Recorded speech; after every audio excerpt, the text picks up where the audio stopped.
Good afternoon, everyone. I'm here to call the June 3rd workshop of the Murrieta City Council to order.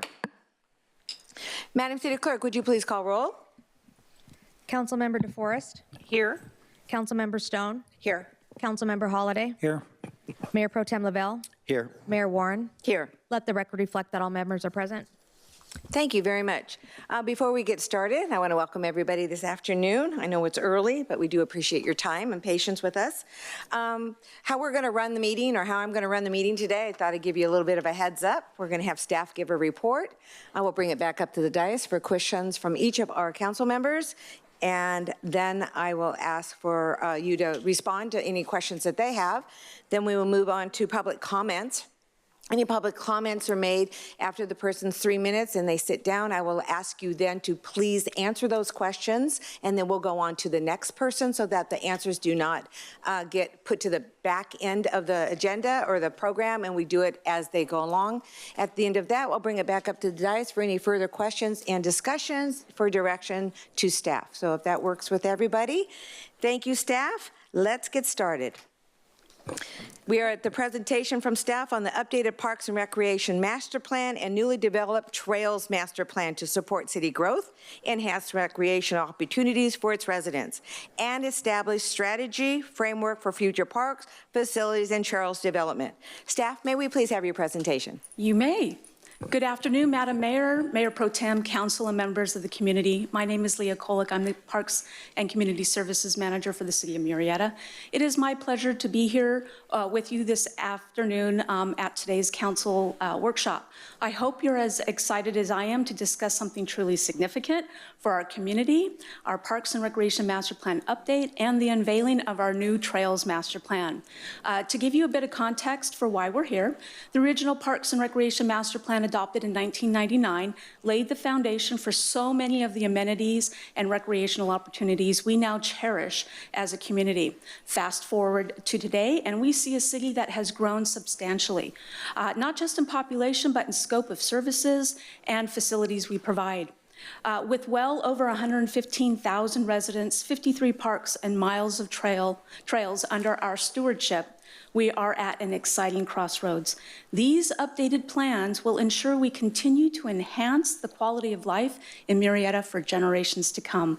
Tonight, we are fortunate to have the exceptional team from RJM Design Group joining us. Over the past 18 months, Zach, Kristen, and their team have worked hand in hand with our city staff, community stakeholders, residents to develop these plans. Their dedication has included 4 focus group meetings, stakeholder interviews, community workshops, surveys, and even dedicated project websites to keep everyone informed and involved. I want to take a moment to thank RJM, the RJM team, for their extraordinary efforts and partnership. I also want to acknowledge the incredible work of our city project team for these master plans. Director of Community Services, Brian Ambrose, Management Analyst, Crystal Aurora, and City Planner Carl Steele. Now, without further ado, I am delighted to turn things over to Zach with the RJM Design Group, who will provide us with a brief overview of their findings, recommendations for both master plans. Thank you.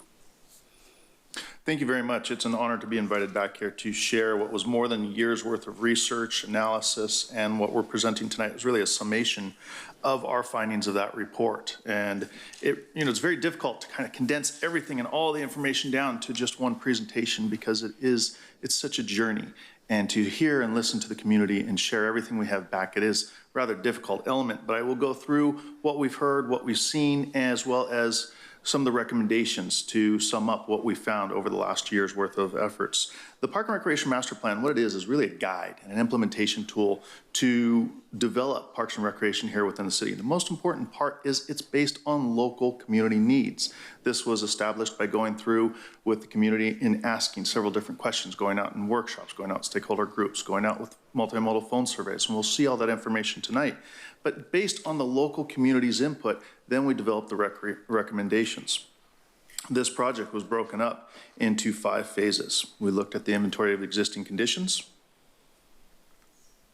inventory of existing conditions, what you have. We did an extensive community engagement, what we heard, and then we balanced those two to develop a needs analysis, ultimately forming the recommendations and then the funding and implementation strategies that followed for that. As I mentioned, more than a year's worth of time going through the initial investigations, background research, looking at the demographics, going through the parks and recreation facilities and programs. Then we spent several months from January all the way through May going through different workshop elements, multimodal surveys, custom park standards calculations, stakeholder interviews, to really listen to the community, find out what the needs were, what they are, what the community is looking for. And then we came back to the shop essentially and went through an entire trends analysis and community needs assessment and put everything together in this report. The demographics at the very beginning, when we look at those background elements, we find that in 2023, the population was almost 120,000, 119, 182 there. And we look at the demographic breakup of this community and we see that 28% was from 19 years and younger, 22%, 20 to 34, 37%, the largest portion of the community was 35 to 64, and then 14%, 65 and above. This is just a snapshot. This isn't the end all be all. This is just one data metric that we look at of what might we see in terms of program and facility desires as we go through our analysis. We also compare that to the county average you see in the chart there on the bottom, very close to some of those county averages. When we look at the parks and facility inventory, we find 53 parks, 3 community centers, and 2 recreation buildings. When we go through them, we do a lot of mapping analysis, and we do a lot of overlays, and you'll see that through the report as well as through the presentation to look at what you have and what the community's asking for. We geotag everything so that way as we go through, we can reference where things are communicated. And you can see here the distribution of city facilities as well as the recreation facilities. Also, as part of that background research, as we look at the recreation program inventory, everything from arts and crafts, dance and performance arts, STEM programs, senior programs, sports, everything that we've seen in the past 2 years, and then we ask the community, what are they looking for in terms of programming offerings? Is there something we need to improve upon? Is there something that we might be missing? And how do we go from here and develop additional programs?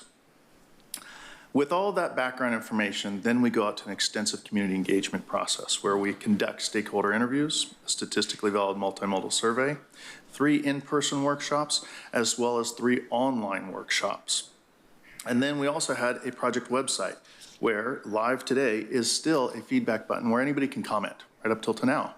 And we watch that. So that way, as information is recorded, developed, and processed, it's put out on the website. So the community can see the updates, the information we've collected as we go along, as well as share feedback right up into today. Just to share some of those numbers that we've collected as we've gone through some of the participation, we had almost 4,000 touch points, or data points as I like to call them. That includes 2,058 direct survey responses. And when we go through the workshops, I get asked this question a lot is, what is the average number of workshop participants? The average number of workshop participants for workshop 1 is 119. You were at 152, and so on and so forth. Workshop number 2, you're at 105. Workshop number 3, you're at 237. You are above average as we went through all of these different outreach methods. So as we go through this, I can say we had a great turnout throughout this process.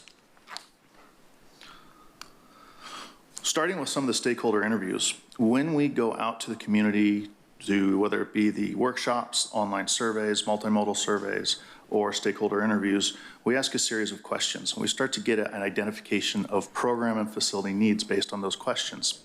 And you can see here some of the elements that we heard during the stakeholder interviews, such as program needs, including community events, cultural events and programs, historical events, a museum, partnership with schools, local schools and sport leagues, pickleball classes, promotion of events and classes offered, swimming classes. And then we also heard elements of park facility needs, including add more parks, bike trails, community centers, equestrian center, improve cleanliness, modernize and upgrade parks and facilities, pickleball courts, pump track, restroom maintenance, soccer fields, sports fields, and swimming pools. Now, as we go through each of these outreach efforts, I mentioned that we geotag everything. So when we look at these, I look at the distribution patterns, and I see through all of our workshops, we had a distribution across the entire community, from the multimodal through our workshops, and then we even geotag where some of those feedback comments come in. So when we look at this at the end, I can say, where did I hear all of this comment? Where did I see that on the mapping analysis? Is it near a park? What is at that park? And we can start to overlay those elements and look at that. And that's how the recommendations are developed, based on not just demographics, but also geographics and data points that we've collected from the community.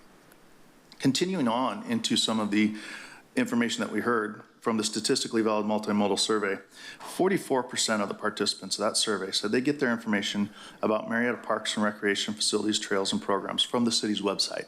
That's an important data point, because now we know we need to have high SEO, search engine optimization, to make sure that programs, facilities, trails, everything is put on that website, because that's where the majority of your consumers are getting their information. 76% are satisfied with the maintenance of parks and recreation facilities here in Murrieta. And then 78% are satisfied with the existing parks and recreation facilities here in the city. 62% visit a park or open space in Murrieta at least monthly.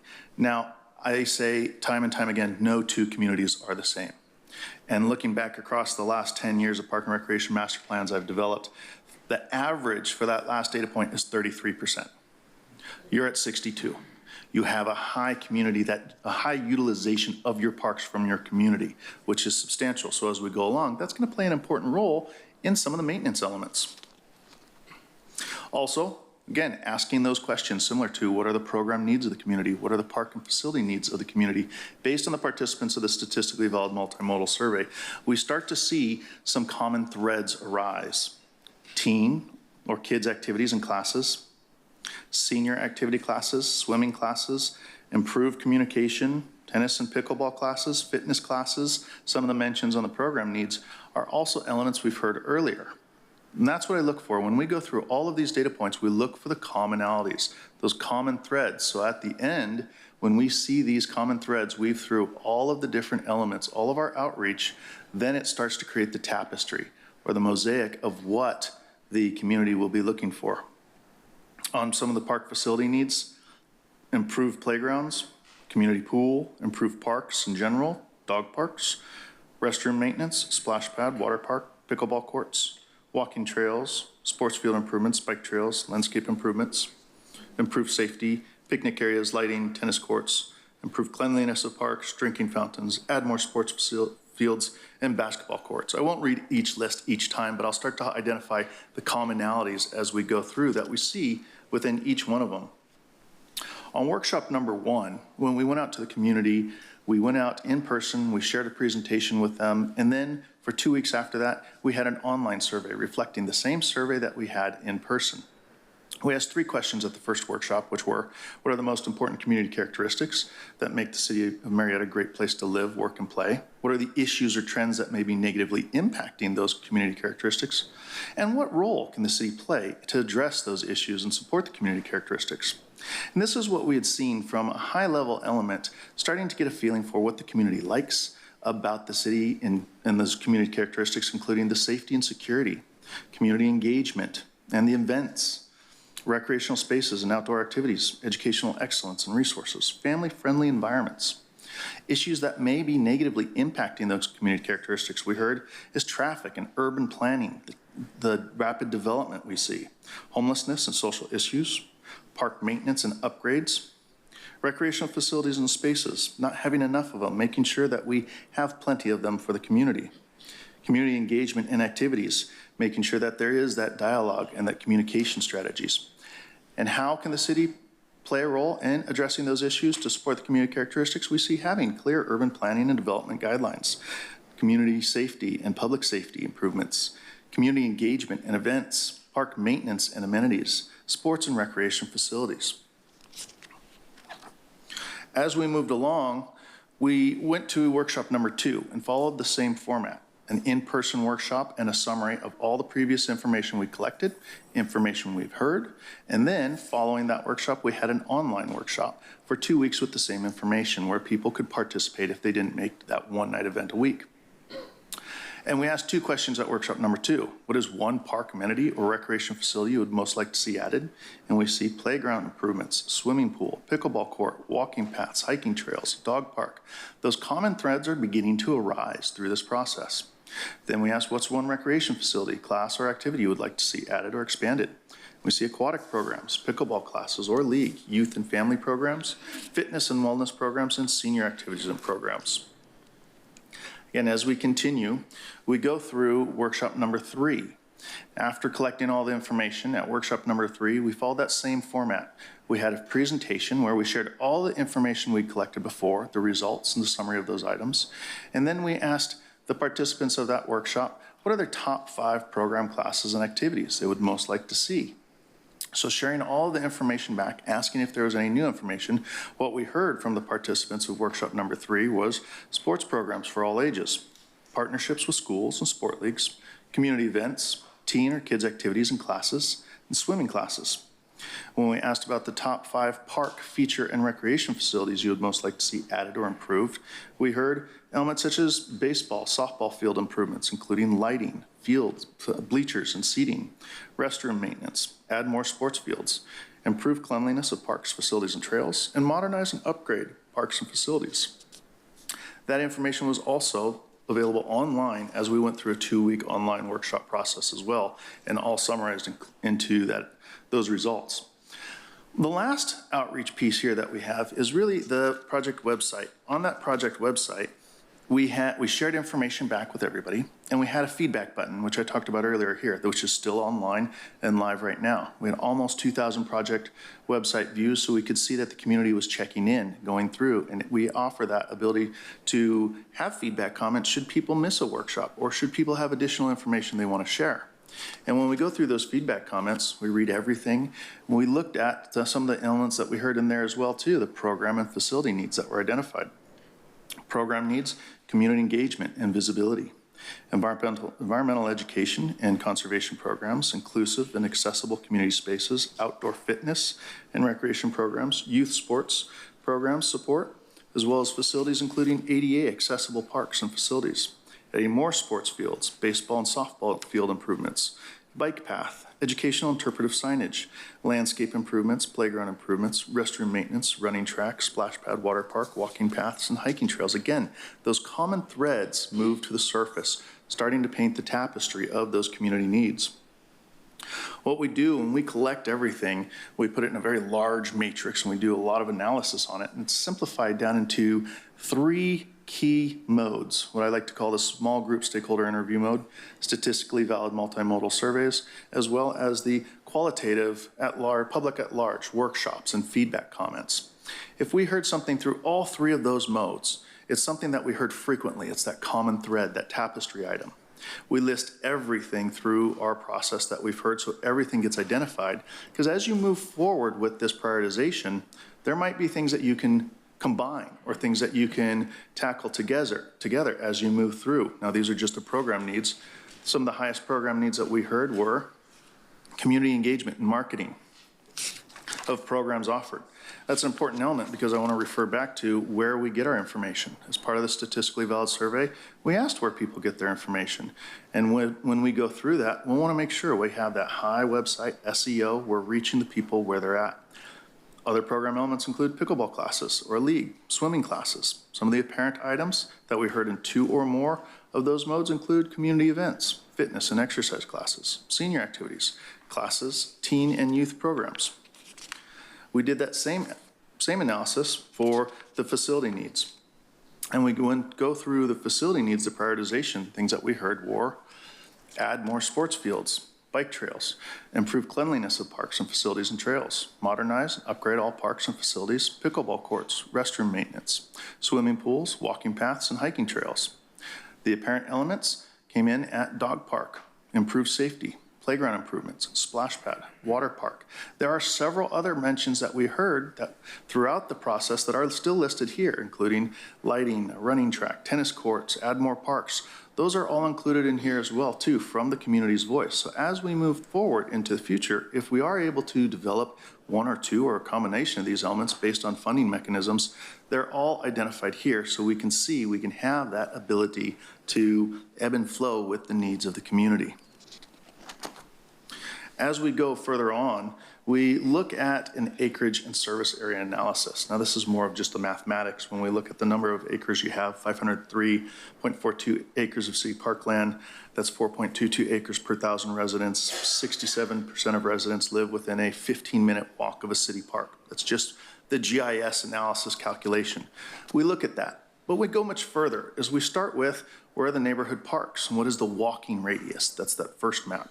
Well, then we ask ourselves, we heard a lot about restroom maintenance desires. Where did we hear those on the map? And then we identify those through a mapping analysis, and we look at the parks they're located next to. We also do a trends, a regional analysis. And local trends are developed by anonymized cellular data where we see where people are actually traveling from to your park facilities. That's the last map there on the right.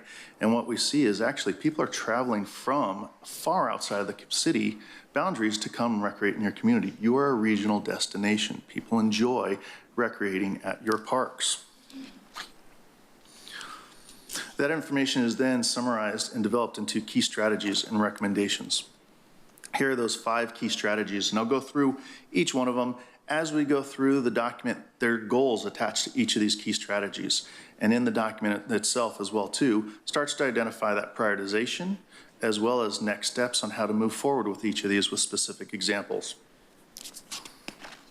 Summarizing some of those top elements, key strategy number 1, prioritize multi-use facility development to meet the diverse recreational demands, is adding more sports fields.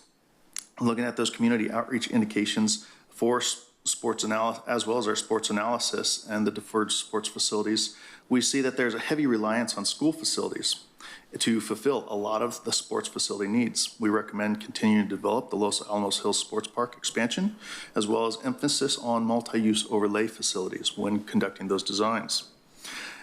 Continuing the dog park development at Glen Arbor Park, based on what we heard from the community as well. And then pickleball courts and classes and leagues. And the document we identify, adding continued pickleball courts, putting them in groups of 4 to 8, which is really the size of 2 tennis courts, because you can add 4 pickleball courts onto roughly the size of 1 tennis court. But again, in that same vein of using multi-use facilities, multi-use courts. I should have had that explanation on this slide because that's much more visually appealing. I'll try and do it at this time. Key strategy number 2, implementation of comprehensive maintenance and upgrade plan to continue Murrieta's high standard of quality and user satisfaction.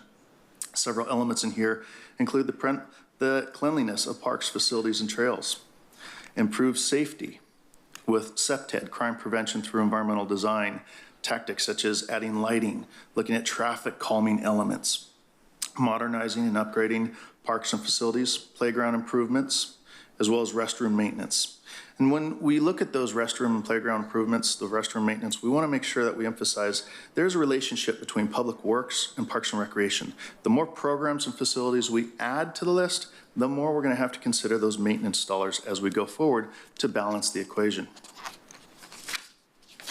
Key strategy number 3 is create an integrated trail network that promotes active transportation and enhances outdoor recreation opportunities as recommended in the Trail Master Plan. I will be doing that presentation here shortly, so I'm not going to give away too much of that thunder on this slide, but those 2 documents were created in tandem. So as we created both documents, what we heard from the Parks and Recreation Master Plan side, if we heard trail elements, we made sure it was consistent with the Trails Master Plan as it was being developed, as well as vice versa. Elements that we'd heard as part of this key strategy is bike trails, walking path trails, and hiking trails. You know, there's much better pictures than my previous slide there. Key strategy number 4, design an aquatic facility that caters to a diverse age group and skill level that promotes water safety, having a splash pad or water park, a swimming pool, expanding aquatic programming, swim lessons, and aqua fitness. And when we talk about those splash pad elements, it's small elements. It's leading into more Mr. elements, smaller elements that can be implemented in parks and facilities that when are turned off, they still look like parks. They're not very large aquatic spray grounds with the big bucket that dumps over. These are smaller elements to get out of the heat, so to speak. Key strategy number 5 is develop an outreach campaign that leverages local partnerships with personalized communication to promote a diverse range of community events and programs. As I mentioned earlier on, we saw 44% of the participants from the multimodal survey, which is a statistically valid number, got their information from the city's website. We had 27% of those participants get their information from Google. 12% of those participants got their information from social media. 9% got them from friends and family. So when we talk about different marketing strategies, community events, fitness, exercise classes, communication, engagement, and marketing of programs that are offered to share it with the community, we want to make sure we go to where the community is. So we look at that information and we start to angle some of those SEO and marketing tactics to reach the participants where they are getting their information. Lastly, as part of the document too, we go into a lot of maintenance recommendations. Now, I'm not going to touch on each of these, but we put the maintenance recommendations together based on our review, meeting with staff, our review of all the parks and facilities, what we had heard from the community, balancing that with what we've seen out in the parks themselves. That information was all identified and developed into potential park projects, and then we tied those with funding and implementation strategies. Now, the days on funding and implementation strategies, the days of large grants are gone, in my opinion. What we're going to have to do as we go forward now is look at combining multiple elements, multiple grants, in order to tackle some of the needs. And these are just a few as we go through them. There are several different elements, but having one grant that's going to come in and do an entire sports park is pretty much non-existent now.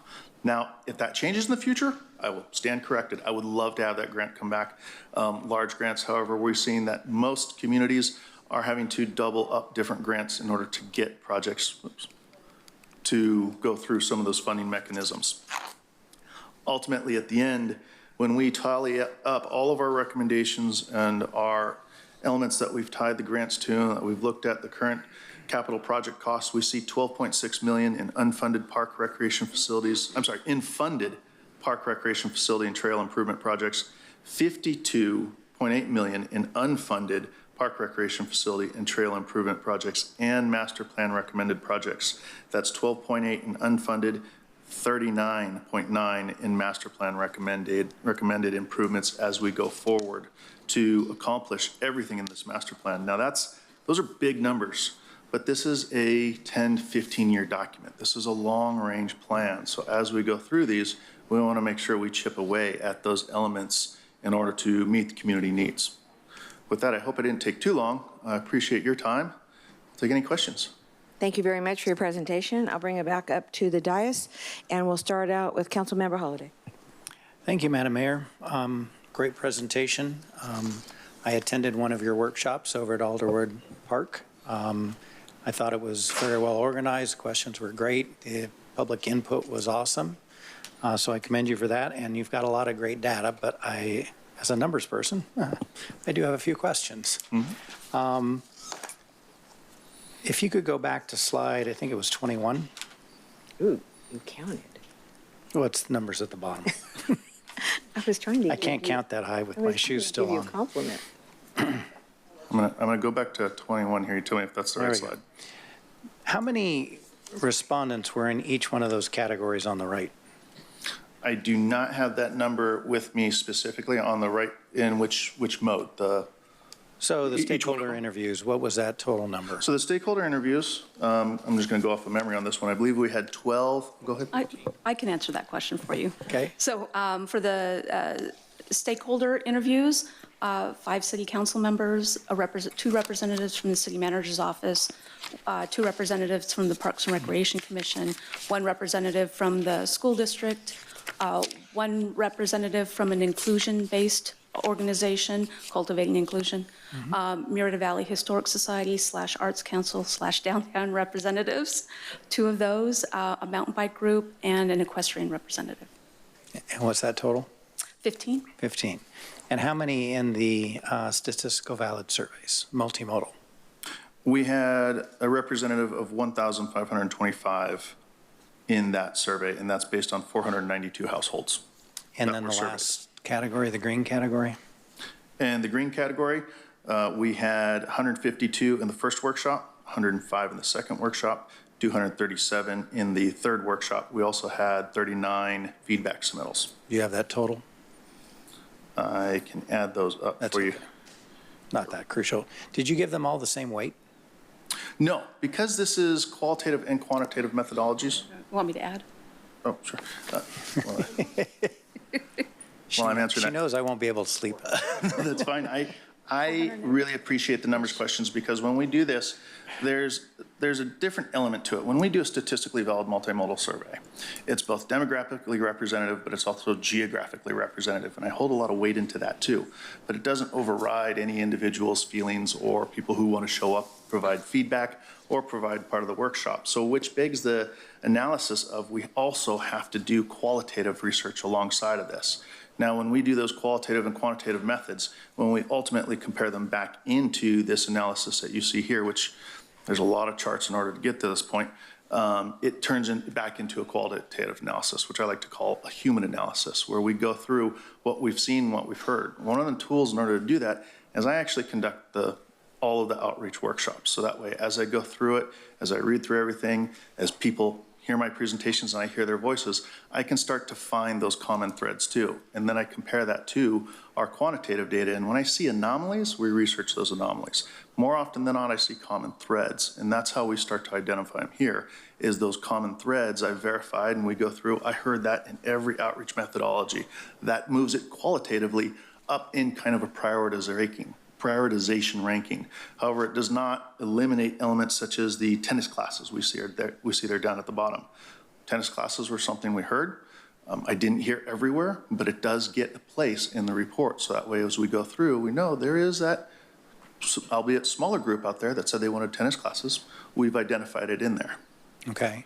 And on the chart on the left, you have those three different colors. Yes. Like the top one, you have 1 bar of blue, 1 bar of yellow, and 3 bars of green. Is that significant, or is that just to recognize that you got that input from the 3 different areas?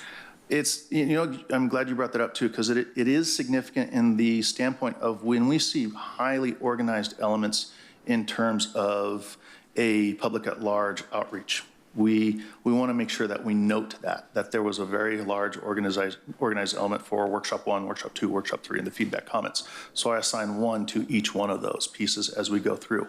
So each color code gets a weight there, but you see the small group has 1 element in it. The statistically valid has 1 multimodal community survey in it. The public at large workshops, each one of those I Each weight one as got 1. one. Correct. So they're somewhat weighted there as well. And then my last question is, and I didn't write the slide number down, but the one that talked about, it was early on, about the satisfaction of what Murrieta does well. If you can find that slide, probably one of the very first ones. Oops. This one here? Or was it workshop 1? Maybe it's that one. I thought there was one. So this one is interesting because 76% of the residents are satisfied with the maintenance of the parks and recreation facilities, 78%. One question I wanted to ask, is that customary, usual in most cities to see that percentage? So I do have those averages of the last 10 park and recreation master plans I put together. The first one, the average is 37% for where people get their information on the city websites. You're higher than most. 76% satisfaction with maintenance of their parks and recreation facility. The average for the last 10 was 75%. You're at the top. The 78% there satisfied with existing parks and recreation facilities. The average in the last 10 was actually 67%. So again, you're higher. What I see is when communities have those high percentages that you're at, that's when the community starts looking for those extra elements. Mm-hmm. And that's where you're at, those extra elements. And then it's got to be a slide close to this. Mention the restroom maintenance as a positive. I don't know if it's a slide or two before that or.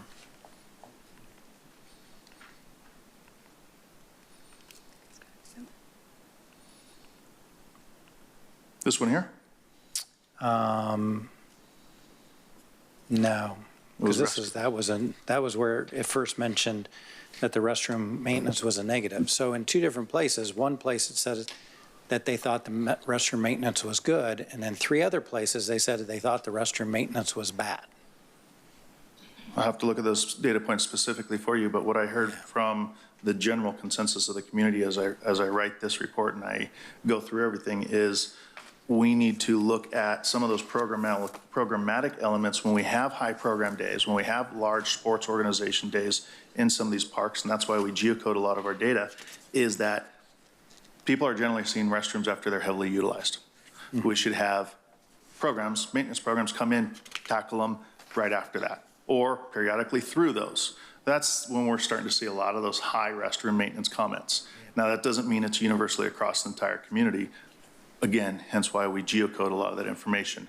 But a lot of it was tied to making sure that those maintenance programs are at par with where the programming happens. Yeah, because we hear on the dais, we hear comments from the public and we hear pluses and minuses. I've heard a lot about the swimming pool lately. I have heard about parks maintenance in general over the last year or two. I've heard about restroom maintenance, actually having restrooms at all, lack of restrooms. So we hear that stuff regularly, so it's interesting to see it combined with what your feedback was. That's all the questions I have at the moment. Thank you. Thank you, Mr. Holliday. Councilmember DeForest? Thank you, Madam Mayor. Thank you so much for putting this presentation together for us, and thank you for being here as well, staff. I greatly appreciate your input on this. Couple questions. Zach, I noticed that in the demographic slide, which is slide number 5, that our population under 34 is about 40%. With that said, with our population being younger, and it seems like a lot of the answers to a lot of the surveys maybe were with some of our older population. Is there an age also when you're doing our statistics to figure out whether the analytical is affecting our younger population or analytically affecting, who is at these meetings? I know most of the people that are younger are at softball and baseball, and we're busy people doing things with kids, right? Mm-hmm. And very active. So they may not be the ones telling us as a community that they need pickleball, right? And I just, I want to follow the recommendations, and I think that it's very good, but I also believe that I want to make sure that everyone, is heard, right? Mm-hmm. And how do you make sure that that is occurring? I'm glad you brought that up because as a father of 2 young boys, I can tell you tournaments are long weekends and I don't always get to go what I want to go to. My wife says that's why we had children, is to do fun things like this. Right, together. But you're absolutely right. When we look at the demographics of the workshops, those are really people who want to come to the workshops who are available for the 1 night a week. And that's why we have it online for 2 weeks to be able to make sure we capture as many people. And then I'm going to pull that back into looking at the statistically valid multimodal survey. That's one of the critical components that we do in here as well, is when we ask households, I'm able to ask the parents of those households about the children in that household, what do they do? That's not enough though. That's still just another data point. What we also do is we go out to the sports organizations themselves and we ask how often they play, where they play, how many people are on those teams. So now I'm also a coach and a referee, so I have to wear multiple hats. But now I know how many quantifiable fields I need. And when we take that data, we look at the number of fields you have, the number of fields the schools have, and we start to see how that metric balances, and we identify that in the report. But that is the way we do get a lot of those children, those youth sports, as we go through multiple different data points. There is no one perfect scenario to say, okay, I heard kids at the workshop. Sometimes that's not even enough. We want to make sure we get as much quantifiable and qualitative data in order to answer that question. And if I may add to that, staff went to every single special event with these workshop surveys. Every workshop month at a market night. We went to every single school event that had an open house. We went to, where else did we go? The youth center specifically to ask input for that age bracket, as well as the senior center. So we took all of these different workshop surveys to the people as well. Thank you for that. One other question, I'll let the rest of my colleagues ask some questions as well, but, so you say this is a 10 to 15-year master plan, right? This is not going to happen all tomorrow, and we do have to put this into place, and it's going to take time. Well, it's also going to take money, so could you maybe help with a little bit more of a prioritization of things? And I know that that's on us as council as well, but I don't really get the strong, I see there's a laundry list of things for a tune of $52 million that I would love to do tomorrow. But, what? Yeah, exactly. But I don't feel that this is tangible. So how can you help us understand how we could make this tangible for our community? So one of the things we developed as part of the report when we go through it is an assisted focus on that, because that's a big check for anybody to cut in any length of time. What we did identify in the document is a recommendation of short, mid, and long-term goals and costs associated with those. So we identify in at the end of the recommendation section specific elements for buildings, for city parks, for specific improvements, and we've identified dollars, whether we're funded or unfunded, in different year categories of that short, mid, and long-term costs. That midterm cost is from 24 to 29. The short term is 24 to 29. That midterm is from 2029 to 2034, and then long term is 2034 and beyond.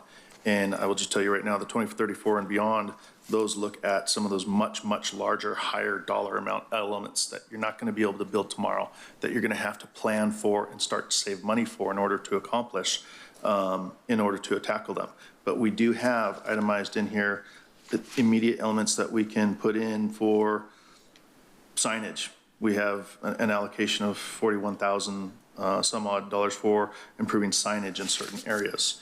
So we do identify certain things that we feel we're able to tack off right now over the next few years and start to look at funding mechanisms for, because they're smaller price points, to get those going and start moving, maybe even some of the programmatic elements like the restroom maintenance, just adjusting our schedules to make sure we can accommodate those. But there are going to be long-term, big ticket dollar elements that become those long-range pieces. I don't recall reading in this that signage was an issue. No, and you're right, signage was not one specifically stated in some of those community outreach pieces. Signage on here, I was just referring to it. This was signage for Town Square Park. It's a CIP number 8414. Okay. That was a dollar amount. I just picked one out of here. All right. We put a lot into this, all of your CIP projects, so that way we can look at everything together. Okay. And Thank Zach, you. if I can jump in also, in the large part of the study, starting on page 100, in section 4, it lists out all of the recommendations, as Zach said, from short-term, medium-term, long-term, and staff has gone over every single one of these with both RJM and internally to discuss kind of the priority. How do we do this? Now, very luckily, we are already chopping off those ones that have already been planned.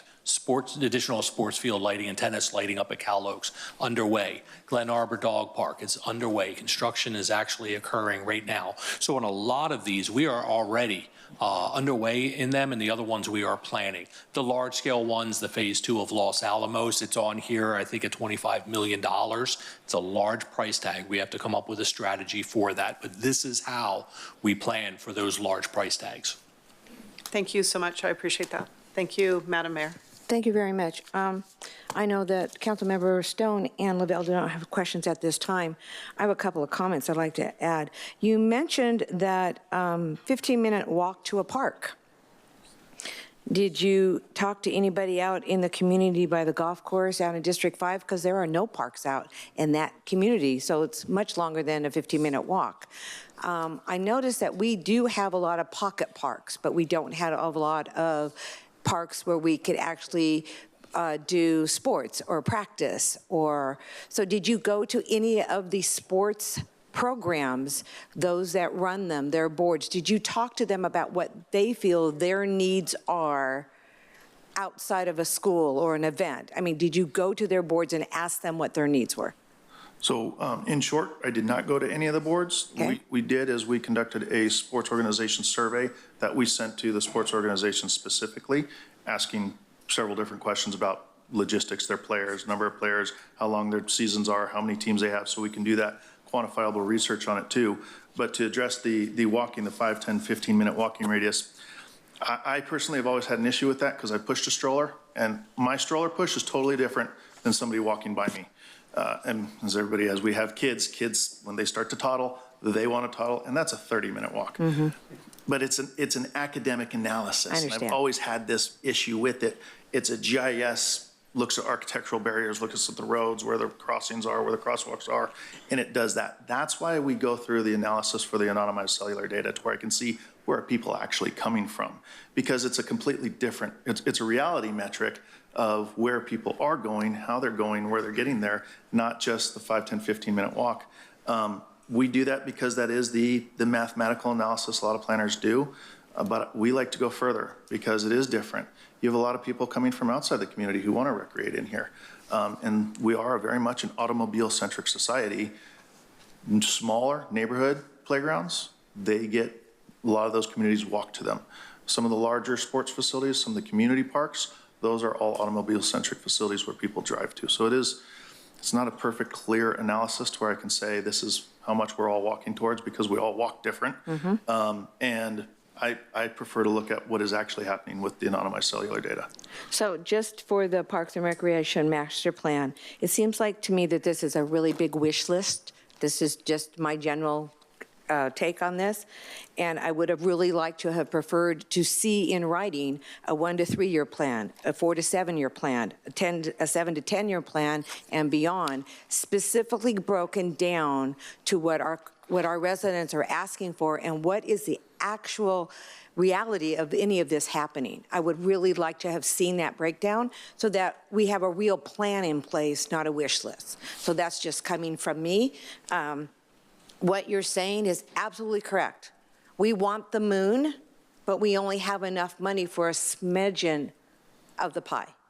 And so that's the reality of it right now.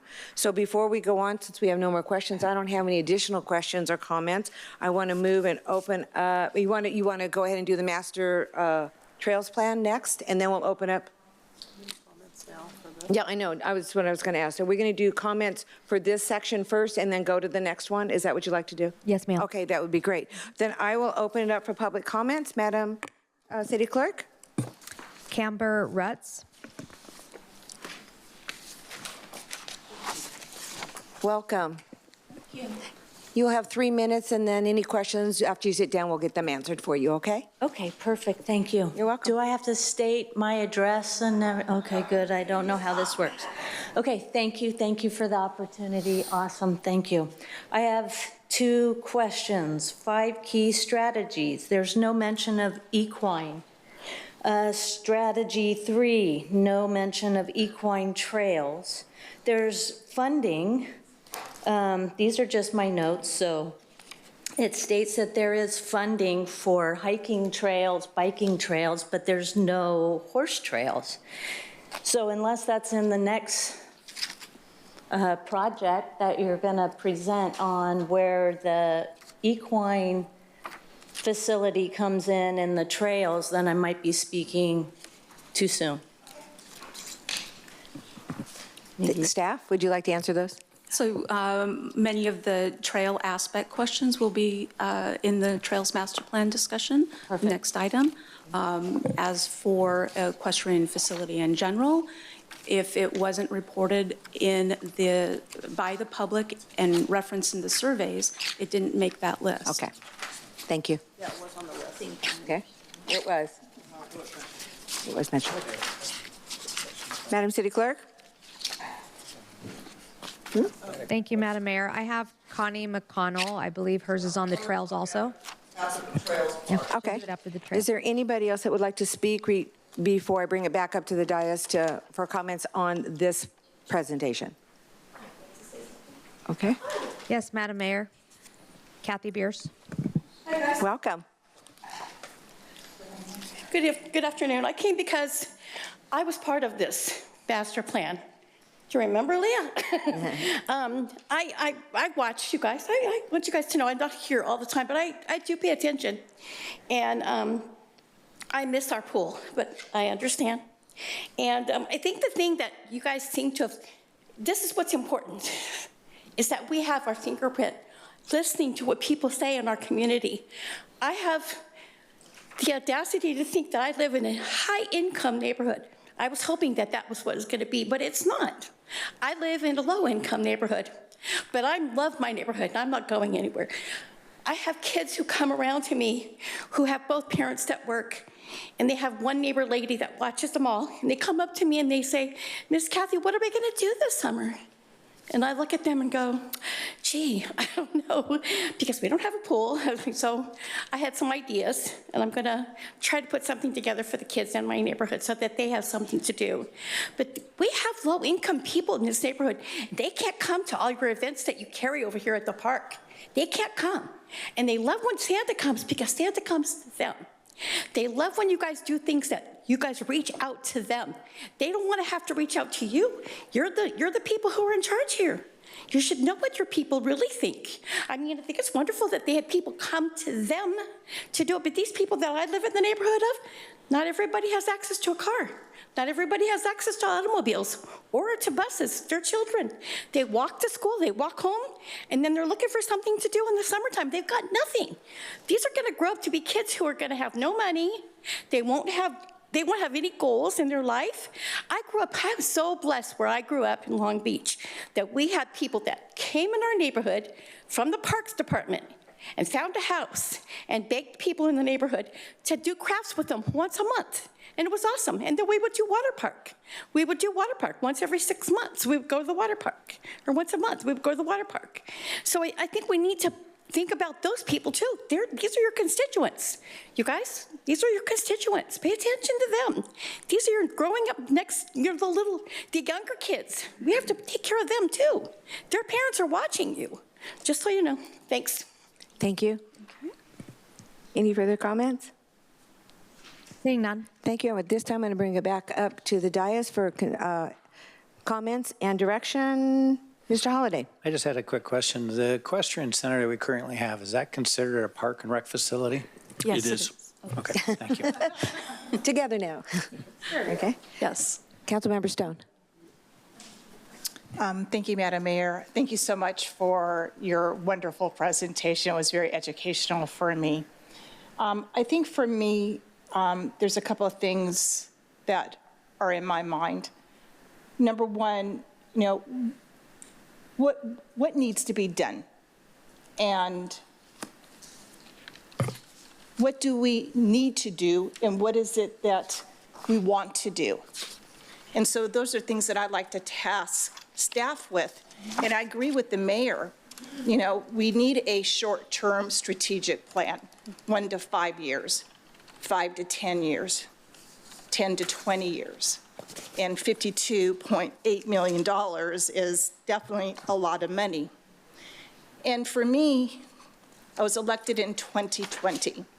And there's a long list of priorities, goals. Again, what do we need to do? What should we do? And what do we want to do?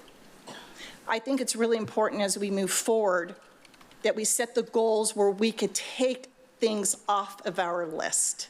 I think that's really important, whether it's a small funded project or a medium funded project, and whatever that strategic plan to work towards Los Alamos.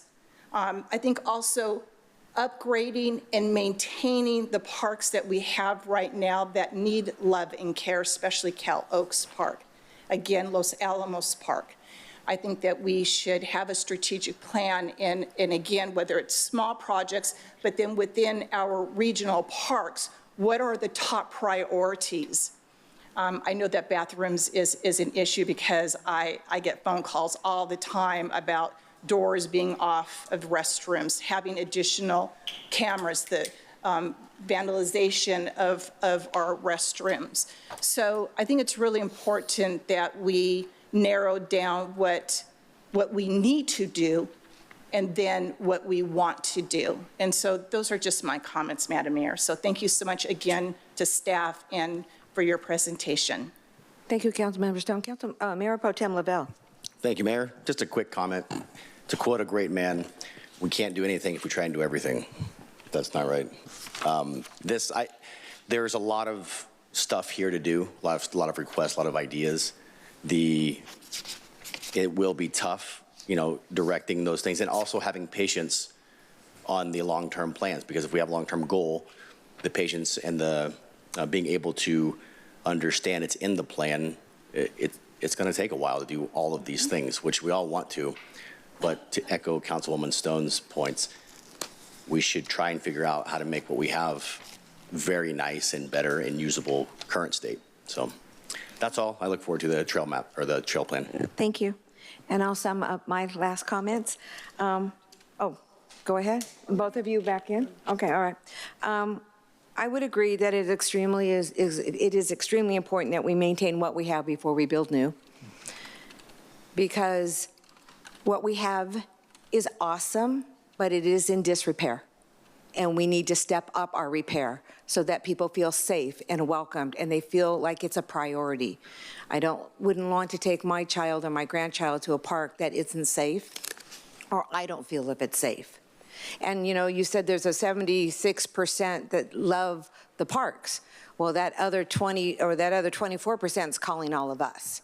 And those are the 24% that you probably didn't hear from, that we hear from on a continual basis. Also, I would like to ask our staff, I said, I really feel that we need a real discussion regarding priority and bring this back for further discussion so that we have an actual plan for attainable planning and obtainable getting it done and letting everybody enjoy it. So that would be my comment on this. Okay? That is in the works. Great. Great. And we have a couple more, and then we're going to move right on to the others. So, Councilmember Holliday, this is your last chance. Thank you. In the Parks Master Plan, does it identify how many additional parks are needed? Like the larger parks? It discusses the deficiency in sports fields. And what's that number? Do you have that handy? It's for each type of sport. So between soccer, softball, baseball, and it is laid out on it starts on page, I believe, 67. Football, there's a future surplus. So there's a current surplus as well as a future. I'll concentrate on the future right now, okay, because that's what we're supposed to do with the master plan. 4.3 field deficit in the future. Soccer, 15.5. Softball, we have a surplus of 6.3. Basketball, need 2 courts. Baseball, 8.8. So that is for the fields. And then it also goes into skateboard park, pickleball, which we are covering, luckily, with Alderwood and potentially with Firefighters Park. Mm-hmm. And Zach, if you want to add That's absolutely correct. Okay. So when we do the field allocations for these sports, we're not quantifying the number of parks you need. Yeah. It's what is in those parks. We look at the availability of the amenities, not necessarily the acreage, and that goes back to that academic, just math numbers. So what do the people want? Well, not just acreage. I've been talking to a lot of people about parks lately on the east side, the west side, all over town. And the thing I keep stressing to them is that land is a perishable commodity. It's diminishing in the city as the state has done us no favors in what they've allowed property owners to do with their property with little input from the city. We're going to find ourselves in the near future, I would say in less than 10 years, with no land to build anything. Correct. And so I think that needs to move to the top of the priority list, that we need to, whether we actually get the field built in the next 2 or 3 or 4 years is one thing. That's step 2. The first step is having a place to do it. Los Alamos Hills isn't going to accomplish all those parks you just listed off. So we need to look at opportunities where we can purchase land so that in the future, when we have the funds, we can actually do something. Because if we wait and don't prioritize that land purchase, we're going to not have the opportunity at all. That is correct, and just so everyone can keep in mind how we do fund projects at the city level. So this document, the Parks Master Plan, becomes part of the general plan update, basically. And through that general plan update is what we take and say, okay, development impact fees for the future growth. And that is how we fund, outside of also having grants, outside of potential Measure T or other types of funds. So all these documents live together. They go together hand in glove. This document says this is what the community has asked for. These are the recommendations that staff put forward, and we'll concentrate on how to develop a plan to fund those. And that is where we ask for the support of the City Council. And I guess my point is I think we need to separate out the facilities from the land purchase.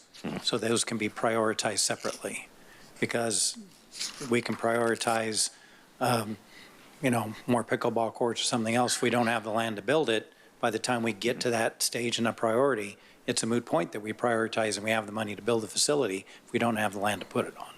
So I would recommend that we split that out. Thank you. Councilmember DeForest. Thank you, Mayor Warren. Just a question for Zach. The average number of parks we have is 53. And for a city our size at 120,000 in our population, and I'm not sure if you do it per square foot or acre or how you do that, but are we over or under for average just for parks? It's per population, and you are, I would say, average. What we're finding more and more as time goes on, Councilmember Holliday was right, is land does become very precious and valuable. A lot of development moves in and parks follow it, but then the land's gone. So what we see in a lot of established communities that have been around for a very long time is they're on the lower end of the spectrum. So it is one of those balancing mechanisms that you have to look as you go forward. You are on par, you are in that average zone, I can say, with that approaching 5 acres. I don't have that number right in front of me, but it is per population. You are not on the low end. I have seen some communities on the low end, and it is tragic. But that's with a park recreation master plan with a balance of what you need to do today and having that long-term plan out for the future, looking for some of those facilities. That's how you start to mitigate that and make sure you plan for it down the road. Thank you. Also, I think it's so important that we do listen to our community. Or did you want? I was just going to confirm that it is 5 acres per 1,000 in the population. And while land acquisition is key to increasing that ratio, also maximizing our existing parkland, ensuring that space is utilized effectively to meet community needs is also something we should look at as well. And I would agree 100% with that. If we can't maintain what we have, we shouldn't build new. And my emails that come into my inbox are, hey, this is falling down, or this slide is broken, or, we need doggy bags at the doggy park, or whatever the case may be. Yes. But I really want to look to the future, and yes, our population is growing, but we do need to maintain what we have.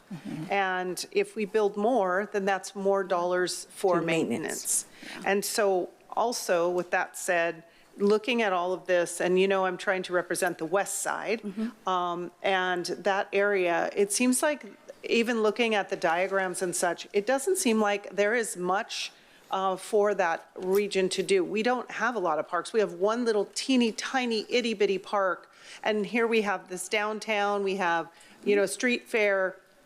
We could have people go to a park during, market nights or whatever the case may be, and a lot of the energy there. We don't really have much. Yeah. And so if I may remind council, prior to the city's incorporation in 1991, the county maintained this area. The Community Services District didn't come on to the city, with the city, until 1993. Many of these pocket parks were built by the county. And unfortunately, we absorbed those when the city acquired the Community Services District in 1993. The philosophy changed when the CSD became part of the city. It wasn't accepting the cast-off parcel that the developer wanted to give us as a pocket park. That whole philosophy changed. So unfortunately, we have those pocket parks and we have to maintain them, but we're looking broader and to incorporate the community needs strategically in our projects. And I love that. And the one thing that, I mean, I've fought for on an appeal is a better playground structure or a bike through a development. We're building these monstrosity of apartments with nothing for these kids to do. So what is that doing? They're going to play in the streets? No. And there's nothing around them. This is in our, areas that don't even have sidewalks. So I do believe if there's anything that we can do to utilize this master plan to the max is we need to make them accountable, right? Where are those kids going to play? Yes. So if we can't caveat something to say, hey, you know what, you're going to build this apartment, but you know what, you're going to buy 5 pickleball courts and a softball field, right? Yes. Because we need that. You will not hear an argument from me on that. Okay. And if I can jump in. I didn't think she would. I know I keep going to specific pages. On page 97, there's a specific recommendation for developer parks and dedication of parkland for recreational purposes.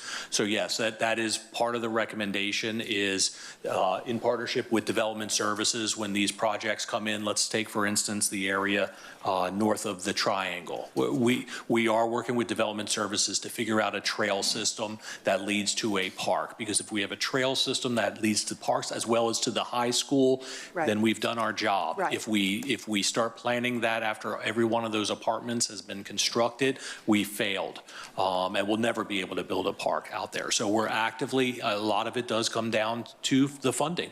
Okay. So it's very expensive to develop parks at this part. I know you guys are all completely on our side. So I love it. And I thank you. And I'm moving on to Trails Master Plan. So thank you. Thank you, Madam Mayor, for your time.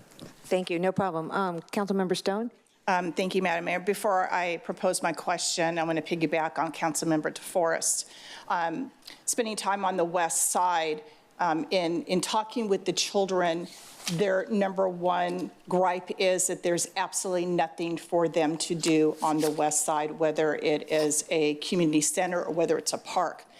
And I just recently had a conversation with our city manager proposing, is there a way that we could partner with Murrieta Unified School District for the Murrieta High School to see if they could even allocate an area of their property to a park for the west side.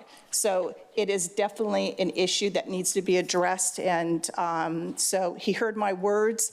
And hopefully our city manager will be having that discussion with our unified school district. But regards to something that Leah and Councilmember Holliday had stated was something that I was thinking of. And the question to you, Brian, is Los Alamos Park. Adjacent, that property around it, is that part of the Riverside Conservation Agency? Is that their land or is that private land over there? If you're talking on Whitewood, that's our property that we're in active discussions with the soccer league. How about adjacent to it, it's like the rural part of to the north? Adjacent to the park, yes. Is that? The area to the north is, I always call it mitigation land, but it's actually. Maintained by the Center for National Land Management, CNLM. That's the whole Right, environmental. and so my question to you is, if we wanted to expand that particular park, we would not be able to do that, is that correct? Because of the environmental agencies that have ownership of that land? Somewhat correct.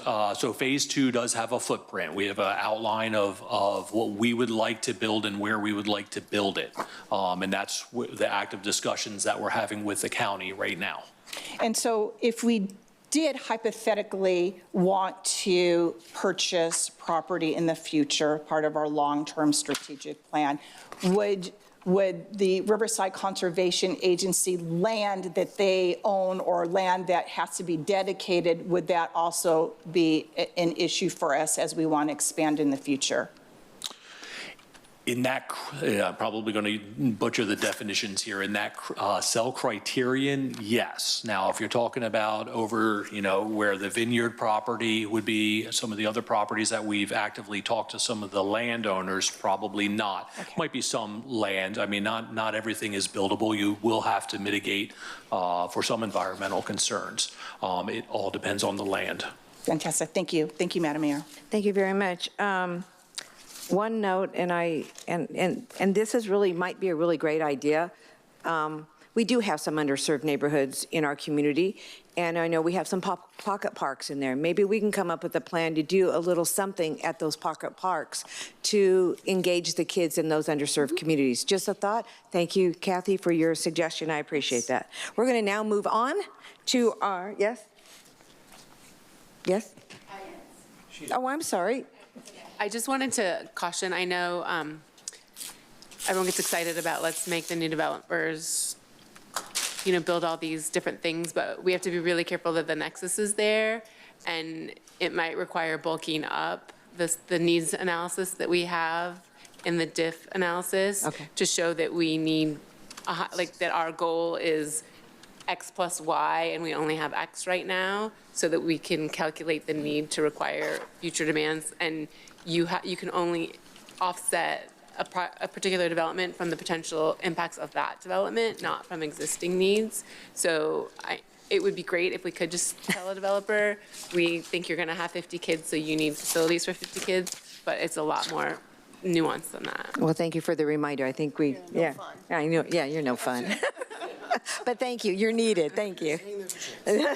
Slight chance. Okay, if that's okay, we'll go ahead and move on to the Trails Master Plan, if everybody's agreeance. Take it away. All right. Thank you very much again for inviting me back. That's my opening line. I had it written here.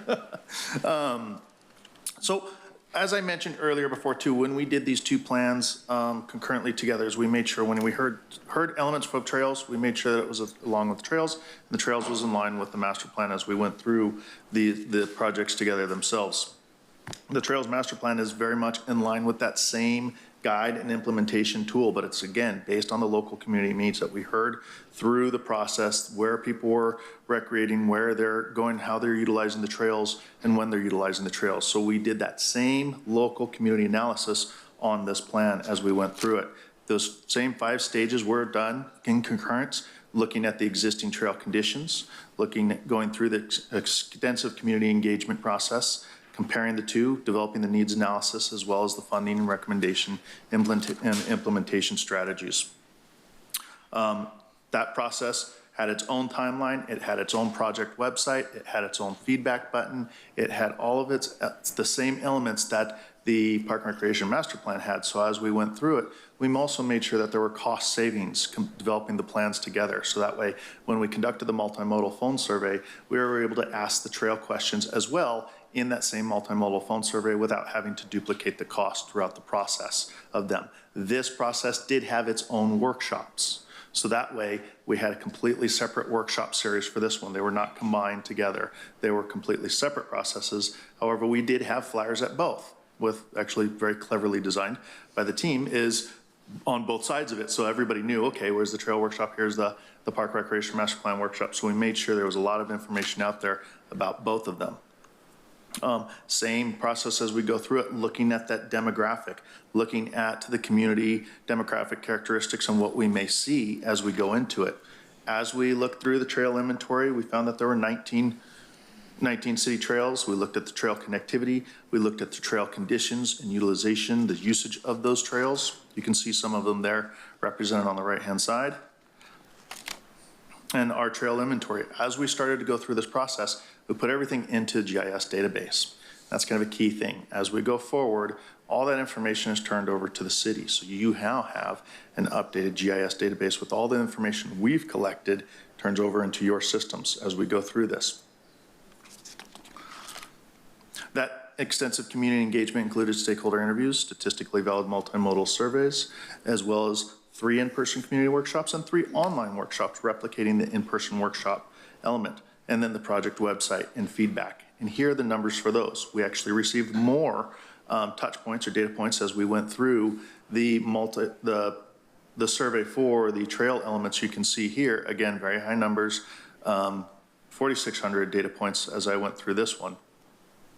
Now with this, when we go through, I want to just, again, touch on some of those common elements that I heard, some of those common threads that create the tapestry or the fabric for the trail needs here within the city. Those stakeholder interviews, when we asked about the trail needs in alpha order here, we heard a lot of elements such as advertise, market the trails to the community.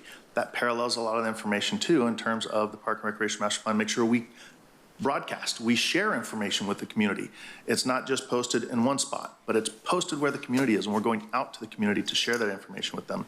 Connecting the trails, having trails actually connect, I mentioned that earlier too. Looking at plant and animal identification signs, that's also ties into some of the safe trail comments that we'd heard as well, is making sure that there are large animals out there and that there is an awareness of safety with wildlife within nature when you're out on some of these trails. We also heard elements such as signage, having signage with difficulty level, trail markers, having kiosks, having those rules posted there, having a trail element as we go up to the trail, a trailhead, markers, and then onto the trails themselves.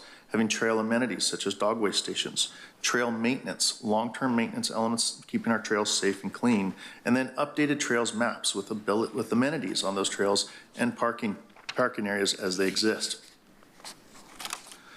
Again, when we went through, we looked at the distribution of all of those elements, where we heard everything, where we saw. Now these distribution maps are different because they are representative of the workshop process for the Trails Master Plan. When we asked the question as we went through the multimodal survey, we asked, again, you see where the people get their information from. I'm not going to reiterate that one. But when we asked about the satisfaction with the trails and the network of trails, we see a high percentage, 60%, and then 52% of the participants mentioning the hiking and walking as their main activity and reason for utilizing a trail. When we went through statistically valid multimodal survey and we asked specifically what is one trail or trail amenity you would like to see added or improved within the city of Murrieta, and also listed here alpha order, we hear similar elements. Those common threads start to arise already, is improve the maps, the signage, the markers, improve that trail safety, awareness of the wildlife elements out there, particularly when we heard is when you're bringing pets and making sure that knowledge of bringing your dog with you out there is also introducing your dog into wildlife.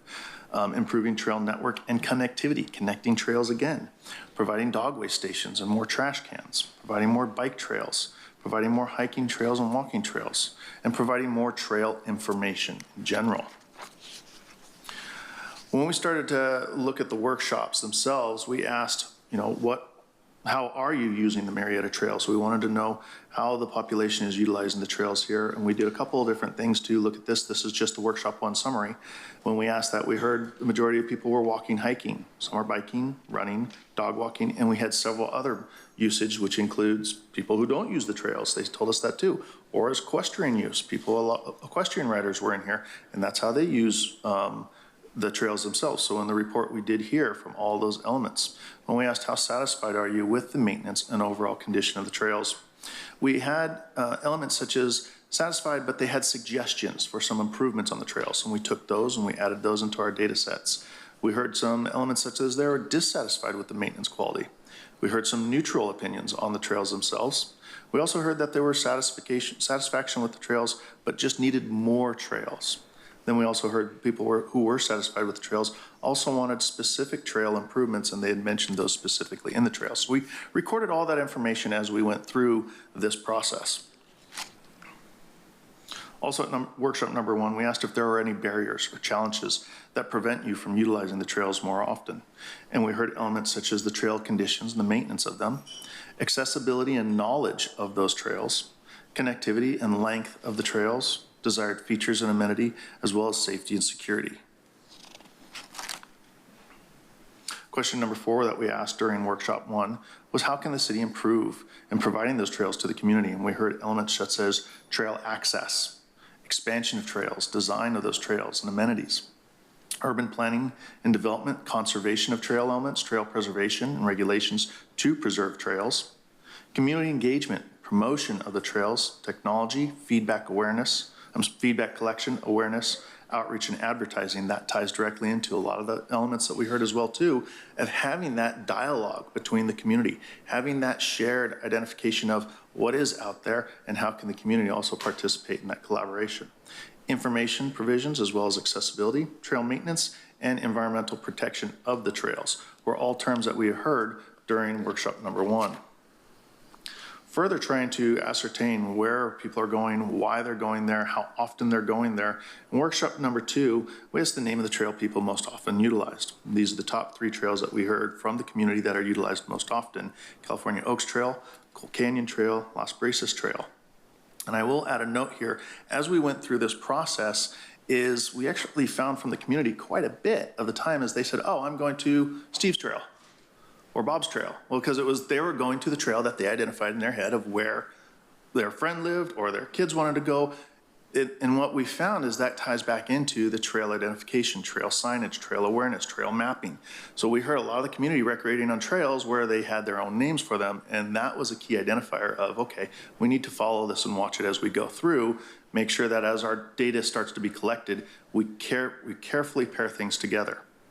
Also, we asked, what do you like about that trail that they go to? And a lot of it, what we heard is a lot of the trail usage on some of those top 3 trails there was the aesthetic appreciation, the natural beauty and the views, the accessibility, close to home, the ease of access, the recreational value for them, such as walking, biking, and running, the safety and cleanliness of the trail themselves, the secure surroundings, the well-maintained trail, other elements such as wildlife and nature, the creeks, the plants, the animals. And this is a very strong element here, is because your community has that connection with nature. They are a high community who goes out to nature a lot. You had a high percentage there in that utilization of parks, recreational facilities, and trails going outside. I believe it was 60% from memory on that. Also, as part of workshop 2, we asked, what facilities or amenities do you find most valuable within the city's existing trail system? We heard elements such as accessibility, basic amenities, having safety features, environmental features, and trail maintenance. So, okay, those are the elements that they find most valuable. We asked, are there facilities or amenities you believe are missing or lacking and could be improved upon? And we see some of those common threads come up again as environmental conservation and maintenance of them, having those trail amenities provided, trail connectivity, trail information and signage, and safety and accessibility of the trails themselves. At workshop number 3, we asked to rank all of the trail needs that we had heard. We shared a same format. I shared a presentation of all the information we've collected, all the information we've heard, the trail elements, and then we asked people to rank in order of importance some of those trail needs. If you feel something is missing, we asked them to add it to the list, and the list continued to grow.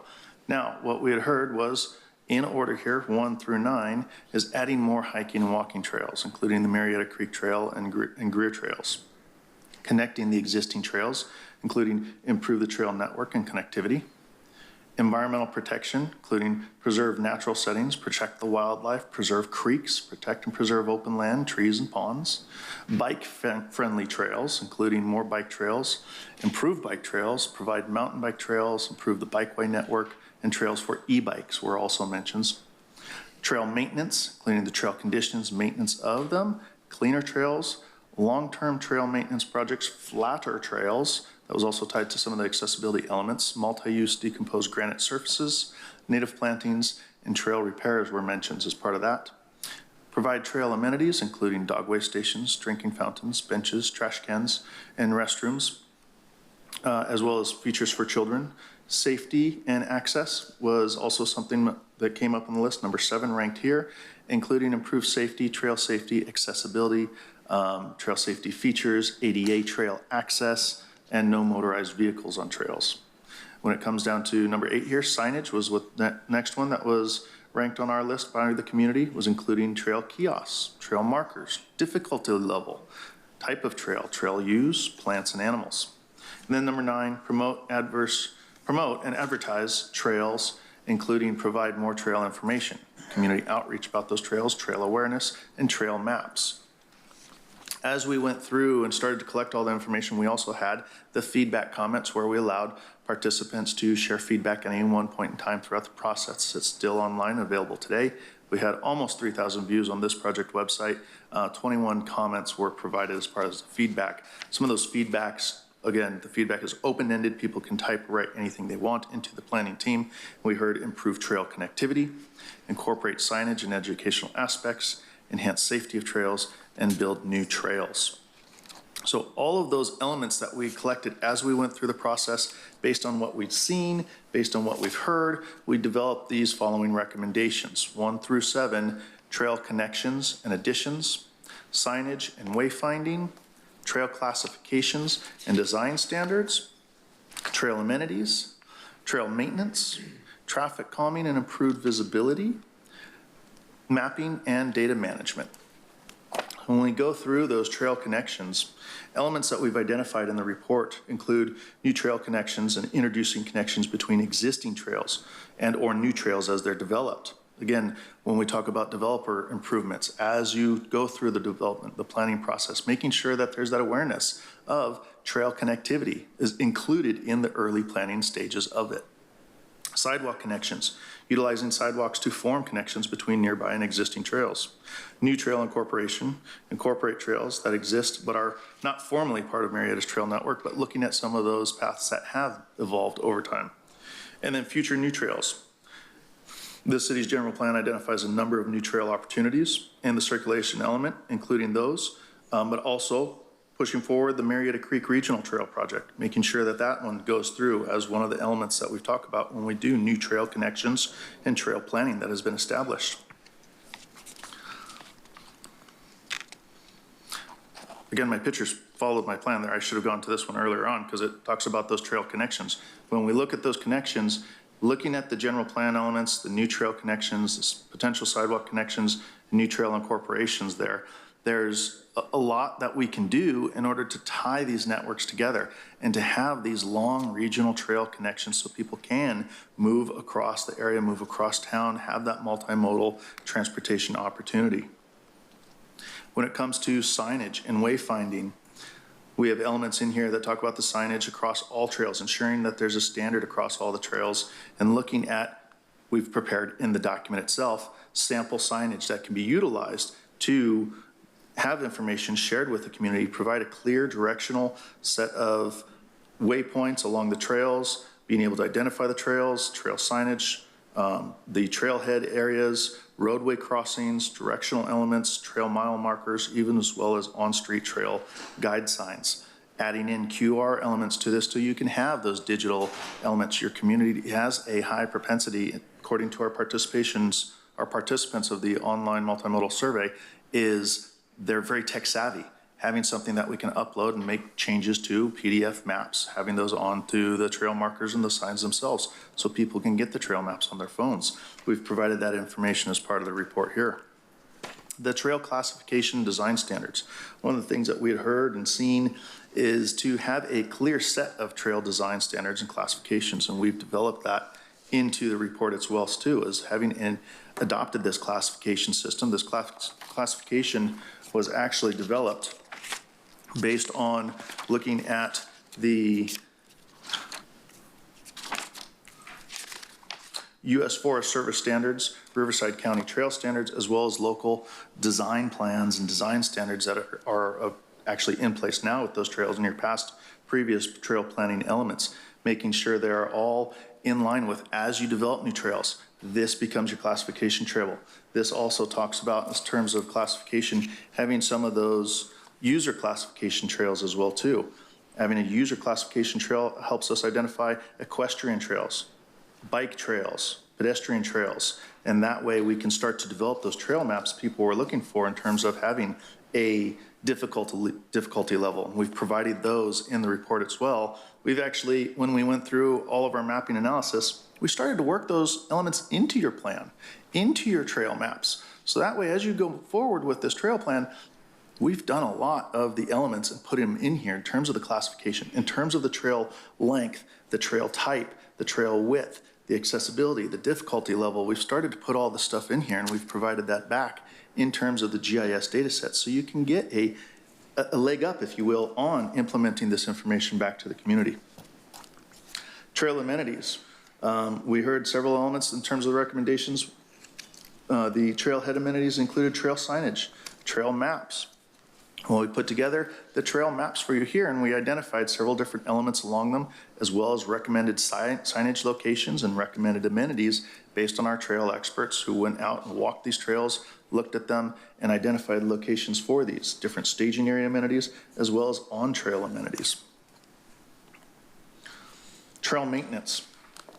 Establishing routine maintenance programs and ongoing maintenance schedules to assess elements such as the erosion, trail uplift from tree roots, miscellaneous repairs, trail maintenance are all elements that can help users navigate those trails, improve trail safety and awareness as we go through this. This is just an example here of the Murrieta Fix-It and utilizing that Murrieta Fix-It app and the Adopt a Trail programs to help further and continue that effort. Traffic calming and improved visibility deals specifically with when we cross roads.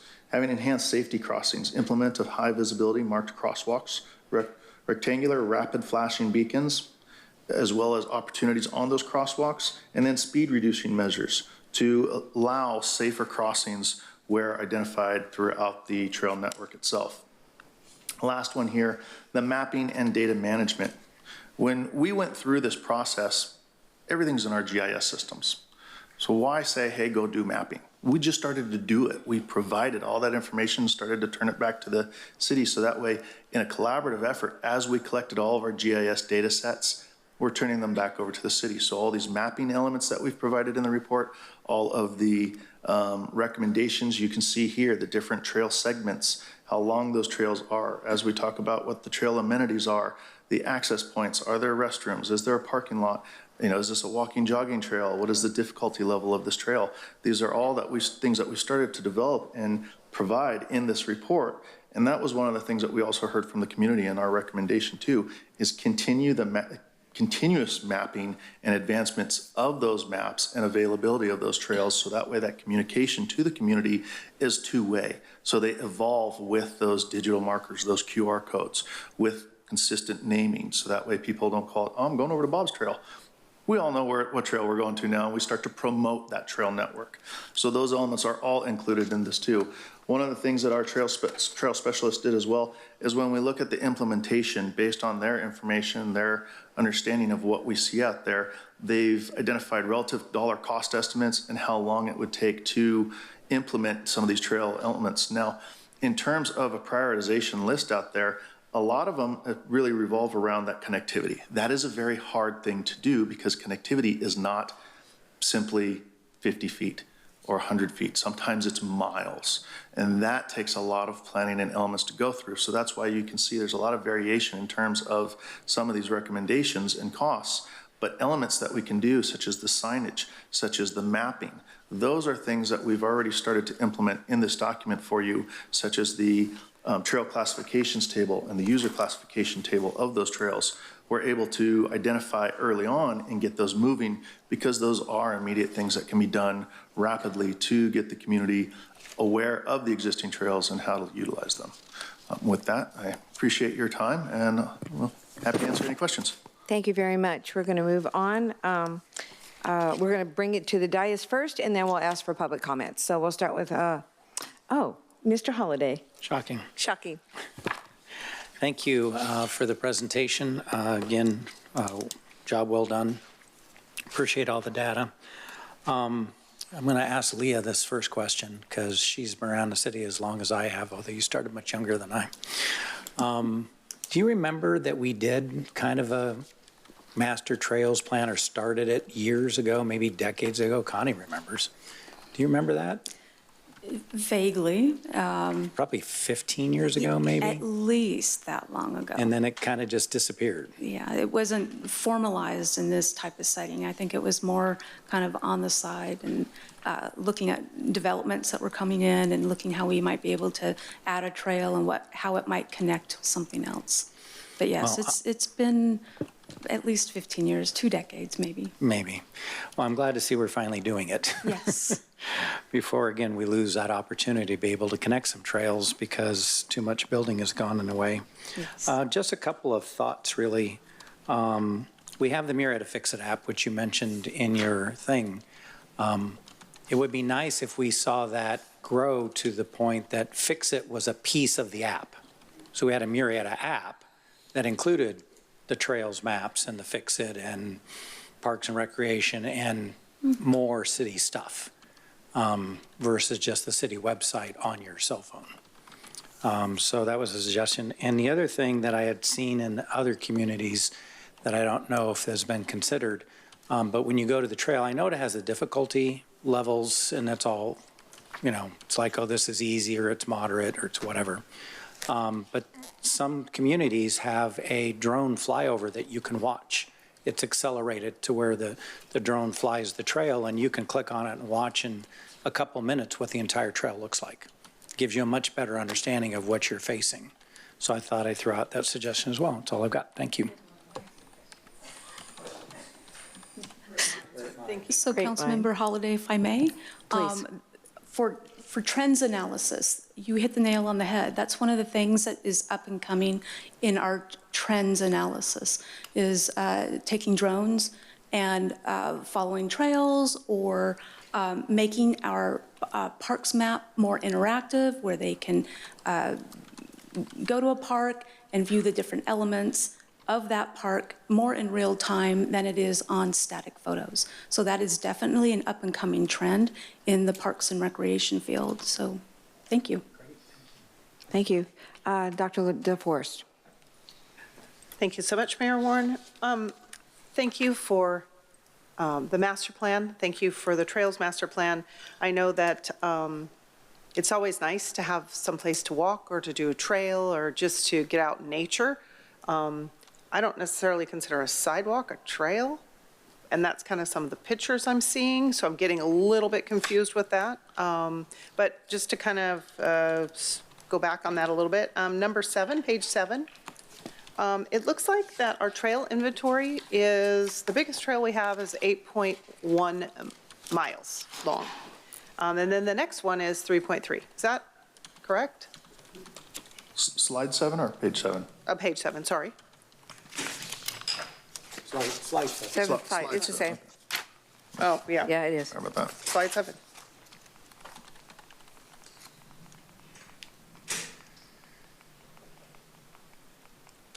There we go. Yeah. Slide 7 on that one. So it looks like our longest trail is the number 16 at French Valley, which looks like a small creature going in circles. But looking at that, our next longest trail is 3.3 miles, if we don't count the squiggle right there, right?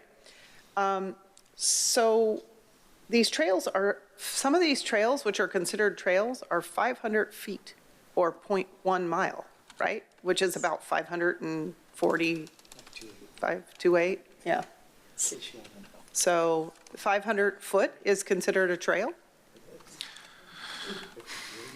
We do have some small trails that we inherited from the county. Okay. Pond Park used to connect with via Temprano Park and Warm Springs Park and Reserve, but has been overgrown. It's one of our priorities to be able to make those two trails connect again.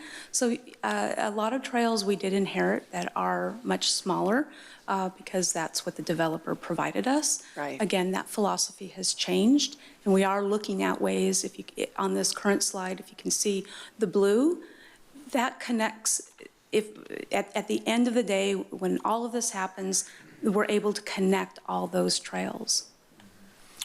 If I can also add, if this plan is adopted, it incorporates the Murrieta Creek Trail into the system for the development of the Murrieta Creek Trail. So that is a connection from our border with City of Temecula to the border of Wildemar. Lake Elsinore. All the way up from Temecula to Lake Elsinore. We are the only city that does not have that connection currently. And so that would be much more than the 8 miles. Amazing, right? And that is something that, as staff, we're excited to focus on. Right. It's going to take dedicated focus because there's some areas that the city does not own. There's 2 creek crossings that, you know, if we told you the price of what a pedestrian bridge would cross, how much that would cost, it's shocking. But we want to focus on that Murrieta Creek Trail because we think that would be the absolute focus of our trail system. And I would agree with that. I think that some of these pictures of, 500 foot of a sidewalk to me, that is like, I don't want to waste any time with putting a sign up there that says, oh, this is, I mean, I think that's ridiculous to even have that and to waste money on that. I would rather see something significant like the Creek Trail, and that could be utilized by bikes and riders, and that could be used by horses and runners and everything. And when I think of a trail, I think of dirt. And, growing up in Norco, with the horse trails, that part, to me, everyone uses them. Bikes use them, mountain bikes use them, and I think that to me is kind of maybe our focus. We should go that direction. It's better for our body to run on dirt anyway if we're running or walk, right? So I'm super excited about the Creek Trail, and I think that maybe our focus needs to be on something we can actually accomplish. And I know that's a huge lift for you all, but it's something that we can actually hang our hat on, that we did that and it's tangible. Yes. I was going to say, if I may, one of our more popular trails is Las Brisas Trail. It's a very short trail. It's a Y-shaped trail, and it's asphalt. Because it's so popular, with moms, dads, grandparents that take kids, who care for kids in strollers, the asphalt, and that's why it's so popular, it's because it's asphalt. And so I think a well-rounded trail system, concrete, asphalt, DG, natural, is probably to be able to have a little bit of something for everybody. Right, I get that. Yeah, thank you for that as well. My other question was a bit confusing on page 14, or slide 14, whatever you want to call it. Some of the workshop survey questions I'm a little confused with. That we have number 1, satisfied with some suggestions for improvement, and number 2 is dissatisfied with the maintenance and quality. So how do we justify, I mean, we always have room for improvement, but how do we justify that? So when we started to collect the data on this one, it's not as simple as how satisfied were you with it, is because we started getting a lot of information in terms of, hey, I'm really happy with them, but I'd rather have it be this. So it wasn't we couldn't extrapolate just a clear satisfaction. People are happy, people are unhappy with it. So when we went through all of the individual comments, a lot of this is a lot of reading on my part and my staff's part, going through what we heard with the community. Dissatisfied with maintenance and quality. We heard where people were asking for some of those tree root elements. We're asking for some of those trails that were washed out. We got a lot of individual trail comments. And that's something that happened across all of our outreach here, is people loved the trail they were on. So when we start to do a element of all the trails, if I were to summarize everything in one, it's almost impossible. It's looking at the trail specific elements, because people are tied to, well, this is my trail, this is what I use, this is what I want in terms of my satisfaction with the maintenance quality. So we really had to start to dive into all the individual trail comments that we'd received. A lot of people said, hey, I really love it, but I don't like that this trail doesn't have a trailhead, or I don't like that this trail isn't paved, or it doesn't connect. So it was almost a trail per trail element, which is why when we went through this, we had to go through that classification table. We developed the user table. We developed a lot of the trail mapping, so we could start to dive into those key detail pieces. Yeah, because there's a lot of things that the whole, like when we prioritize, they're happy, they're not happy. I mean, but I get it now. So thank you for that clarity. Thank you, Madam Mayor. Thank you. Mayor Pro Tem Lavelle. Thank you, Mayor. I'll be quick.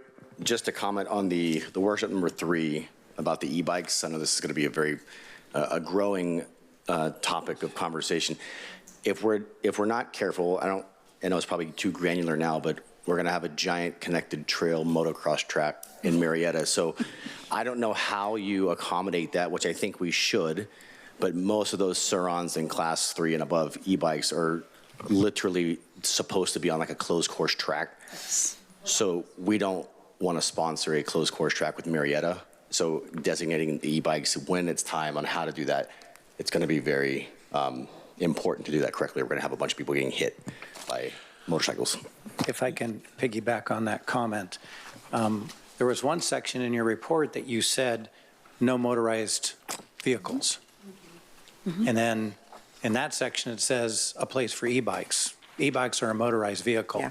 I would agree with Councilmember Lavelle that it would be no e-bikes, period. Bicycles, great. No e-bikes. And the Murrieta code is while it sounds confusing, it really is not. E-bikes are only allowed on permitted trails. In other words, they're not allowed to just go through the softball fields at Cal Oaks. Surons are not allowed they're not allowed anywhere in the city, to be honest with you. They're certainly not allowed in the streets. They're not allowed in the parks, period. So they won't be allowed on the trails. It all comes down to enforcement.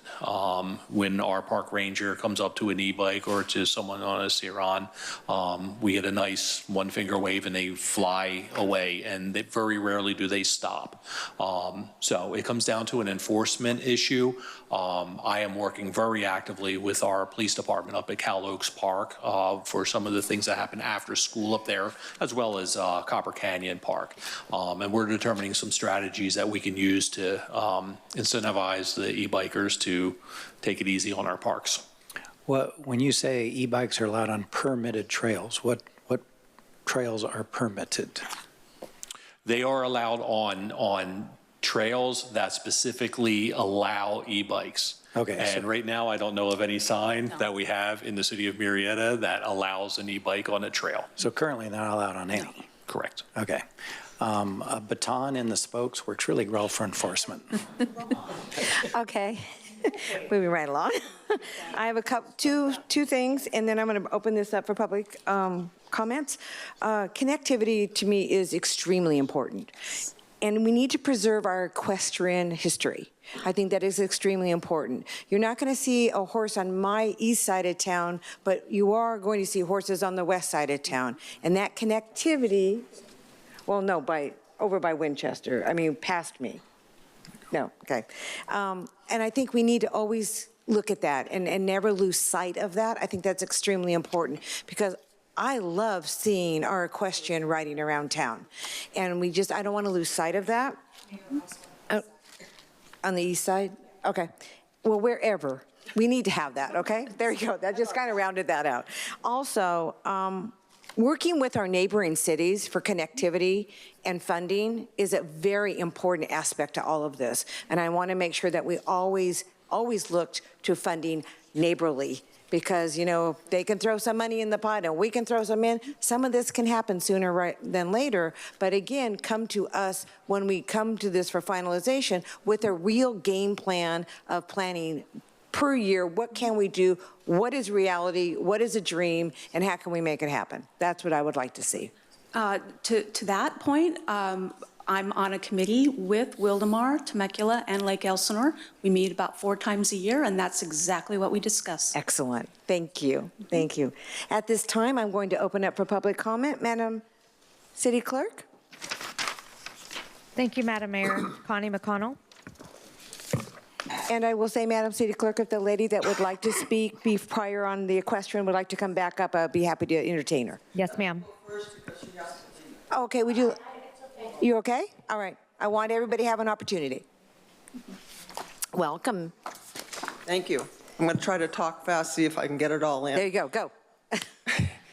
I'm appalled at the lack of mentioning of equestrian in your surveys. And I went to a lot of the meetings, and I did mention equestrian. And yes, we very much want to preserve the equestrian aspect of it. I know a lot of people who trailer their horses over to the equestrian center and then ride from there who are even out of town.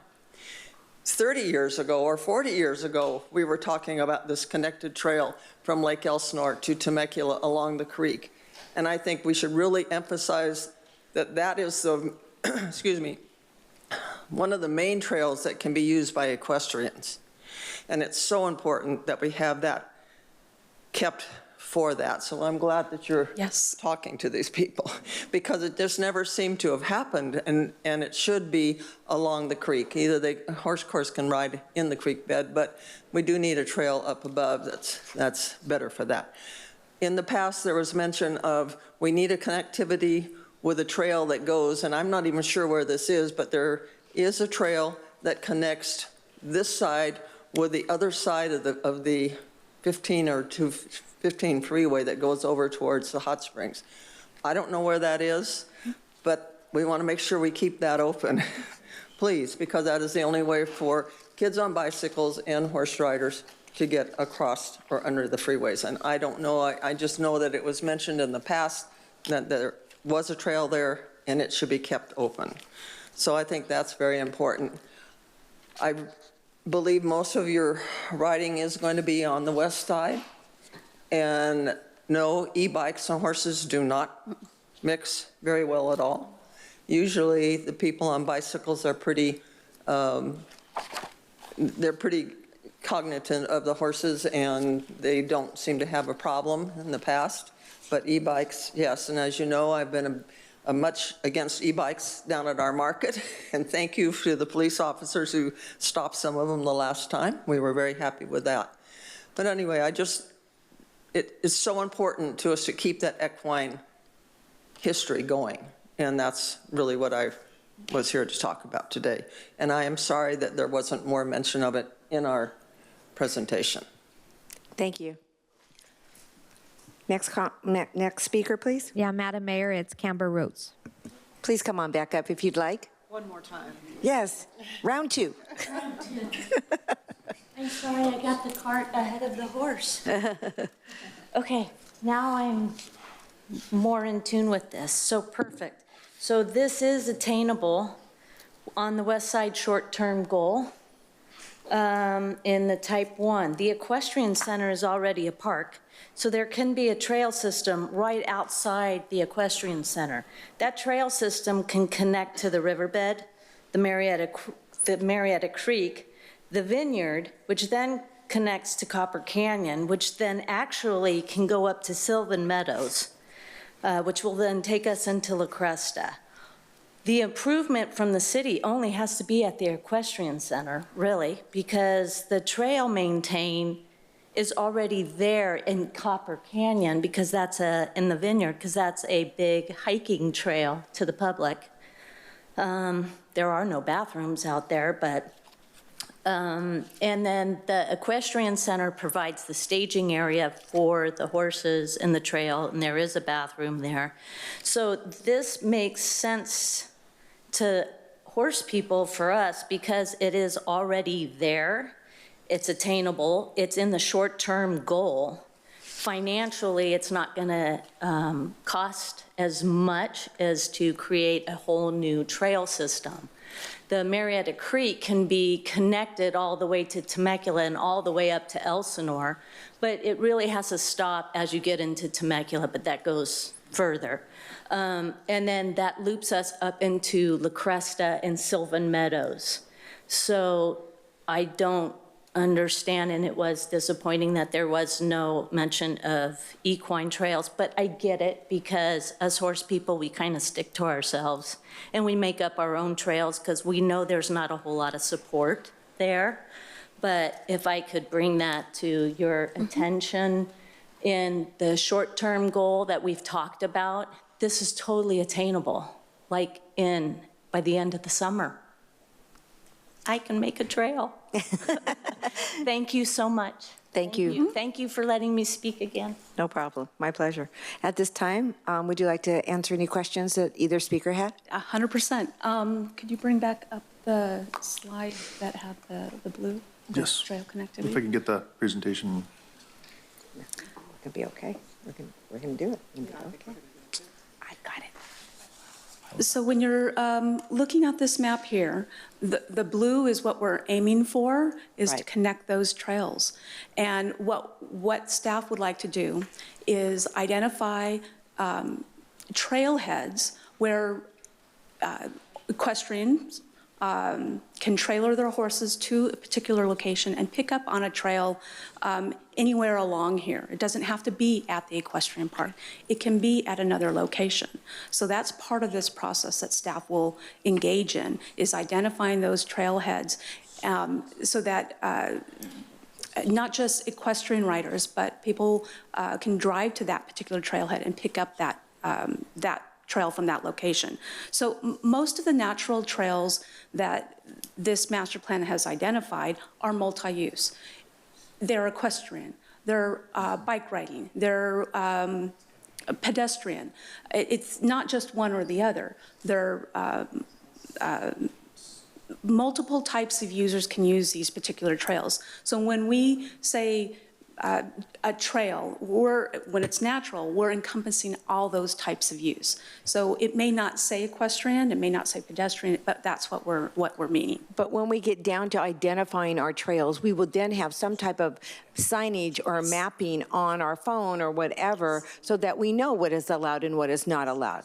And 100%, and that's what those trail signs will identify. They'll identify what users will be able to benefit from that particular trail. So that's what we're hoping to, identify the trailheads, install the signage that lets folks know what this trail is best uses for, and fly those drones, make everything interactive so people know where they're going and what they're doing in advance of actually getting to that trailhead. Excellent. And then wanted Connie's point, so she wanted to focus to make sure that we're able to get from one side of the town to the other. So if you notice the under freeway crossing right there gets you from the west side to the east side and up to the north. Perfect. And then again, identifying those trailheads, post those signs, and we're good to go. And keep them clean and operable them so we can clean, walk there without getting yes. attacked by plants. Yes. Okay, perfect. I'm going to bring it back to the dais for a few last questions or direction, and I'm going to start with Councilmember Holliday, and I'm just going to go down the line. Thank you. That bottom blue line that goes under the freeway, is that Warm Springs Creek? Just above where it says Vintage Reserve and to the left? Yeah, the one where it goes under the 15 there. Yes, That's Warm Springs Creek. Springs Creek. Yeah, that makes perfect sense to have a trail because that's never going to get developed anyhow. Yes. So when I lived in La Cresta, they have extensive horse trails up there that actually go all the way into the Cleveland National Forest, which I'm sure Camber knows. So there's the adventurous horse riders would go riding for the whole day. They could actually all go all the way to San Clemente if they wanted to. But they have, in La Cresta, they have these signs, bike, walk, horse signs with a little triangle that's a multi-use path and to be aware of the others and share the trail. And I think for the horse trails that would be good to have on there to let the others know that, hey, this might happen. Obviously, for the trails that have horses on it, bikes and e-bikes are probably not a good mix. People are fine, but I would encourage staff to reach out to La Cresta and see where those trails can connect so we can plan ours to connect into that. Because when somebody wants to go riding, I mean, it would be really nice if somebody on the west side of town, there are horse people on the east side of town off Los Alamos, but not as many as there used to be. But if they could go from the west side of town all the way to the Cleveland National Forest, I mean, that'd be a huge thing that we could say as a city that we connected to. So I know it's not probably something that you heard in your survey that much because horse people are a very small percentage than what they used to be out here. But I still think it's something that's historic to the city that we need to maintain. Thank you. Dr. DeForest, do you have any comment? Just one. Thank you so much again for your time and for all the information. And as I remember, Murrieta Creek Trail's already a Tier 3 priority for us, for the council anyway, on our council goals. So we are thinking ahead of even this to that moving forward. So just thank you so much. And I thank our speakers today for bringing the equestrian piece. Really, that is Murrieta's heritage, and being an equestrian myself, I really want that to be preserved. A lot of questions I had about this, a lot of phone calls I had were, hey, wait a minute, I'm hearing rumors of things that are not happening, and the equestrian center still is the equestrian center. It is not going to be something else. So I just thank you for all your time and effort. Thank you for answering all the questions that I have posed as well, and thank you, Zach, for the presentation. Thank you, Madam Mayor. Thank you. You're welcome. Councilmember Stone? Thank you, Madam Mayor. Justin, I have a question for you. With regards to both presentations, is staff going to come back with a short-term, medium-term, long-term strategic plan, or are we going to do another workshop where we're going to identify that? It's a really good question. I think we can certainly bring you additional perspective on what we see as high priorities, but at the end of the day, it's often council that really needs to weigh in on what's more important and what's less. We talked about doing something very similar to our programmatic priorities, but with the whole CIP, which would include a lot of these elements. I would emphasize too that while it's really great to think about short-term and long-term, especially when it comes to how much money we have right now, there's still a relationship. So what we don't want to do is do all the short-term priorities and spend all the money that would otherwise be needed to be saved for the long-term priorities. Right. So it really is a comprehensive look at all of these things to decide what is most important and then develop the action steps, some of which might just be saving money or acquiring land. Others might be fully executing capital projects. So I think that's going to be a collaborative effort for all of us to do, and somewhat on an ongoing basis as priorities sometimes shift and public sentiment also changes. With regards to your comment about acquiring land, I did have a brief question for our city attorney, and that is, as development comes to fruition, is there a way that we could ask them with regards to their impacts on our community, especially that this is a priority? Could we have a special account where we receive those impacts into an account, and as that account builds up, we're able to acquire some land for another regional park, especially, and again, I'm for Dr. Lisa DeForest. We definitely need something for the west side. And so again, looking at the strategic plan, maybe that's something that you and David can talk about if that's something that we want to implement moving forward. You don't have to answer that. It's just really a statement. I can just very, very briefly say that we are discussing exactly that, how to work with the development community to accomplish these goals. That would be fantastic. I want to thank you so much for your presentation, and I'm really excited to see, I know that our workshop was at 2:30 in the afternoon, that we had many of you take the time to come and hear us and our speakers as well. So I know that 2:30 in the afternoon was probably a little difficult, and we really appreciate how you've engaged and that you are here and making this a priority. In closing, I just want to say that it's really important that we preserve the past. And the equestrian community is our past, and they still are our future on the west side. And as Councilmember Holliday said, the east side, we don't have as many horse ranches, but it's still a very rural area, and we want to preserve our rural area. So as we preserve the past, we also want to be very forward-thinking in the future. And there are some things, some requests that is a priority, and I know you know this, but I'm just going to say it out loud. We want a splash pad for our community. They want a pump track for our community. Yes, they want the expansion of pickleball courts. We've been hearing about that for a while now. They want the expansion of other types of recreational activities as well. So I think it's really important that we focus on what we can do to upgrade what we have, but then think moving forward what the future does look like with our strategic plan. So again, thank you so much to staff, Leah, Brian, thank you so much, and thank you again to the community who came out to be engaged with this great presentation. So thank you so much, Madam Mayor. Thank you, Councilmember Stone. Mayor Pro Tem? Thank you, Mayor. Just brief, want to say thank you. This is really exciting to see this mapped out, pun intended. So I look forward to the future and what we can get done and the long-term plan for Murrieta. Thank you. Thank you. I do have a question for our city manager. What is the timely manner in this coming back to us?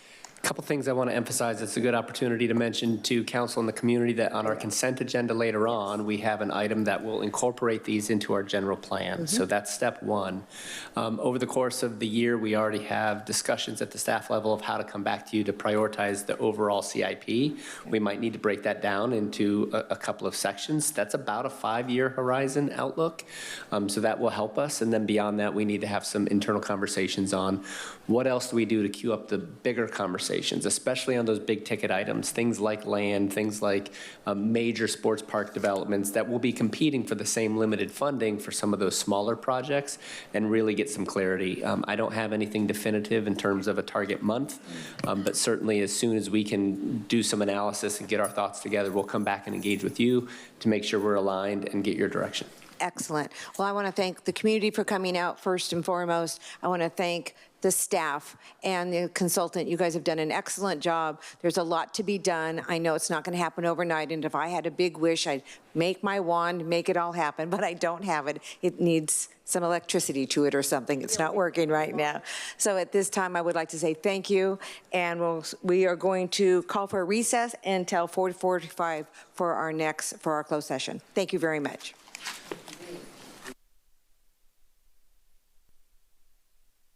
Nada? Here we go. I'd like to call to order the June 3rd meeting of the Murrieta City Council.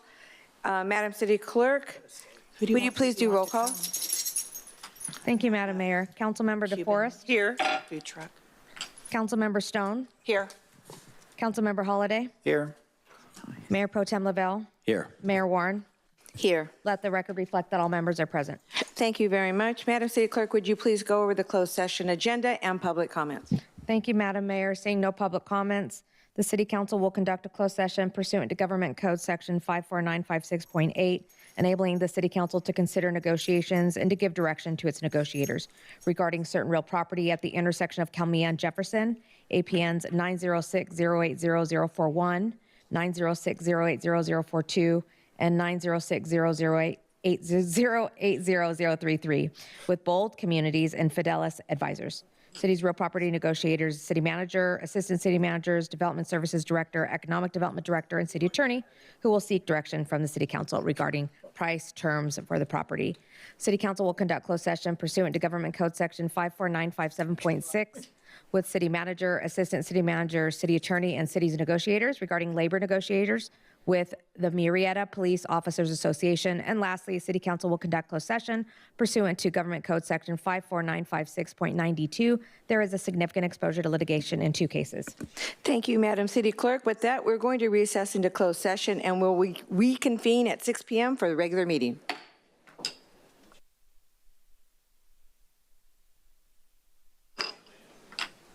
Good evening, everyone. This is the June 3rd regular meeting of the Murrieta City Council that I am now calling to order. Madam City Attorney. Thank you, Mayor. The City Council met in closed session on 4 items. The first was to confer with the real property negotiator pursuant to Government Code Section 54956.8. The council was updated, no reportable action. The second item was to confer with labor negotiators pursuant to Government Code Section 54957.6 regarding negotiations with the Murrieta Police Officers Association. The council was updated, no reportable action. On the last item, CS3, the City Council met on 2 cases where there were exposure to litigation. In the first item, the council was updated and asked questions. There were no reportable action. On the last item, council gave direction to staff, no reportable action. Thank you. Thank you. Madam City Clerk? Councilmember DeForest. Here. Councilmember Stone. Here. Councilmember Holliday. Here. Mayor Pro Tem Lavelle. Here. Mayor Warren. Here. Let the record reflect that all members are present. Thank you. Thank you. At this time, if you are able, please rise for the Pledge of Allegiance led by Bob Mailing and remain standing for our invocation led by Pastor John Hanson with Centerpoint Church.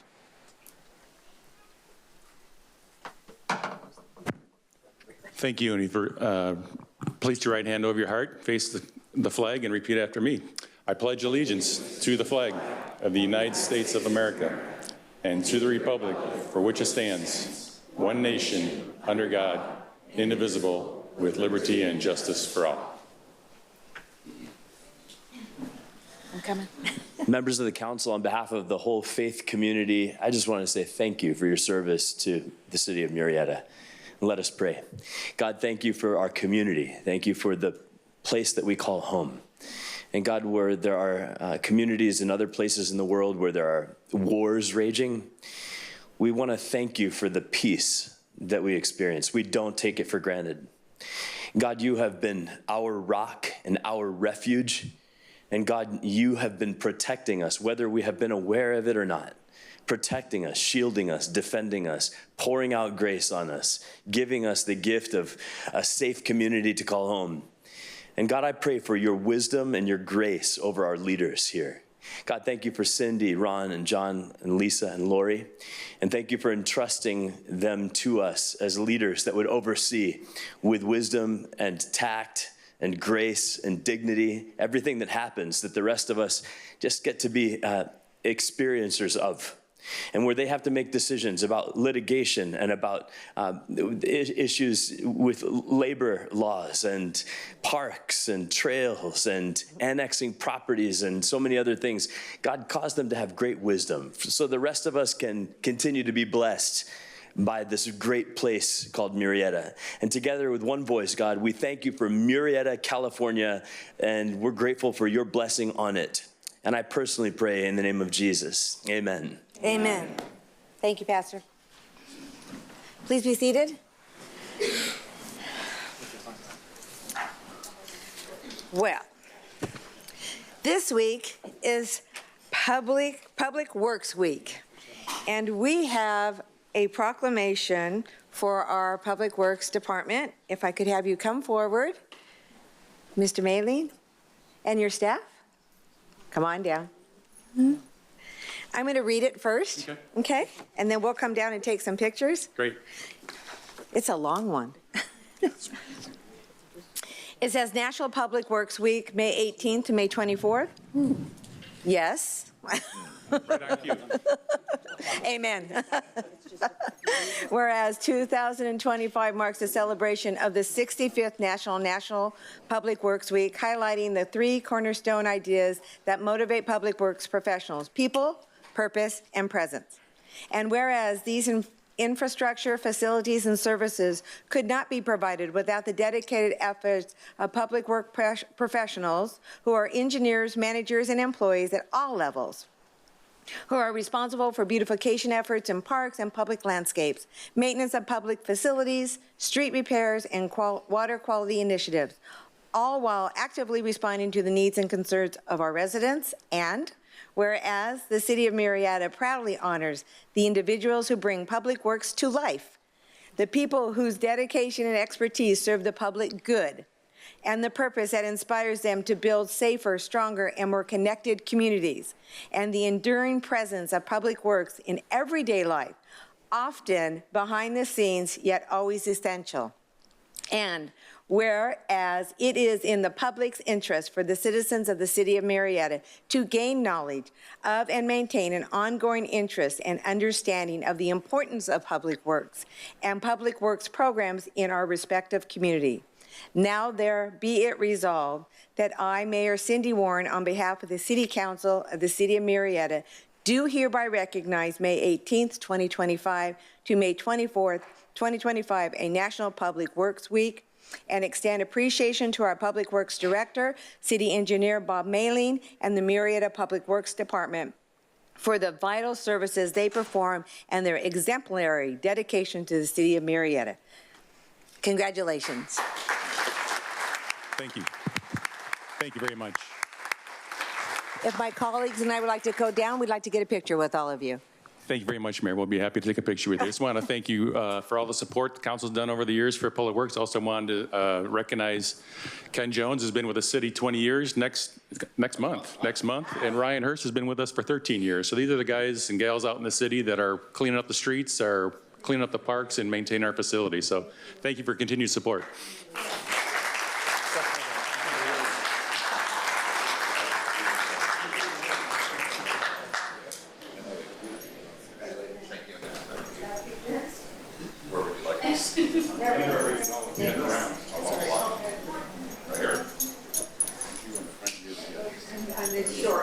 I think I'm the shortest. You think you're the shortest? I am.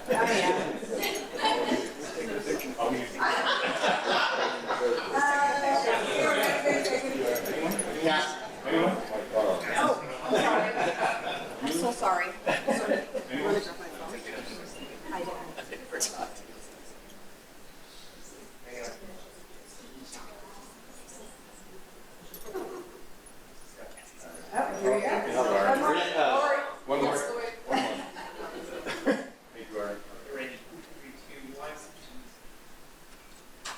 Thanks, guys. I know. I know we were going to take pictures. That was funny. No, she was not going to be here. We all were opposing, though. We did fine, yeah. Okay. Our next item on the agenda is the Champions for Murrieta. And I want to tell you a little bit about it. The Champions for Murrieta is an individual who lives or works in the city of Murrieta, who lends a helping hand behind the scenes to make life a better place in Murrieta. A person who does not know how to say no because they love giving back and helping others. A champion for Murrieta is considered an unsung hero that has made significant and measurable contributions to preserve and/or improve our community without being in the limelight. The second recipient of this award has been selected by Mayor Pro Tem Lavelle.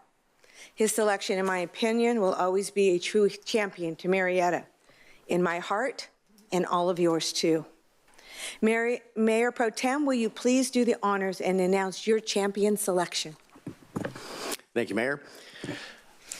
I'll start by saying when I first started getting involved in Murrieta politics, Murrieta, the chamber back in, I think, 7 years ago, I remember one specific time that I was at an event with my wife, and we were sitting at a table. I don't remember what event it was. And she, when we were leaving, she's like, if he's there, I won't mind going with you to future events, because I had a good time. And I remember that so vividly. My selection is Adam Bouvet.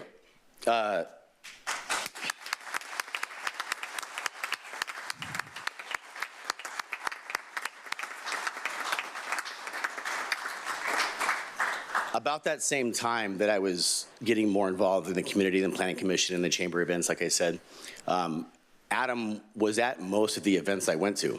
I mean, and he didn't know me from Adam. Very well said. But I'll always remember how accepting he was, how welcome he was to me being new to the scene, essentially. His smiles and his just good attitude made a lasting impression on me and forever will. So with that, I'd like to read the proclamation with some words that we've come up with for Mr. Bouvet. The city of Murrieta is honored to designate the late Adam Bouvet as a champion for Murrieta. Everyone who knew Adam understood his impact throughout the community, from small to big events. He was always giving back and helping out in any way. Adam Bouvet first began making his mark in Murrieta in 1996 when the Mill Restaurant was established, a place now synonymous with Adam's positive attitude and trademark smile. In addition to his work at the restaurant, Adam was a board member of the Murrieta-Willamar Chamber of Commerce. He owned and operated the Bouvet Group, a real estate endeavor at Exit Alliance Realty. Furthermore, Adam was a board member of the Oak Grove Center. He served as a role model for the community while ensuring the mission of the center to rebuild the lives of at-risk children through education, healing, restoring relationships, building character, and instilling hope. Adam Bouvet, apart from being a Murrieta resident, business owner, and board member, was also deeply involved in supporting public safety and City Hall as a whole, and would often provide support in any way possible. His dedication to local government and public safety demonstrated his commitment to ensuring Murrieta remained one of the top safest cities in the United States for his family and community members alike, which awarded him the Murrieta Citizen of the Year award in 2018. Since his passing in late 2024, his absence has been felt by his beloved wife, Tracy Bouvet, and his family, and all those who knew him. He leaves behind a legacy of kindness, altruism, that serves as a model for the community and embodies the nature of what a champion of Murrieta is. Tracy, I'd like you to come up.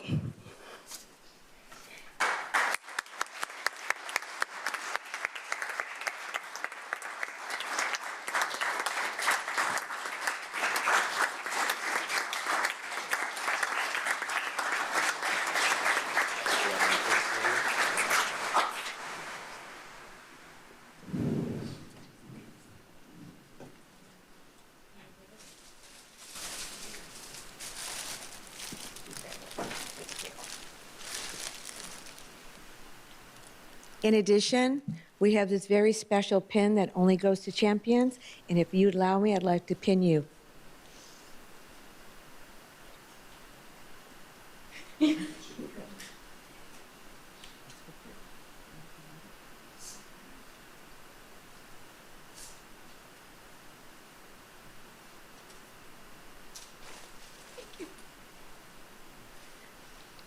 Tracy, would you like to say a few Yeah, I'll words? just say Okay, something. You can. Please, right here.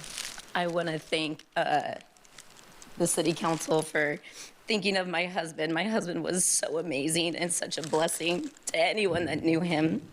And he gave so much to this community. And now this community has given me so much. So I'm forever grateful for everyone in this city. And thank you for continuing to talk about my husband, because he did leave a huge legacy here. So thank you so much for all of you.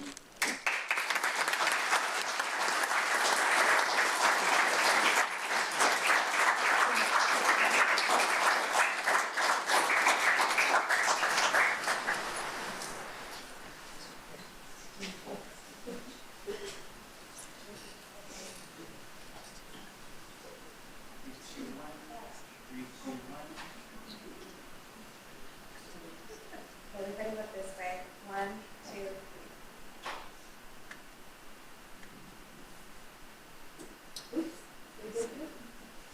Thank you so much.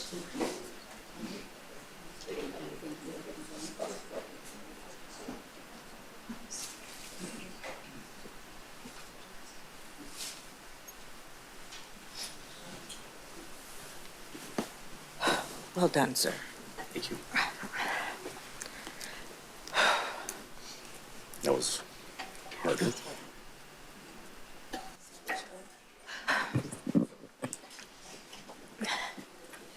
Okay, we're going to move on for the approval of the agenda.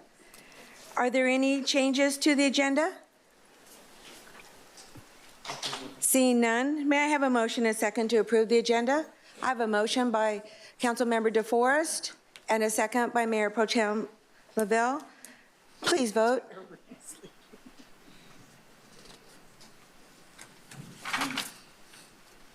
Weather's crazy. Thank you, everyone, for coming this evening for that. I appreciate it. Did everybody vote? Did you vote? Everybody vote. Thank you, Councilmember Stone. Motion carries unanimously, 5-0. Thank you. At this time, I'd like to ask our city manager for his administrative update.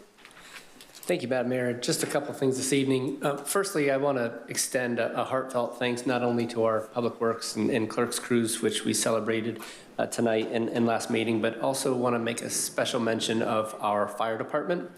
It's become, unfortunately, somewhat of a common occurrence as we hit the dry season that we have little flare-ups. And we've had a couple recently in the West Murrieta fire near the Equestrian Center, and another one really maybe within an hour or so of that one at Jefferson and Guava. And it's just a reminder how important it is to have a well-equipped, well-trained, well-resourced fire department, because in both instances, they were able to mobilize quickly, put those fires out before structures were threatened, before a vegetation fire spreads more broadly throughout the city. And just want to extend my heartfelt thanks. I know it's a sentiment that council would echo in our community as well, to the men and women in our fire department. Beyond that, I'd also like to invite Javier Carcamo, our Director of Finance, to come up. He's going to present one of quite a few. I don't know where the trophy cabinet is, but they've earned another award that they'd like to talk to you about. And again, another testament to the quality of the work that our team does, in this case, our finance department. Javier. Thank you. Good evening, Mayor and City Council members. So this is the time that I really personally enjoy the most, is really recognize the amazing finance team we have here at the City of Murrieta, your finance team. And so, yes, we are, I'm here to share with you another award that we received primarily for a very recent new financial documents we started preparing back in 2023. Next slide, please. And so, with GFOA, we have been part of their award programs, and this is primarily for our budget report or budget book our annual financial report.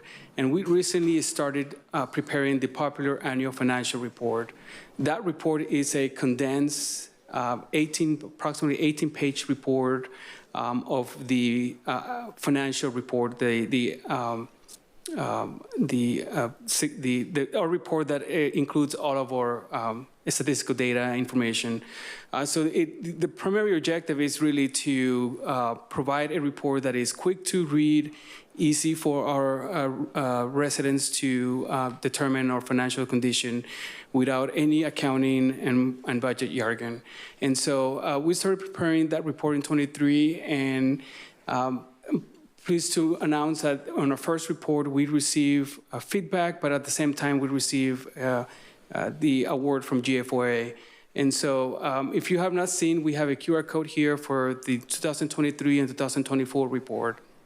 And with that, here's a picture of the 3 reports we have received during fiscal year 23. So this is our 3rd report for that fiscal year.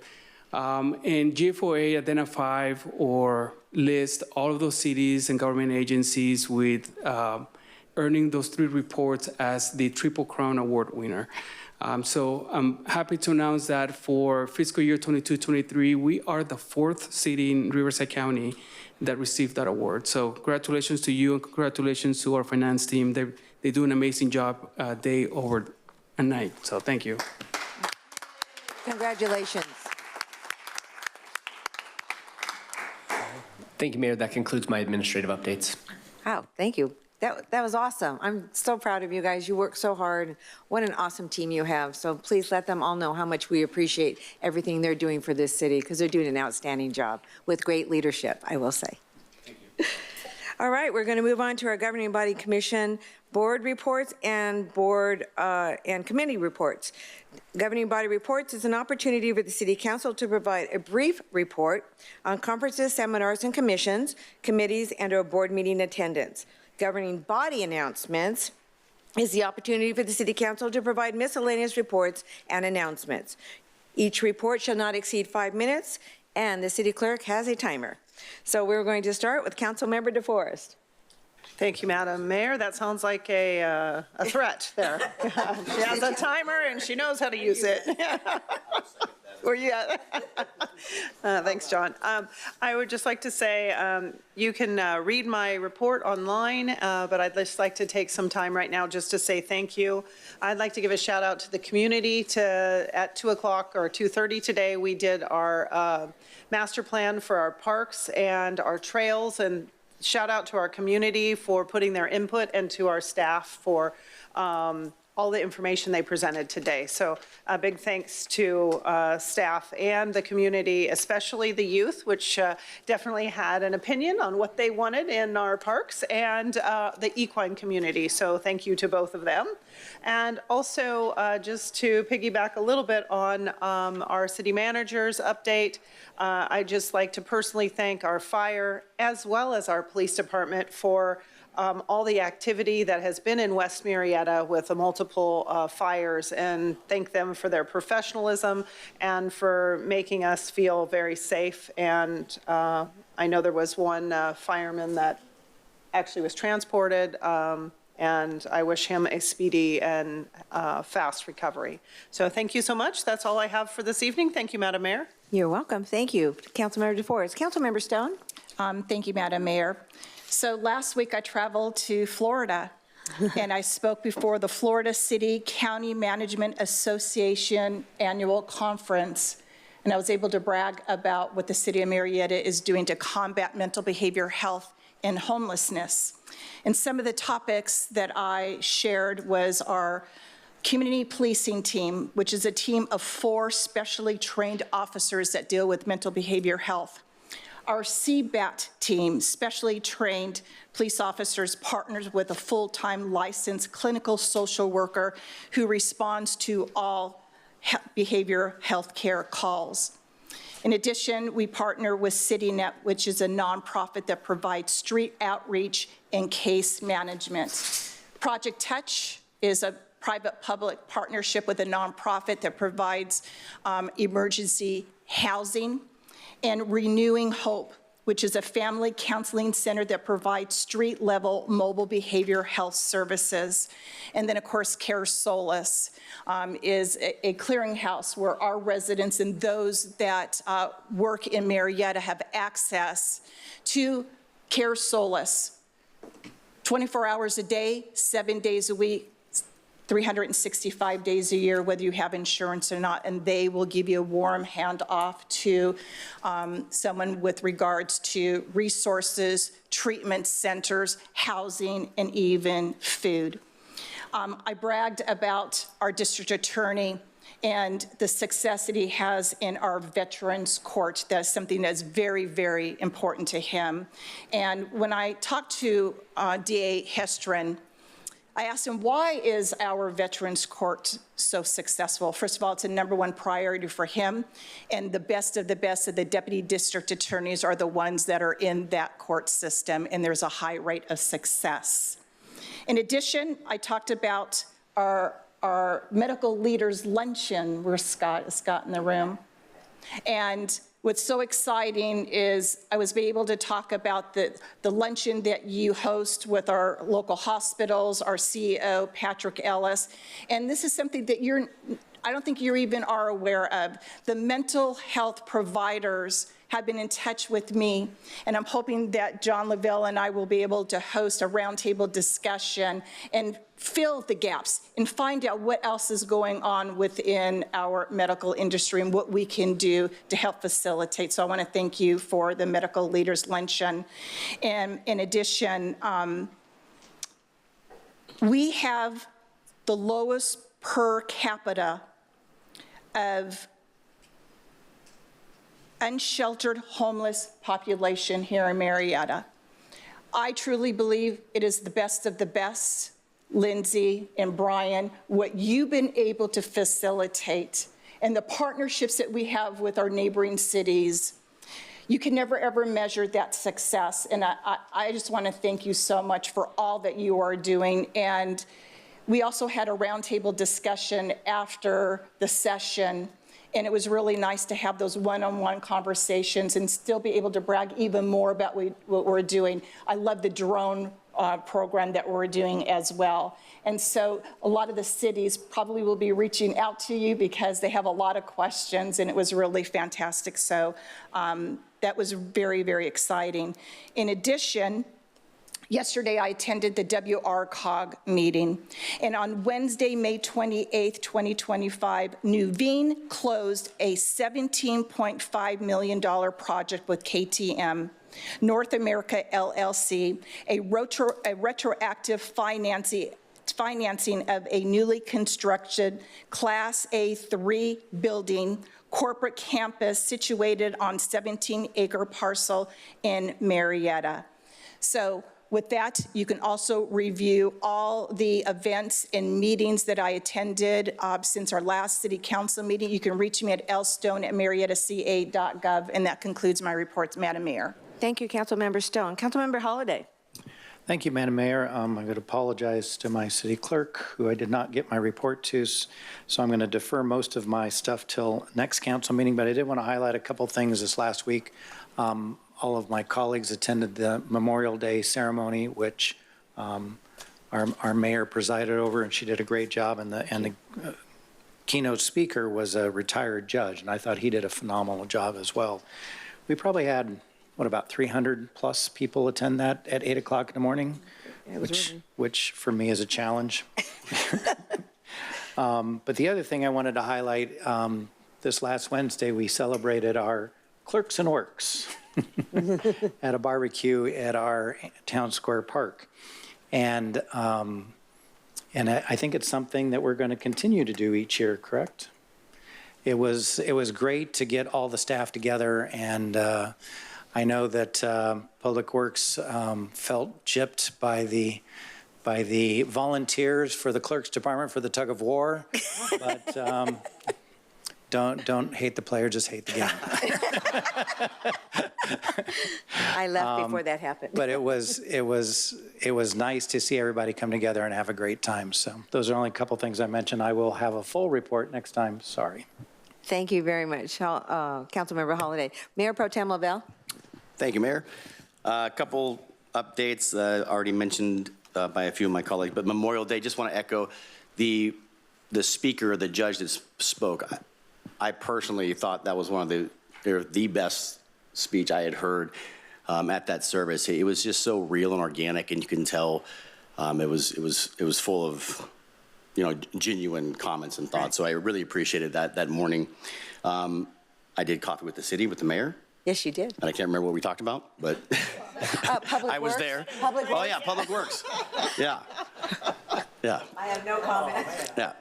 I have a short-term memory problem. At ICSC, Scott, my feet still hurt, so thank you. And then lastly, the tug-of-war game, if I'm playing a game, I'm playing it to win. So next year will be fun. Yeah. Thank you, Mayor Pro Tem Lavelle. Never know what you're going to say. I attended many meetings, and since there's so much that goes on at the RCTC, I do have it on my report, and you won't be able to read it because it's very, very little. But we are in the process of approving a budget, which is a good thing, and there is going to be money for our roads and our freeways, so that's even a better thing. RTA, what I have to announce on that is they are going to extend the free rides for students up to 18 years old on any bus, and that's going to go until December of 2026. So it was supposed to end at the end of June, and so we've extended it through December of 2026. We're very excited about that. Moving on to my body announcements. I had to find out where we're at. We had the opportunity of attending many events. One of them, the Monomos Terrace Apartments grand opening, which was well attended by many people in the community. And these apartments are serving a big purpose in our community. And very happy to meet everybody and to see, when we were there for the groundbreaking, we said when, and it was so unreal to be there to say now they're occupied. So that was very nice. I attended the Student of the Year breakfast.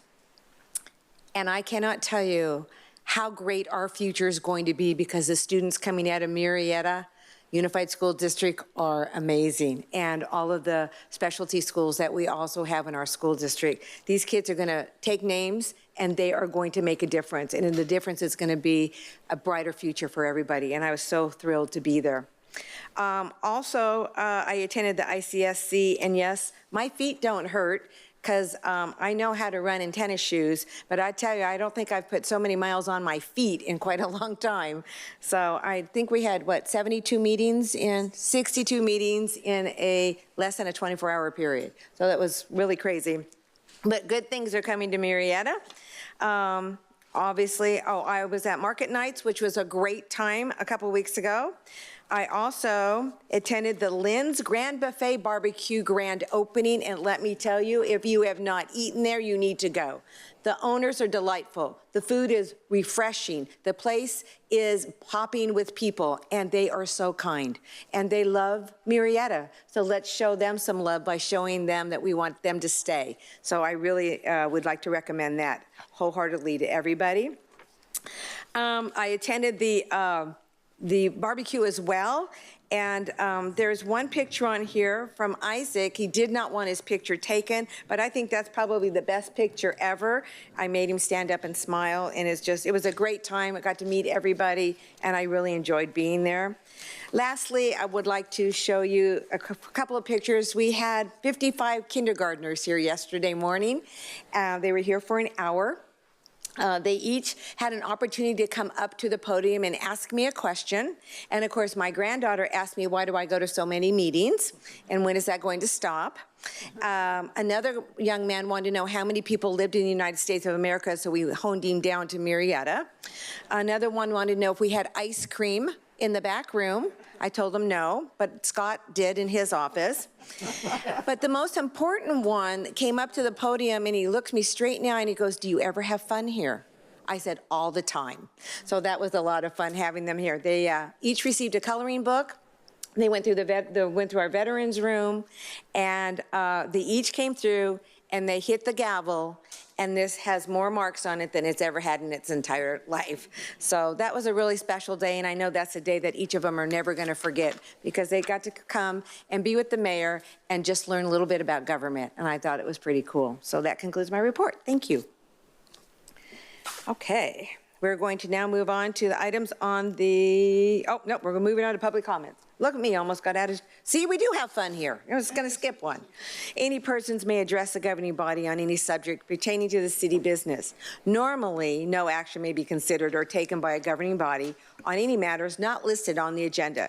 Each speaker will be limited to 3 minutes. I would like to note that we started this meeting today at 2:30 in the afternoon with a workshop with a lengthy agenda in front of us. Any requests made to the city clerk for more than 3 minutes. Unfortunately, at this time, I'm unable to accommodate your request. I hope that you understand and appreciate my decision. Madam City Clerk, do we have any public comments? Thank you, Madam Mayor. Rosie Brady.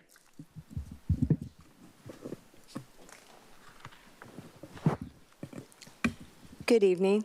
Good evening, City Council. Thank you for having me and allowing me to speak. My name is Rosie Brady, and I'm the president of the NAACP Branch 1034 in Lake Elsinore. It's the National Association for the Advancement of Colored People and All People. I am inviting you to our Juneteenth celebration, June 20th from 5 p.m. to 9 p.m. We are excited to announce that this year's celebration will be held at the Diamond Stadium in Lake Elsinore. The Lake Elsinore Branch 1034 proudly represents all the communities within Southwest Riverside County, including Temecula, Murrieta, Wildomar, Menifee, Lake Elsinore, Paris, Sun City, and Corona and Norco. Please mark your calendars for our event, June 20th from 5 to 9 at the Diamond Stadium. We will have food, vendors, entertainment, raffles, and various other activities. Also, I'd like to share a little history about Juneteenth for those that may not be aware. The history of Juneteenth has its roots in the complex and painful history of slavery in America. The Emancipation Proclamation signed by President Lincoln set the events in motion. On January 1st, 1863, he decreed that all persons held as slaves within the Confederate States are and henceforth shall be free. Juneteenth is celebrated on June 19th each year. It commemorates the emancipation of enslaved African Americans in the United States, especially the day in 1865 when Union troops arrived in Galveston, Texas, and announced the end of the Civil War, ensuring that all enslaved people were freed.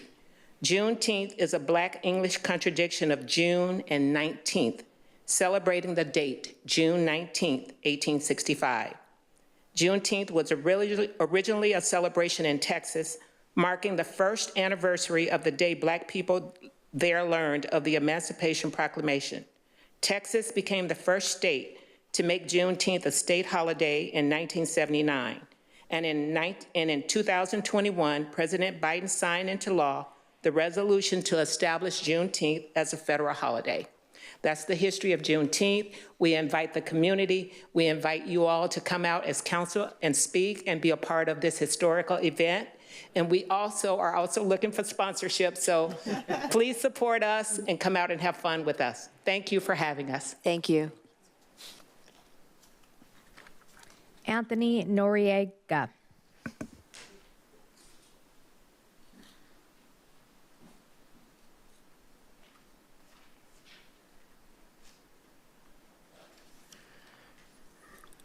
Good evening, Mayor, council members, and community. My name is Anthony Noriega. I'm the District Director for the League of United Latin American Citizens in the Inland Empire, and I am also a member of the NAACP Lake Elsinore branch. I urge you not only to endorse and support the Juneteenth event, but to embrace it.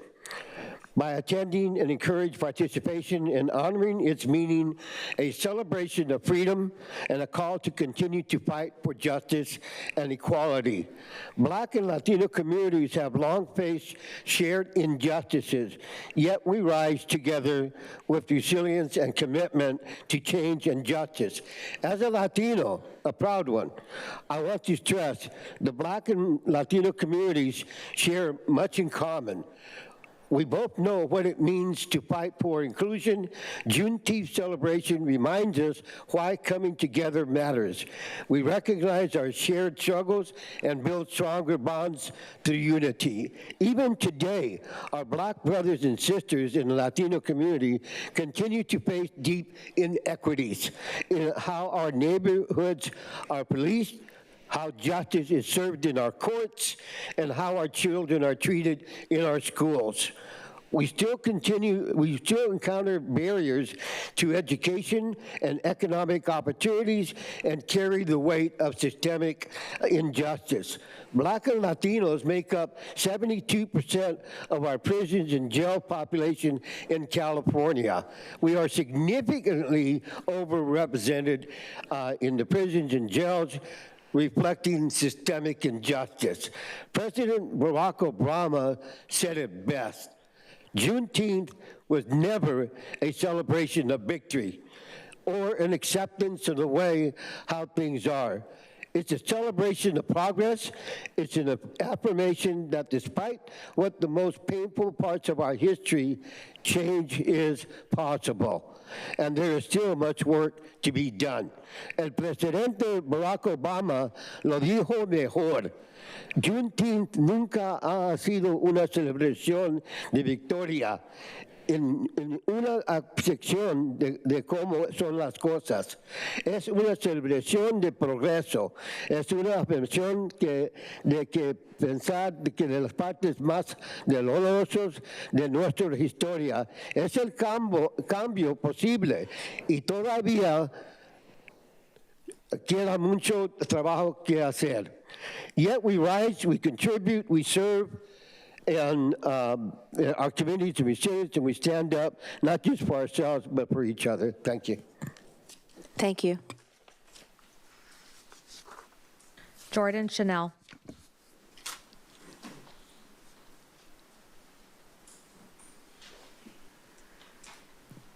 Hello. So I had to do a community service project for my school, and I decided on how Murrieta's increase of new housing has impacted the population rise and school population. As new houses are getting built, the streets are full and the schools are overcrowded, slowly turning the quiet charm of Murrieta to an insanely busy city. Murrieta's once 800-person population in 1980 has grown quite a bit to the last count of 112,122. Furthermore, Murrieta's increase of new housing has been a great outcome of the population rise and has also impacted the population in schools.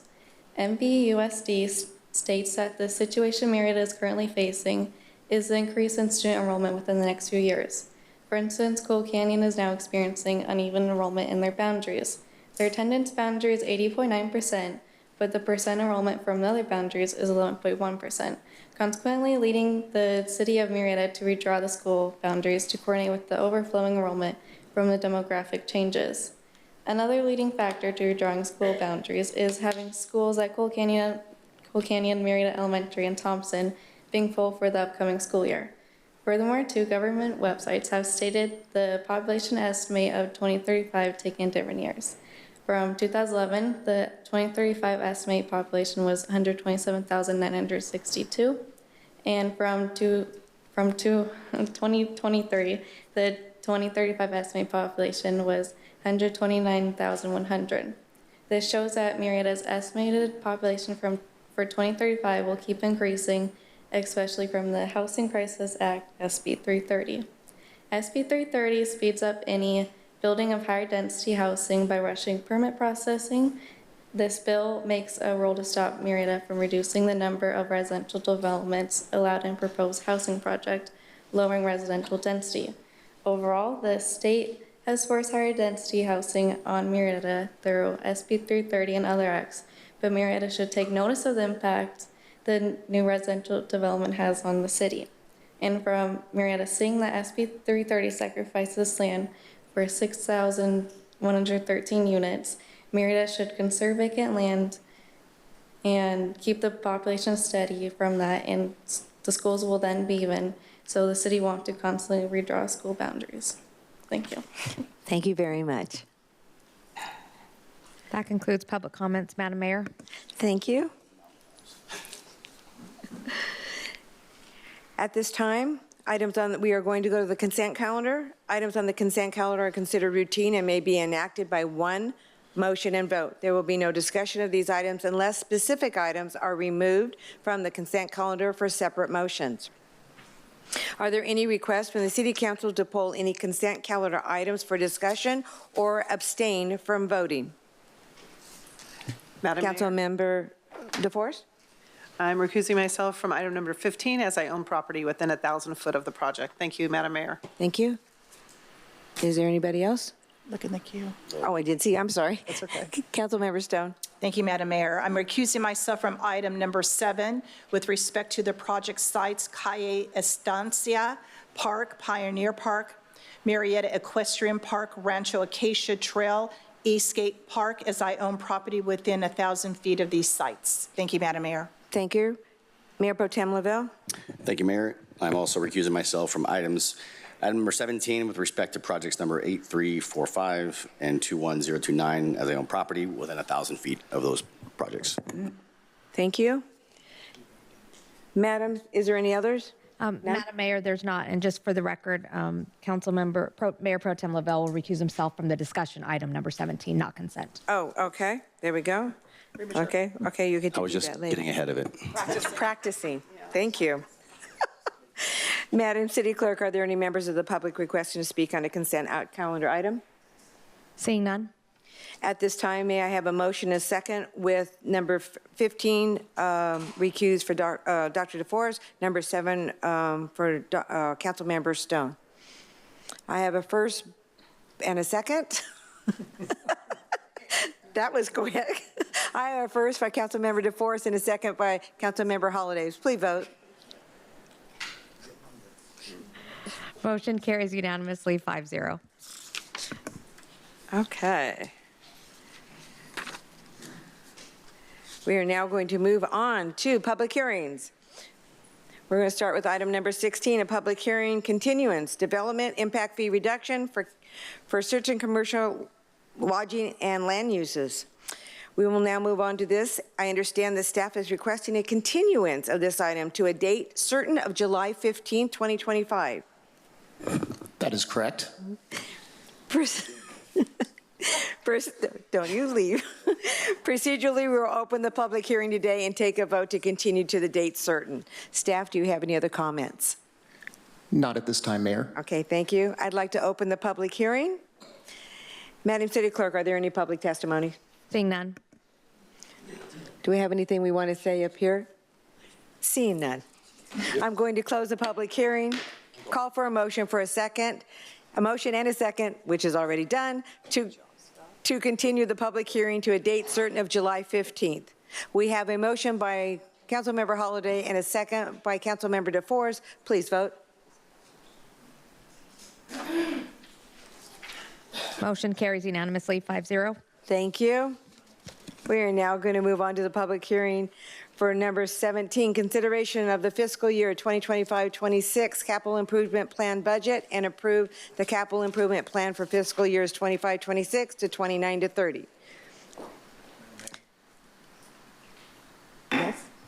I need to recuse myself from item number 17 with respect to project numbers 11000, 21029, 8195, 22039, 22041, and 22037 as I own property within 500 feet of these projects. Thank you. Mayor Pro Tem Lavelle? It's like Groundhog's Day, but I am recusing myself from item number 17 with respect to projects number 8345 and 21029 as I own property within 1,000 feet still. Councilmember DeForest? I'm recusing myself from item number 17 with respect to project number 8095 and 8345, as I own property within 500 foot of those projects. And Councilmember Stone. Thank you, Madam Mayor. I'm recusing myself from item number 17 with respect to project number 8094 and 22030, as I own property within 1,000 feet of these projects. Thank you. I guess I'm the only one that's not recusing herself from anything tonight. Thank you very much. Staff, may we please have your report? Good evening, Honorable Mayor, Mayor Pro Tem, and City Council members. My name is Jennifer Terry, Finance Manager. Joining me this evening are RN Mendoza, our Financial Analyst in the Finance Department, Brian Crawford, Municipal Services Director, and Jeff Hitch, City Engineer. Tonight, staff respectfully requests that the City Council conduct a public hearing on the proposed capital improvement plan for fiscal years 25-26 through 29-30, and consider adopting the CIP budget, which would go into effect on July 1st. I would like to extend my sincere thank you to all departments and staff involved in preparing the proposed CIP budget.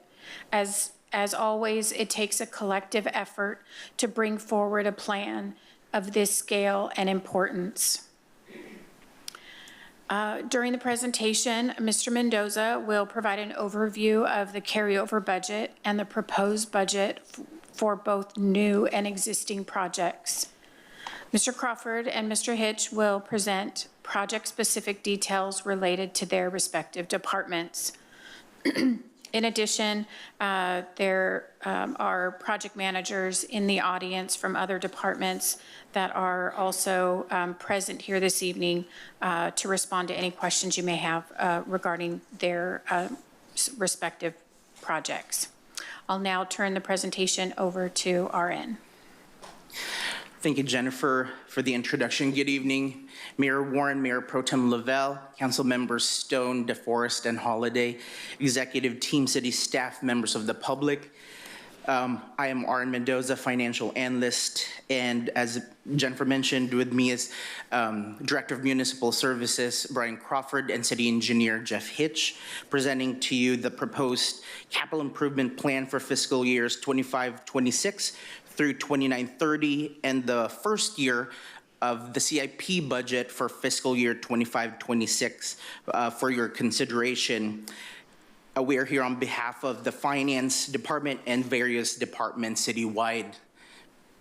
Tonight, Mr. Hitch, Mr. Crawford, and I will present an overview of the CIP budget in 5 points, namely the CIP summary, the projects underway, anticipated projects this coming fiscal year, and regionally significant projects, as well as present to you the resolution that before you tonight. Mrs. Terry will make the closing remarks. On May 6th of this year, staff presented the City Council a proposed CIP budget. On May 14th, staff presented this to the Planning Commission, and the Commission found that the projects presented are in conformance with the city's General Plan 2035. Since the May 6th budget workshop, a net decrease of approximately $1.1 million has been reduced from the carryover budget, as well as the new 25-26 appropriations. The significant decrease was caused by projects being completed and paid for and not having to be carried over to the next fiscal year. Additionally, the initial appropriation to the library fire alarm system and new public address system were presented during the CIP budget workshop. That is in that orange column in front of you for collectively at $200,000. The Town Square Park Monument Sign and Amphitheater parking lot has also been completed, which required us to decrease the carryover budget for the next fiscal year. When we presented in the CIP budget workshop, we presented a new traffic light at Hancock and Walsh that has now been added to an existing project along Hancock Avenue instead of creating a new project. So we are actually appropriating the developer fees that the developer are appropriating to go towards the costs of the project. Reduction on a maintenance-related project by Public Works as they have sufficient funding for the citywide signage replacement project. And also there were items that were brought between April and June 2025 for actions, and those projects were factored in as well in the calculation of the carryover. The total carryover budget before you is approximately 102 million projects, and of which 1.4 million are in addition to the new projects. Existing projects are approximately $10.1 million for a total fiscal year 25-26 budget in front of you of $113,526,177.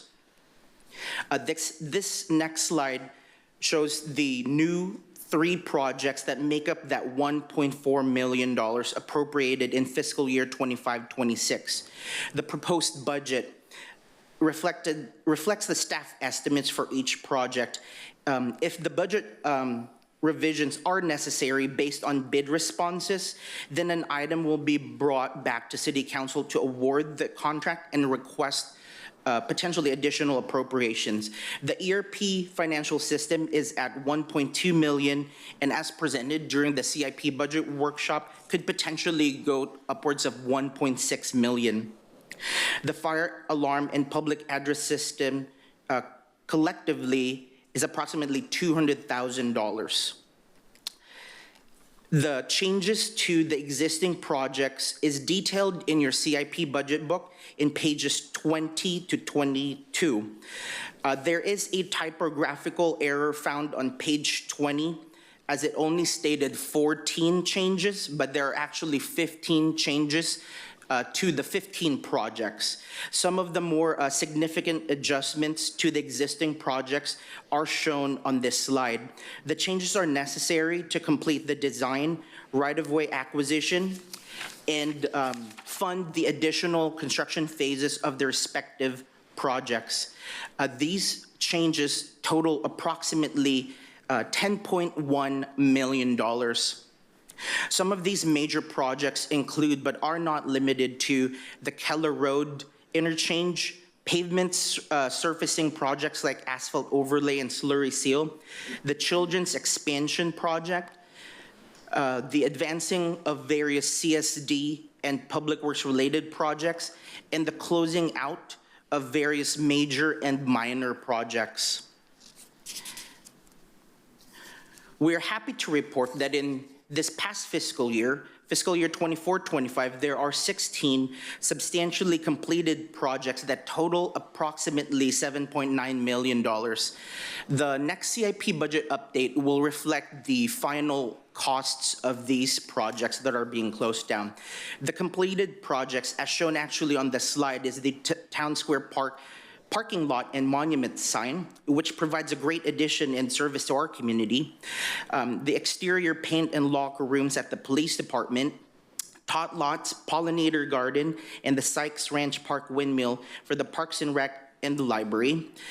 Mr. Hitch and Mr. Crawford will present the detailed description and explanation in their respective part of this presentation. To summarize, this slide represents the different funding sources and the types of different projects that the CIP will be funding. And I apologize for the just the number there, but it does total to the 113 million as mentioned earlier. There we go. It's 113,526, 177 for both sides. So the sources, as you can see on the left side, where different funding sources are identified, and on the right side are the different infrastructure projects. The following slides I am presenting on behalf of the Economic Development and the Police and Fire Departments. For the Economic Department, Economic development, projects underway are the citywide EV charges currently temporarily located at the Senior Center and the Murrieta Innovation Center. These are the current photos from the initial project. These projects are actually majority funded by the federal government from a grant, and also the South Coast Air Quality Management District, and a little bit of the general fund. For the fire department, they have the City Hall and Fire Station 1 generator project, which is majority funded by a federal grant by approximately 75%, with a match by the general fund of 25%. And also the Type 1 apparatus is also underway, so I apologize, with a completion date of approximately 4 years, which will be funded by Measure T. For the police department, completed projects that happened were the PD building exterior paint and PD building locker room. Both projects were funded by Measure T, and projects underway are the police department traffic bureau improvement, which should complete the improvements at the police department building, and also the mobile command, believed to have an 18 to 24 month completion. The estimated date of right now, as the police department estimates, is approximately summer of 2026 is the expected completion date. With that, I conclude my portion of the presentation. We'll now turn it over to Mr. Crawford, followed by Mr. Hitch. Thank you, Mr. Mendoza. I'm going to go ahead and review some of the projects that we were able to complete for community services this past year. So we did put up our final touches on the Sykes Ranch project. It was finished in August 2024. That involved the completion of different walkways and the enhancement of the historical aspects of the park, and the installation of a really nice windmill at the feature that was kind of reminiscent of the original windmills that did appear at the property about 100 years ago. We also finished our pollinator garden at the library. That was funded with mainly grants from local water districts. It's a really great project, especially going to be great when summer rolls around and everything starts blooming again. We are also able to complete 5 different tot lot project replacements. So you'll see we did that at Firefighter Park, Alta Murrieta Park, Eastgate, Rancho Acacias, and Sycamore Park. In addition to those parks, we were able to construct new parks, new playground equipment at North Star, Palomar, Monte Vista, and Oak Terrace. We've just wrapped up the last park at North Star Park. It's an amazing park. If you haven't been to that park, it's on the east side of the city. It's got a really amazing, very large playground that I think your kids would love. So please stop by and visit those. We also finished our Town Square parking lot and monument project. This is going to be a really nice feature for any of the events that are taking place at Town Square Park Amphitheater. We have an approximately 93 parking space parking lot with ADA parking. And then we also constructed a monument at the corner of Calmia and Jefferson. And it features 2 video boards that are able to advertise any of our events or council meetings, anything that we really want to on those video boards during the day. We're also going to be starting our pickleball court project at Alderwood Park. We're just wrapping up the design right now. We'll come back to you when we have a job order contract proposal for you to consider for a contract for construction. And then currently, as we speak, we are constructing Glen Arbor Dog Park. It's a lot of work out there. We're building switchback walkways down the slope down to a large and small dog park down at the bottom. It's going to be a really nice amenity for those folks that live in that area off of Nutmeg. And we anticipate 2 projects this next year. These are going to be in conjunction with our Children's Library expansion project. We wanted to put these into the CIP project because we need to replace the fire alarm in the current library, and we want it to be able to match a new fire alarm that we're going to put into the Children's Library expansion. And on a similar note, We are also going to be putting a public address system into the children's library expansion. We think it's very important for safety purposes and to communicate important information to parents and children alike. We're also going to expand that into the existing library. We don't have a public address system currently, so that'll be a really nice amenity for the library. And I'll turn it over to Mr. Hitch now. Thank you, Mr. Crawford. Good evening, Mayor Warren, Mayor Pro Tem Lavelle, council members. Happy to be here again tonight on behalf of engineering. Talk a little bit about some of the engineering projects that we have in our CIP. I know we have a lot of things on the agenda tonight, so I'll try to be somewhat brief, kind of walking through this, but just looking at stuff we've done over the last fiscal year. We completed our citywide slurry seal project, which, as you know, is a 8-year cycle project that we do. We intend on slurring all of our residential streets every 2 years, every 8 years. So that means, and we do 25% of the city at a time is the idea. That means every time we do one of these projects, we're going to be doing a new project every 2 years. You'll see here, this was 23-24. We got a late start on this particular project, so we finished it in 25.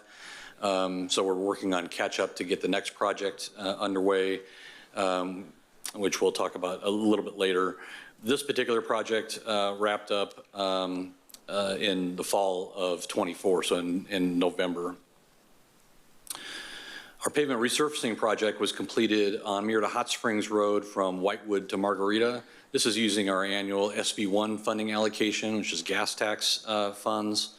And this project was, cost us around $2 million to complete. To give you an idea of what that costs, that's 0.7 miles of Hot Springs Road from Whitewood to Margarita. We also completed our pedestrian safety enhancement project in fiscal years 22-23 and 23-24 funding. That's using our community development block grant funding that we're aware of. That particular project, I think I just said that was completed. That was started, I should say, was just started last week. So not quite completed yet. I would imagine we're probably going to be finishing that project probably in the next 2 months. It's about what it'll take to complete that. That's just over $900,000 as this was awarded by your council just a couple of months ago. So we will be aggressively moving that project forward. And actually, I think going back to that, since I don't think I'm going to touch back on the pedestrian safety enhancement project, looking forward, we are going to be moving forward with our next project, which is the 24-25 CDBG project. So I'm kind of advancing to the next part of my presentation, but that will probably be in the summer of 2026, and that'll probably start before I'll be making this presentation for you next year. So just keep that in mind. That'll be coming spring, summer of 2026 for the next project. This is the Hot Springs Alta Murrieta turn pocket. That's the turn pocket going into Sam's Club. Of course, that was awarded in April. Construction is expected to start on June 15th, and we are expecting a completion sometime around early to mid-September. That, of course, has a construction cost of just over $2 million, funded with gas tax and Measure A. LC Paving is the contractor that is working on that project. That project will be mostly performed at night due to the amount of traffic, and of course, that being the busiest intersection in town. Very excited to see that project moving forward. Anticipated projects moving forward into the new year. We've got a couple of pavement rehabilitation projects. This project we are expecting to be bidding here relatively shortly, within the next month or so. Hopefully starting construction later this fall. Some of this project is going to have some night work. Some of this will include Los Alamos Road from Lincoln to Whitewood. Another portion of this project will include Antelope Road between Mapleton and Scott. And then we're doing a piece of Elm Street between Jefferson and Adams. Right there at the end of Elm Street, we have 2 cement plants that those cement trucks are heavy and do a lot of damage to our roads. So we will be resurfacing that with some pretty extensive work there. Los Alamos Road is a very active roadway, we have a current pilot program there on Los Alamos. Because of the amount of traffic we have on that road and the congestion there, we do anticipate a big portion of that work being done at night. So that will be an impact to the residents, obviously, as there's housing nearby. But that is something that we are going to be actively looking towards as we try to rehabilitate the roadways throughout the city. Next resurfacing project, this will actually be bidding, we would be bidding this out either late 25 or early 26, looking at a summer construction of summer 26. This is resurfacing Jefferson Avenue from Ivy Street to Nutmeg. So another pretty substantial resurfacing project that we look to trying to catch up with spending all of our SB1 funds. I'm sorry, I was on the wrong slide, wasn't I? That's the project. So slurry seal, this is I think the slide I think I was referencing earlier. The next slurry seal we are planning on getting underway here at the end of 25, maybe early 26. Hopefully having this on the street, hitting some more of our residential neighborhoods. One of the things that we're starting to add to our slurry seal programs is hitting more of our secondary roadways. So you'll start seeing more of this type of activity, trying to stretch our asphalt overlay money a little bit further by utilizing a cheaper product or slurry seal. While it's a cheaper product, it helps to extend the life of our roadways that don't get a lot of traffic. Our secondary roadways oftentimes have lower volumes. This gives us an opportunity to spread the money around a little bit more wisely, is the idea. Kind of moving forward. Hot Springs Road widening is a much anticipated project. We're very excited about this project coming forward. Mr. James Ozoff talked about this at the coffee with the chamber just a week or so ago.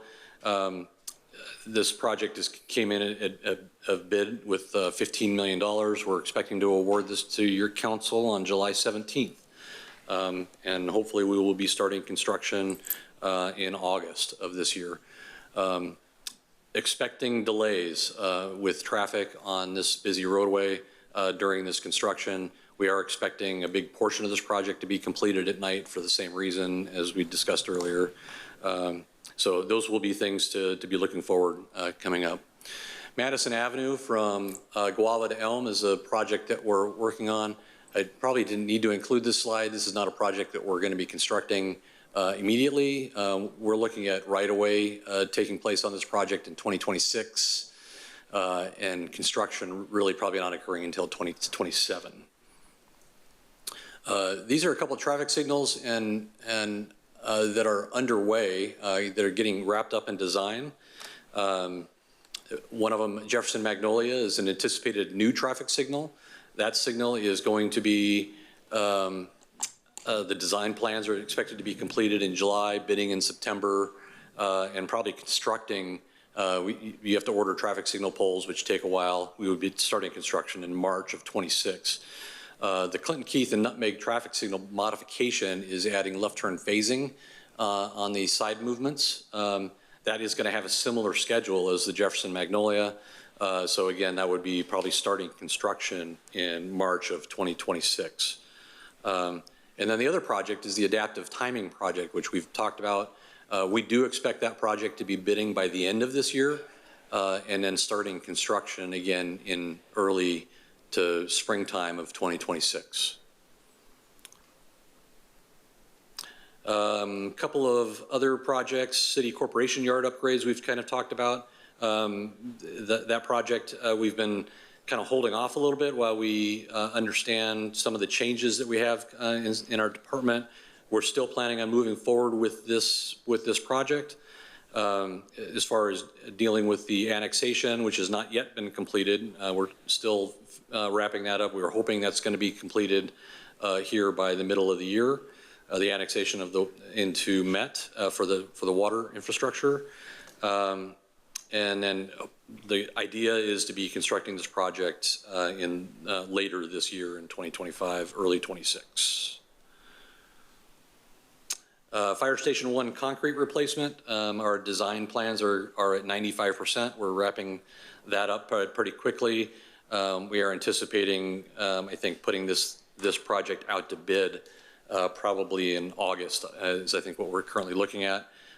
Funding permitting, we'd be looking at going to construction in winter of 2020, the winter of this year. I think we have $1.2 million in Measure T funds allocated to this, and our current estimate is just over $2 million. So we will either be looking for additional funds or looking at seeing how we might restructure this project. So those will be some decisions that still need to be thought through and made to determine how best to move forward. A couple of regional projects that everybody's aware of. Keller Interchange obviously is, I don't need to talk too much about this, as you guys are all aware of it. The environmental report, though, I did hear today is expected to hit the street, being published on the street on June 13th, so that's about 10 days away. So that's exciting news to see that project moving forward. Everybody's aware of the French Valley Interchange that was completed largely, or I would say open for construction. So you notice they're still working on the perimeter of the project on the shoulders of the road.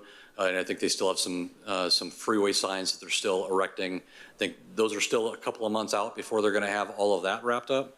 I did have a discussion with them, with the city of Temecula, about phase 3, which is the overcrossing, just for curiosity's sake. They're kind of indicating that they're still working through design and some revalidation of that portion of the project. They're kind of optimistically indicating 3 years to completion. I don't see that happening, but it's possible that they could meet there, and they gave an estimated number of $70 million for construction costs. Again, that seems light in today's construction dollars. So, and those may just be that they haven't finished their design or their construction cost estimates yet based on current dollars. So that's just the update that I have on the French Valley Interchange project. If I'm here for any questions, I know Mr. Crawford is here as well as Mr. Mendoza, if there's any questions on anything that's been presented here this evening. And thank you very much. That was a lot. At this time, I'm going to bring it back to council to see if we have any questions. I have in the queue, I have Councilmember DeForest. Thank you, Madam Mayor. Just a question, one about the concrete replacement. That has been in the works for a long time, and it seems like that's taking forever. And I know costs keep rising, so the longer we wait, so what has been the delay in that? some of the delay in that has just been staffing levels in order to keep it up. I mean, this actually was on my desk for a period of time, waiting for review, for senior review, to get through the plans. It's possible we could have made a different decision and to get that expedited a little faster. And unfortunately, that was the project is where it is today. So we are now past all of that. The plans are 95%. They're getting finalized by the consultant as we speak. Once those plans are completed, they'll be ready to be advertised and put out to bid. Thank you so much. And the other question was, you talk about the Sykes project, and on, I think it's page 8. The Sykes Ranch project? Yeah. Right. And you list on there, and it just kind of caught me off guard. It's $447,000, and it says windmill. So I love windmills, but.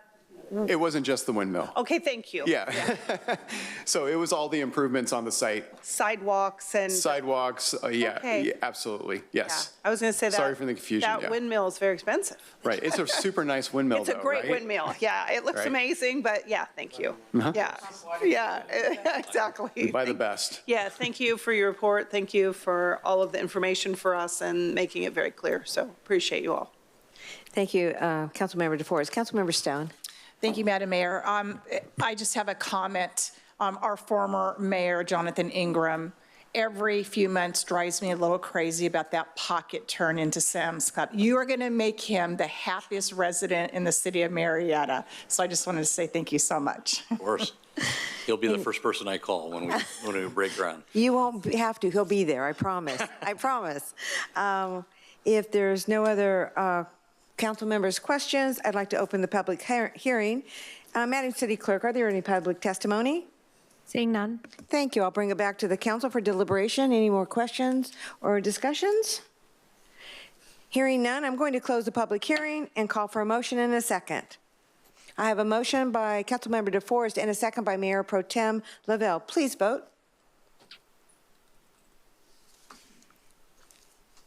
Motion carries unanimously, 5-0. Thank you very much. Great report. Thank you again. Going to bring us up to our discussion items. We're going to start with item number 18, reestablish the Town Square Park Amphitheater Subcommittee to include the signature events policy. Welcome, Assistant Manager Kristen Crane. May we please have your report when you're ready? Oh, and Mr. Brian Ambrose.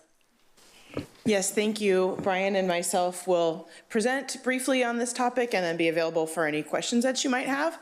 So at your council meeting on April 1st, the council had a discussion about the Tour de Murrieta, which is a signature event, and requested that we bring back an item to talk about the cost structure for that event.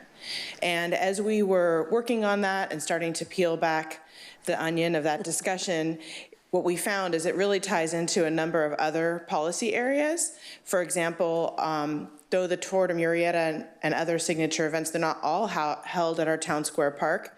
A couple of years ago, the City Council approved a framework for use of the Town Square Park, which was a 2-year pilot. That was in April 2023. So we've actually just about hit the end of the 2-year pilot. It's kind of, we're still in play with our contract with Newman and other things, but we've learned a lot in that time frame. So it makes sense to have a discussion about that as well, and also about the fee structure related to the use of the Town Square Park. And so with regard to signature events, fee schedule, Town Square Park, to be consistent and cohesive, we think it makes sense to look at those together. And because there's a lot of complicated issues that sort of interplay with one another, we would like to recommend that the City Council consider reestablishing the Town Square Park subcommittee that you used when we were working on the framework, and expand the topic as well to address these other topics. So the council members that participated on the subcommittee 2 years ago were Mayor Warren and Councilmember Holliday. If they're amenable to participating again, that was part of the possibility would be to see if the council wants to reappoint you to participate in that. If we move forward in this way, we are anticipating that we would work through the summer on some of these topics and then bring it back, whatever the recommendations are from the subcommittee, for the full City Council to talk through that. And so that concludes an overview of what this is about, and we are happy to answer any questions that you might have. Thank you very much.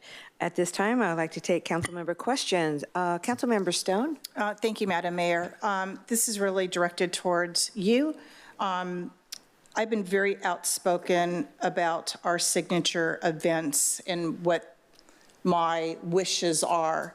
And I see that here on our packet, it's to reappoint you and Councilmember Holliday. And I would really like to sit on that committee. So I just wanted to put it out there, Okay. Madam Mayor. Thank you. Okay, no problem. And I'll answer that question unless you want to answer that question. I think the reason that they put our names out there is because we do have the history and all the knowledge of everything that went down before, and there will be a learning curve of everything that is there, and I think that's why our names are brought forward, so that you understand Right. why it was and, that. and I know that there is a learning curve, but we've also been abreast to what the committee has facilitated, so I don't think the learning curve would be huge. Okay. And still, I would like to recommend that I'd like to sit on that committee. Okay, so thank you. No problem. Dr. Lisa DeForest. Thank you, Madam Mayor. I would just like to say, for continuity and for continuation of that committee, maybe that ad hoc committee wasn't done. And I would like to see Ron and Cindy continue with that. Nothing against Councilmember Stone, but just for continuity and clarity moving forward, not to rehash things that have already been talked about. I think it would be advantageous to the city if they would serve, and I appreciate them serving moving forward. Thank you so much, Madam Mayor. Mayor Pro Tem Lavelle. I always say council member. I'm sorry. I am a council member. Well, I know, but I should call you correctly. I think I have the least amount of committees, so just throwing it out there, if you guys don't want to do it, I also would volunteer to do this. If not, have fun. Okay. I'm going to ask Mr. Holliday, what's your pleasure? I'm happy to serve. Okay, as I will. So, you know what, to me, as long as the work gets done, that's what's important here. It's not who serves, it's serving and doing it right and doing it justice. That's what's important here more than anything. So I'm entertaining a motion by anybody. I'll make that motion that the ad hoc committee stays the same and moves forward with Ron and Cindy serving. Thank you so much. I need a second. Seeing none. Oh, I have a second by Mr. Holliday. Is anybody else would like to say anything else before I go to vote? Discuss it more? No? Hearing none, please cast your vote.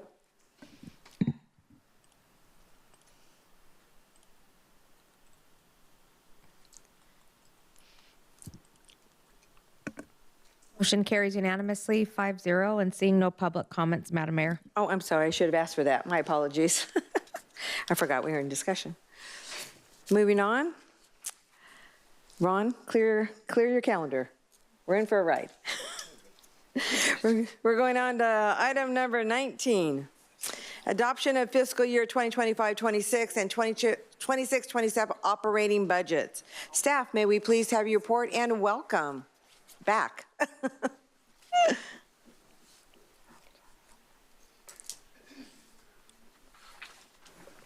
Well, good evening. Hello. Honorable Mayor, City Council members, members of the public. My name is Javier Carcamo, I'm the Director of Finance, and to my right is Jennifer Terry, our Finance Manager, and to her right is Tanner Benson, our Financial Analyst. And tonight's report to you is the adoption of the city's spending plan for the next 2 years. So as part of the goal tonight is to provide to you the changes that we have made since the budget workshop we presented to you on May 6th. Since then, we want to identify the significant changes. Subsequently, we'll share with you the final numbers for both revenues and expenditures budgets. During the workshop, you provided us direction in terms of the sustainabilities and operating reserves. So we'll go over the contributions to those two reserves and the final numbers. And lastly, we'll provide a summary of the recommended action for tonight and also an overview of future actions associated with the budget. That was my slide. That was where I was supposed to be. So with that, I'm going to turn it over to the mastermind of the budget, Jennifer and Tanner.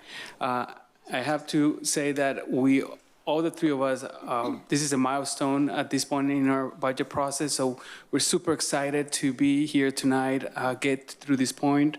Although we do have some work afterwards to get the budget into our system, financial system, but also into other areas in our website. But we're certainly super happy to be here tonight. And so we're gonna try to go through the slides very quickly. You know, it's been a long day, but feel free to ask any question as we go through. Thank you. Thank you, Javier, and good evening, everyone. First, I wanted to start by pointing out that if you haven't opened your budget book, there is a copy of the slide deck in your budget books in the front sleeve. We wanted to start this presentation off with a quick reminder of where we were with the budget at the budget workshop on May 6th. To start, we were projecting the revenues for fiscal year 26 to be about $195.8 million, and we projected the expenditures to be roughly $177.9 million. For fiscal year 2027, we projected the revenues to be just shy of $200 million at around $199.98 million, and we projected the expenditures to be around $184.9 million. During the budget workshop, we presented various items that we sought council's guidance on, which included our city manager's recommendations and the fleet replacement program. Over these next two slides, I will be addressing the net changes that led us to the final proposed budget that you will see shortly. Starting with the revenues, we reassessed the sales tax after an additional month of revenues came in, and due to the trends that we saw, we reduced the sales tax across general fund and Measure T by a cumulative $2.2 million in fiscal year 26. We did have a slight offset in revenues by adding the fleet replacement charges for services of $1.9 million. However, we do want to point out that the expense side of the fleet replacement charge was included as expenditures presented as part of the workshop as the fleet allocation line item. All that to say that this addition is a wash against previously established expenditures. The net change in revenues for fiscal year 26 is a decrease of $331,000. On the expenditure side, we implemented the changes recommended by the city manager and confirmed by this council during the workshop, along with adding the updated costs for the fleet replacement program. Our personnel costs on the right first in fiscal year 26 see a net reduction of $320,000. This stems from the city manager's recommendations and a few additional position removals, such as limited term contract positions, and that come to an end at the end of this month, and positions that were recommended by the city manager to remove at this time based on current service levels and staffing needs. The next change in expenses is in our capital outlay, seeing an increase of $4.2 million. This increase is the estimated first planned total disbursement from the fleet replacement fund. This is primarily using the resources that were previously set aside in our sustainability reserves. This amount was not included in the budget workshop due to the fleet replacement schedule not being finalized at that time, which has been finalized since. The operations and maintenance, or O&M, increased by $221,000, and the one-time expenditures increased by $108,000. Both of these increases were a direct result of the approved city manager recommendations getting added into the budget. The total expenditure increase for fiscal year 26 is $4.2 million.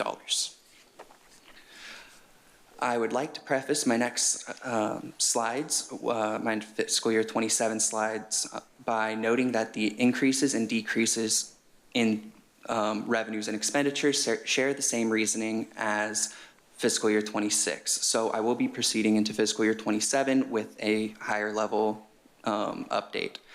Now onto the changes.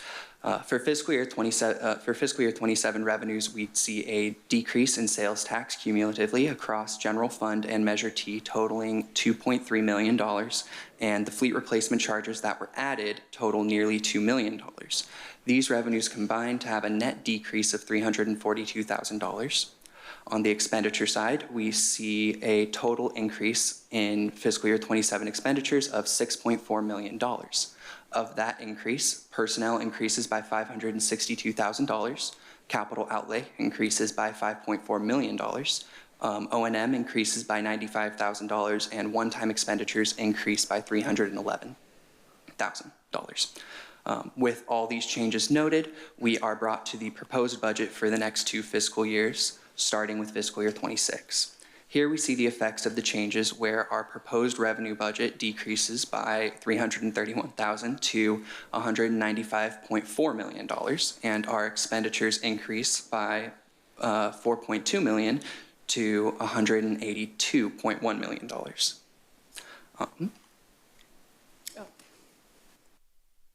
I would like to interject here that the general fund changes in the change from revenues and expenditures is a positive contribution of $1.4 million, and for Measure T, approximately $1.5 million.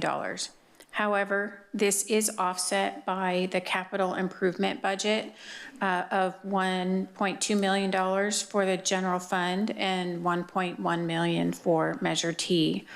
This gives us a net contribution to unassigned fund balance for general fund of $220,000 and $345,000 for Measure T. So combined, we're only contributing $565,000 to unassigned fund balance for the year. Thank you, Jennifer.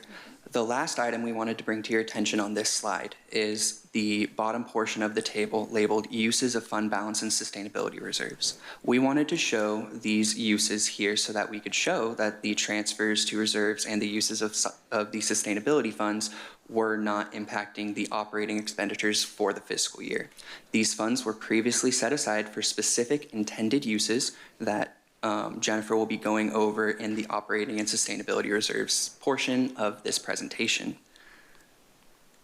And if I can interject really quick before we go to fiscal year 26-27. So with that contribution to unassigned fund balance from both general fund and Measure T, one of the comments we received from the dais is in regards to the drone program. We have been working closely with our police departments. They are looking at other drones programs options so that they can come back with the best program out there at the best price so that we can incorporate the program at a future budget update, considering that we have a positive fund balance on both general fund and Measure T.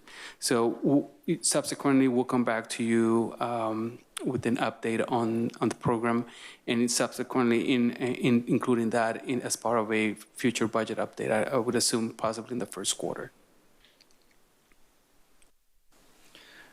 Thank you, Javier. Fiscal year 2027 is a much more straightforward year. Revenues decreased by $342,000 to a projected revenue budget of $199.6 million, and the expenditures increased by $6.4 million to $191.3 million. We do want to point out that the general fund has an anticipated use of unassigned fund balance of $329,000. However, Measure T has an anticipated contribution of $681,000, creating a net positive contribution to unassigned fund balance of $352,000. While combined, the general fund and Measure T are balanced, it is noteworthy to point out that our fiscal year 27 expenditure budget does not include an assumption for the upcoming public safety negotiations. Now I will hand over the presentation to Jennifer Terry to continue with the fund balance and reserves. Thank you, Tanner. This slide represents the estimated unassigned fund balance for our major funds: general fund, Measure T, fire, the community services district, and the library. As a quick refresher, the unassigned fund balance represents an accumulation of prior year's budgetary savings, essentially when revenues exceed expenditures, and has not been specifically assigned, restricted, or committed for a specific purpose. We've brought forward the budget figures from Tanner's previous slides and included the appropriation from the capital improvement budget for general fund, Measure T, and the library, the planned use of reserves, and the proposed transfer to reserves. And I'll go more into detail in the following slides on the contributions and the uses. The estimated beginning balances also reflect proposed budget changes that will be considered as part of the third quarter budget update scheduled for the council meeting on June 17th. Based on the proposed budget, we're currently estimating a combined unassigned fund balance of $48.3 million across general fund and Measure T at the end of year 1, and $46.9 million at the end of year 2. As we close fiscal year 24-25 and complete our financials, we'll be able to better refine these estimates and provide a clear picture of our ending unassigned fund balance for general fund and Measure T. At the workshop, we discussed the city's operating reserves. City Council was asked to consider and recommended increasing the operating reserve to 30%. This slide shows the following: the proposed operating budget, excluding one-time costs in the first column, the current reserve amounts and the percentages that we're at based on the proposed operating budget in columns 2 and 3, the additional contribution needed to reach the 30% target in the recommended contribution column, and the projected reserve balances after contributions in the following column. To meet the 30% goal, a $2.4 million contribution is needed in year 1, which would bring the reserve balance to $39 million. In year 2, a $1.7 million contribution is needed, resulting in a reserve balance of $40.7 million. In total, a contribution of $4.1 million will be made to the operating reserves over the 2-year budget period to reach and maintain the 30% goal. In addition to the operating reserve, the city maintains a number of reserve accounts designated for specific purposes, which we collectively refer to as our sustainability reserves. These reserves help ensure the city's long-term financial stability and service continuity. They include our economic contingency, which is our rainy day fund. We will use that to maintain public service in the event of a sudden economic downturn. Fleet replacement reserve supports the scheduled replacement of city vehicles and equipment. These funds were established in anticipation of our fleet replacement program. Information services reserve funds upgrades and replacements of major technology infrastructure. Facility repair reserves are used for major repairs or unexpected maintenance of city-owned facilities. Pension rate stabilization reserve helps smooth out the impact of fluctuations in pension contribution rates. We are planning to contribute up to $6 million into our pension trust fund during the biannual budget. And finally, continuing operations. Historically, this reserve has been used to set funds aside for anticipated increases in labor negotiations that were not yet finalized when we adopted the budget. City Council has the discretion to appropriate these funds for other purposes or move them into a different reserve. Together, these reserves strengthen the city's resilience and ability to manage both short-term challenges and long-term infrastructure needs. Though this is my slide. So one of the questions we received from the dais during the May 6th workshop is, what is the city's unfunded liability for pension? So I thought to provide you a quick, brief snapshot of the historical unfunded liability over the years. As you know, the city provides a pension plan for our employees. There are 3 plans, 1 for miscellaneous employees and 2 for safety, police and fire. The CalPERS pensions certainly are administered and invested by CalPERS, but there are certain factors that impacts the unfunded liability, such as inflation, salary growth, and investment return primarily. Other changes other factors that may change or impact the unfunded liability is changes in assumptions that are made by also CalPERS, such as retirement age and mortality. So we have to look at this on a long-term basis.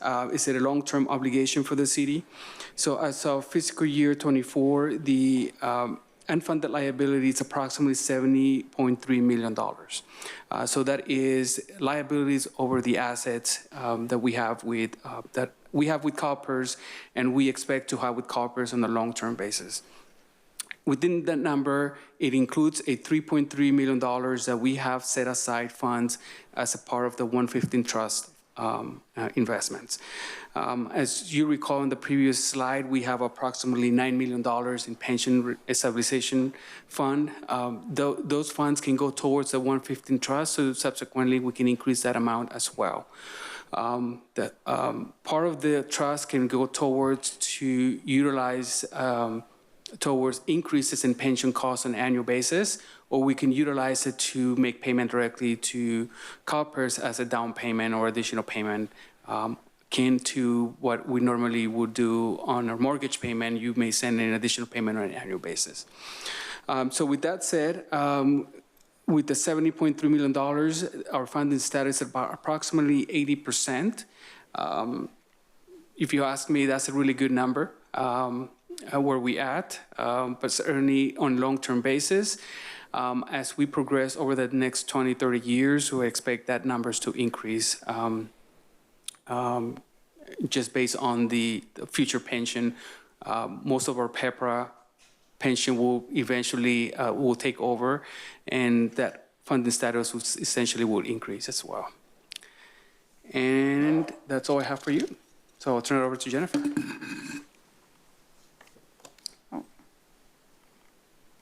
I skipped one, sorry about that. Tonight's item has three recommended actions: to adopt the proposed resolution approving the fiscal year 25-26 and 26-27 operating budgets for all city funds, CSD, library, successor agency, and the Housing Authority.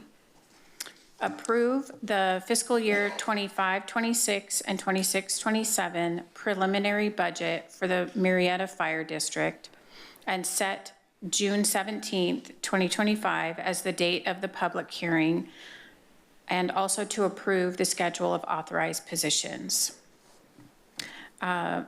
Future financial updates on the horizon include the third quarter budget update I mentioned earlier, the fire district public hearing, if you choose to set that tonight. And finally, we will continue to provide quarterly budget updates to council, ensuring transparency and responsiveness as financial conditions evolve. And as needed, we will recommend refinement to the operating budget to keep it aligned with actual revenues, expenditures, and city priorities. This ongoing process helps to maintain fiscal discipline while allowing flexibility to adapt and to changing circumstances throughout the fiscal year. Thank you, and this concludes our presentation. We're available for any questions you may have. Thank you very much. This has been a very in-depth presentation, but very easy to follow and to understand, and I know all of us up here appreciate that. I'm going to call on our city manager first to speak. Mr. Clifton? Thanks. I just want to make a couple quick comments, thanking, of course, our finance team for a lot of hard work and late hours to prepare this budget over the last many months. Also, thanks to a lot of our team members, directors, managers, and frontline folks who came up with ways to save money, totaling approximately $1.8 million, often in just finding new ways to do some of the same work without major impacts to service delivery. And one thing I forgot to mention, it's not really on that list, but when we got together as a group of department heads to consider how we could have a positive impact on the budget, our directors agreed to forego any movement within their salary band this year until our economic condition improves, noting that they are, paid well and among the highest paid in the city and wanting to make a positive contribution. So we had a little more money to invest in the team.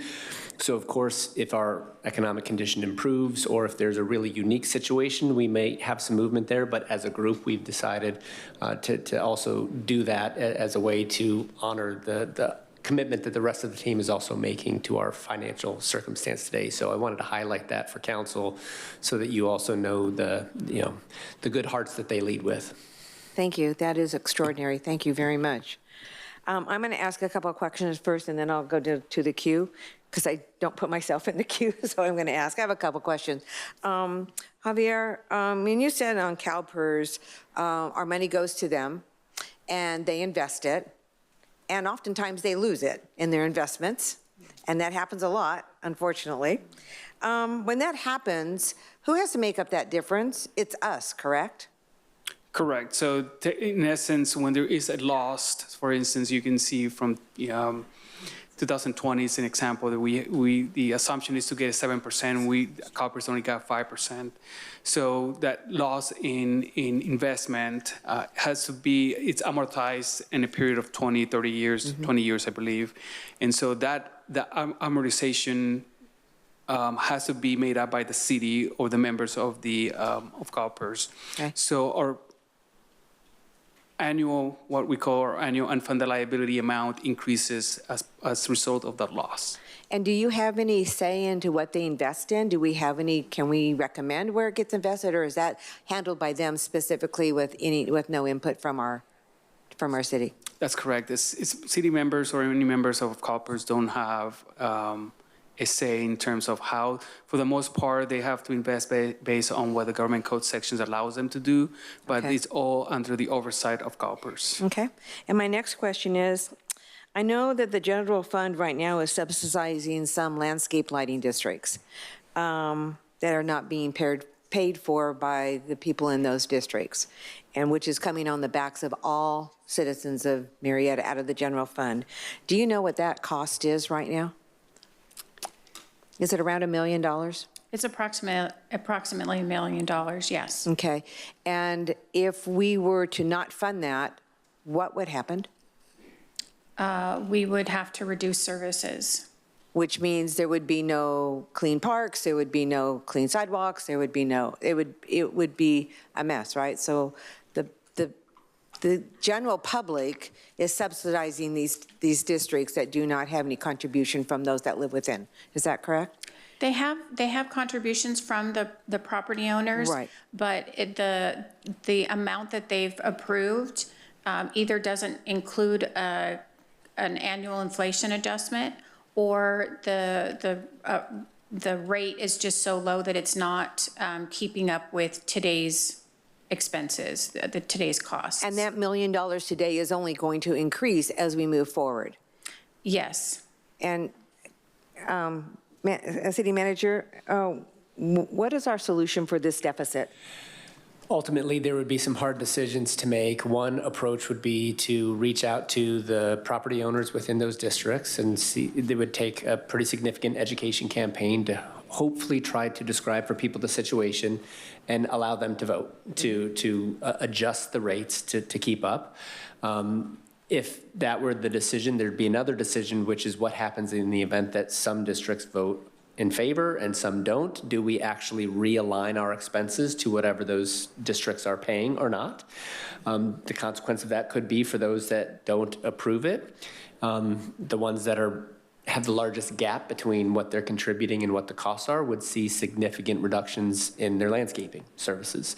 But at least one argument is that's fair when other people have volunteered to pay more out of their pockets to keep up.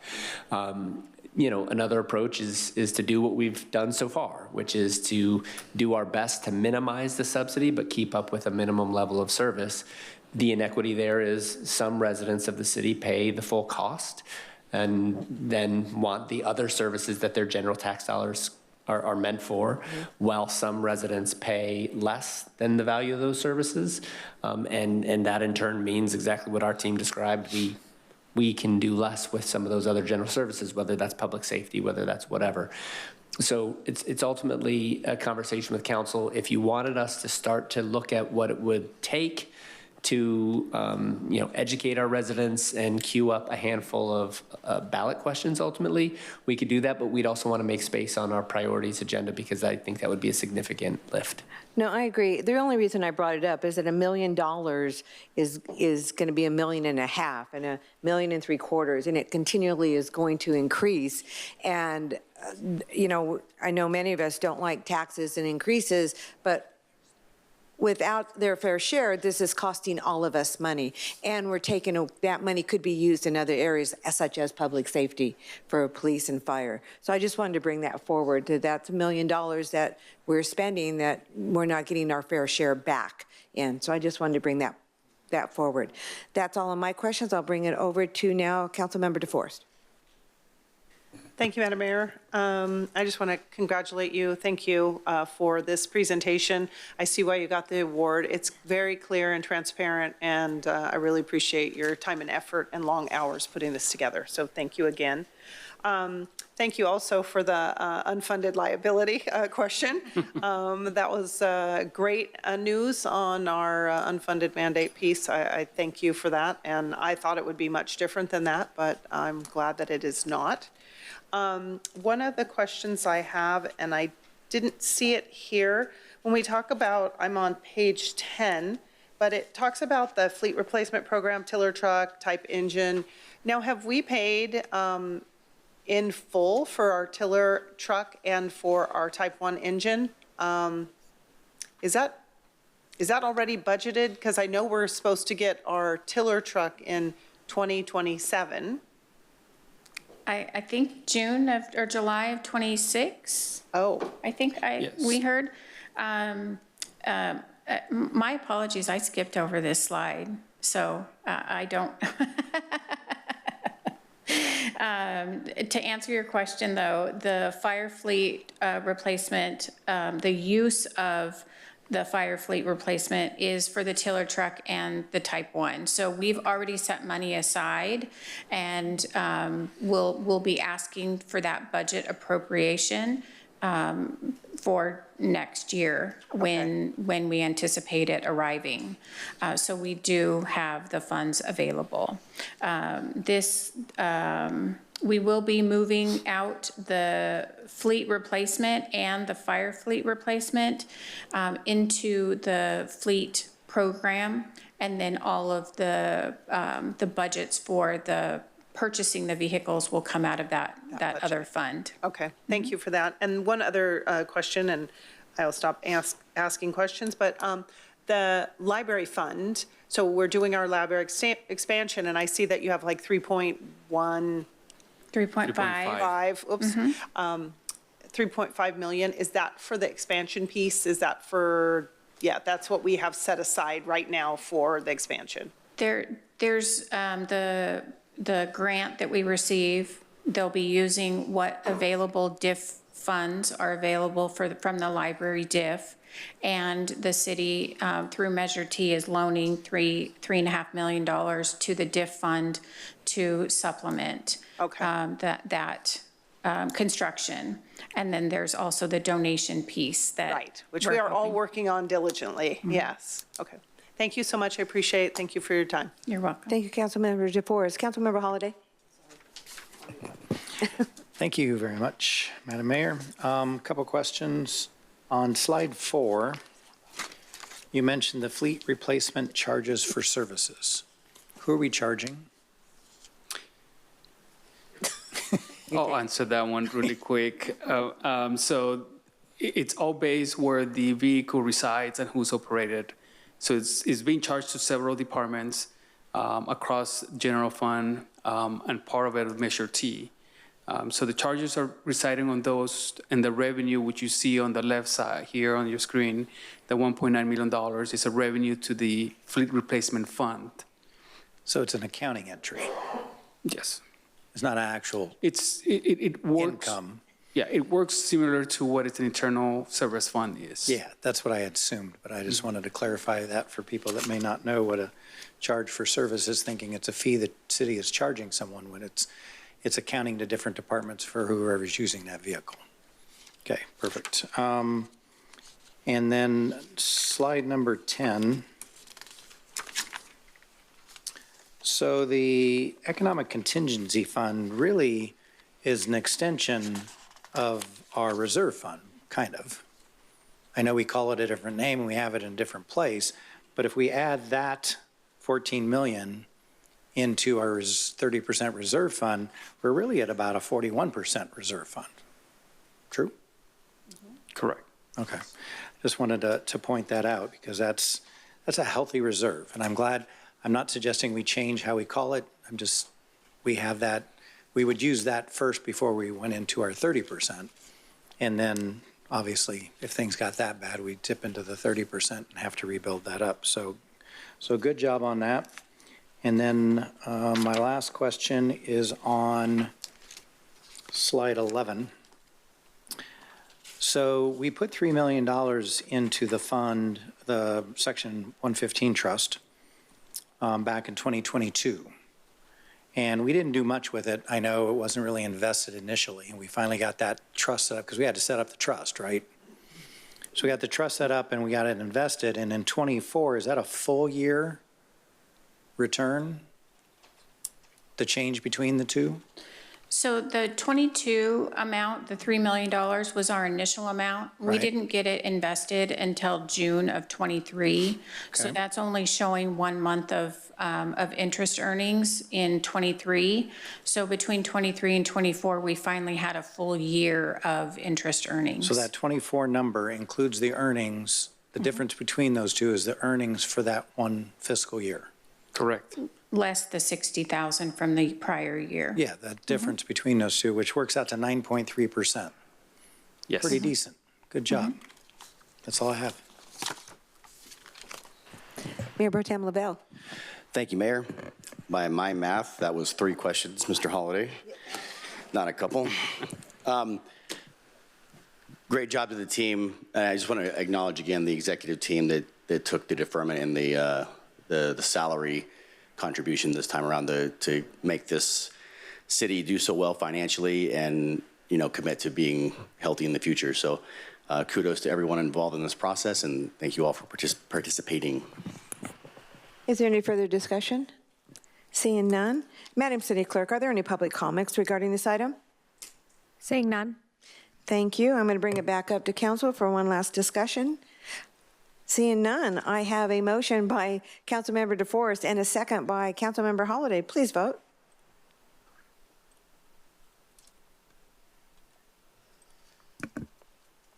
Motion carries unanimously, 5-0. Thank you very much.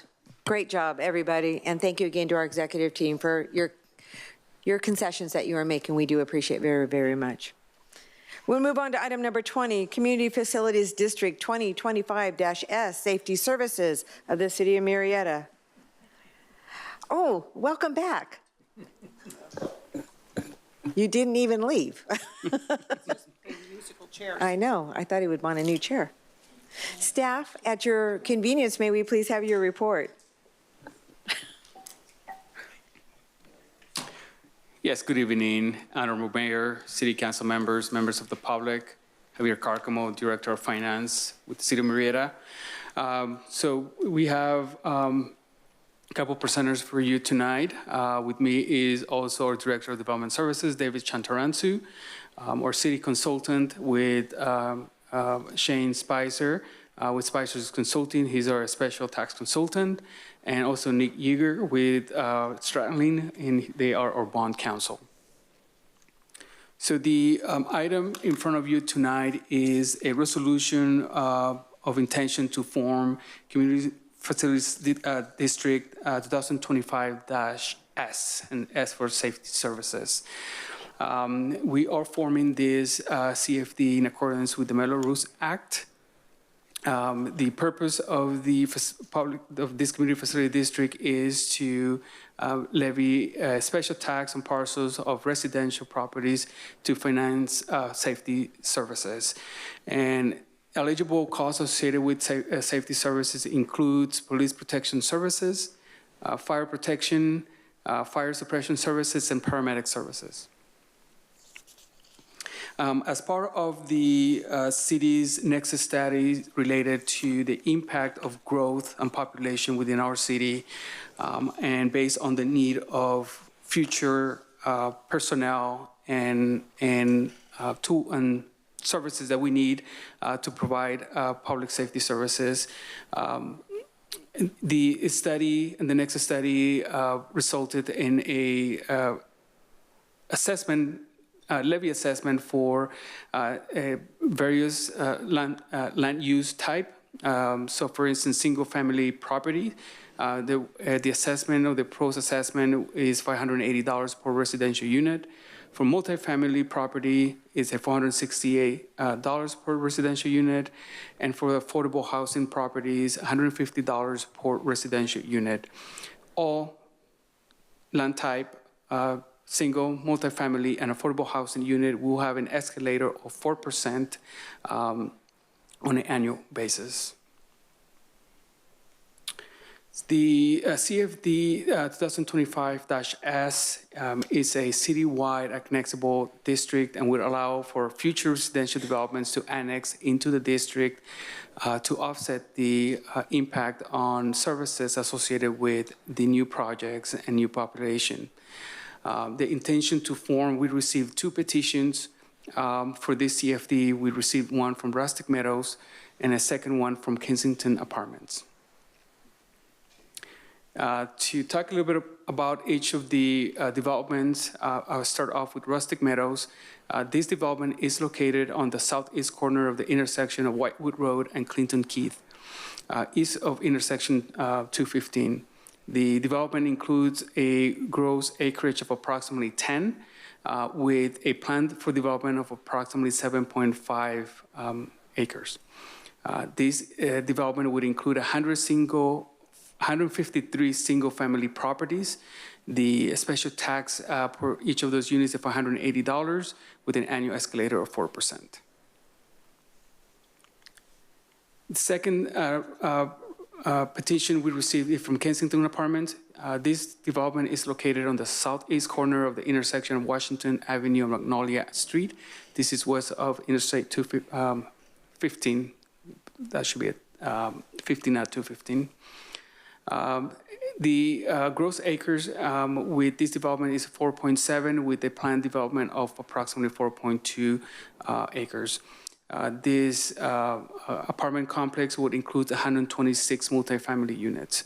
The special tax for safety services is $150 per unit with an annual escalator of 4%.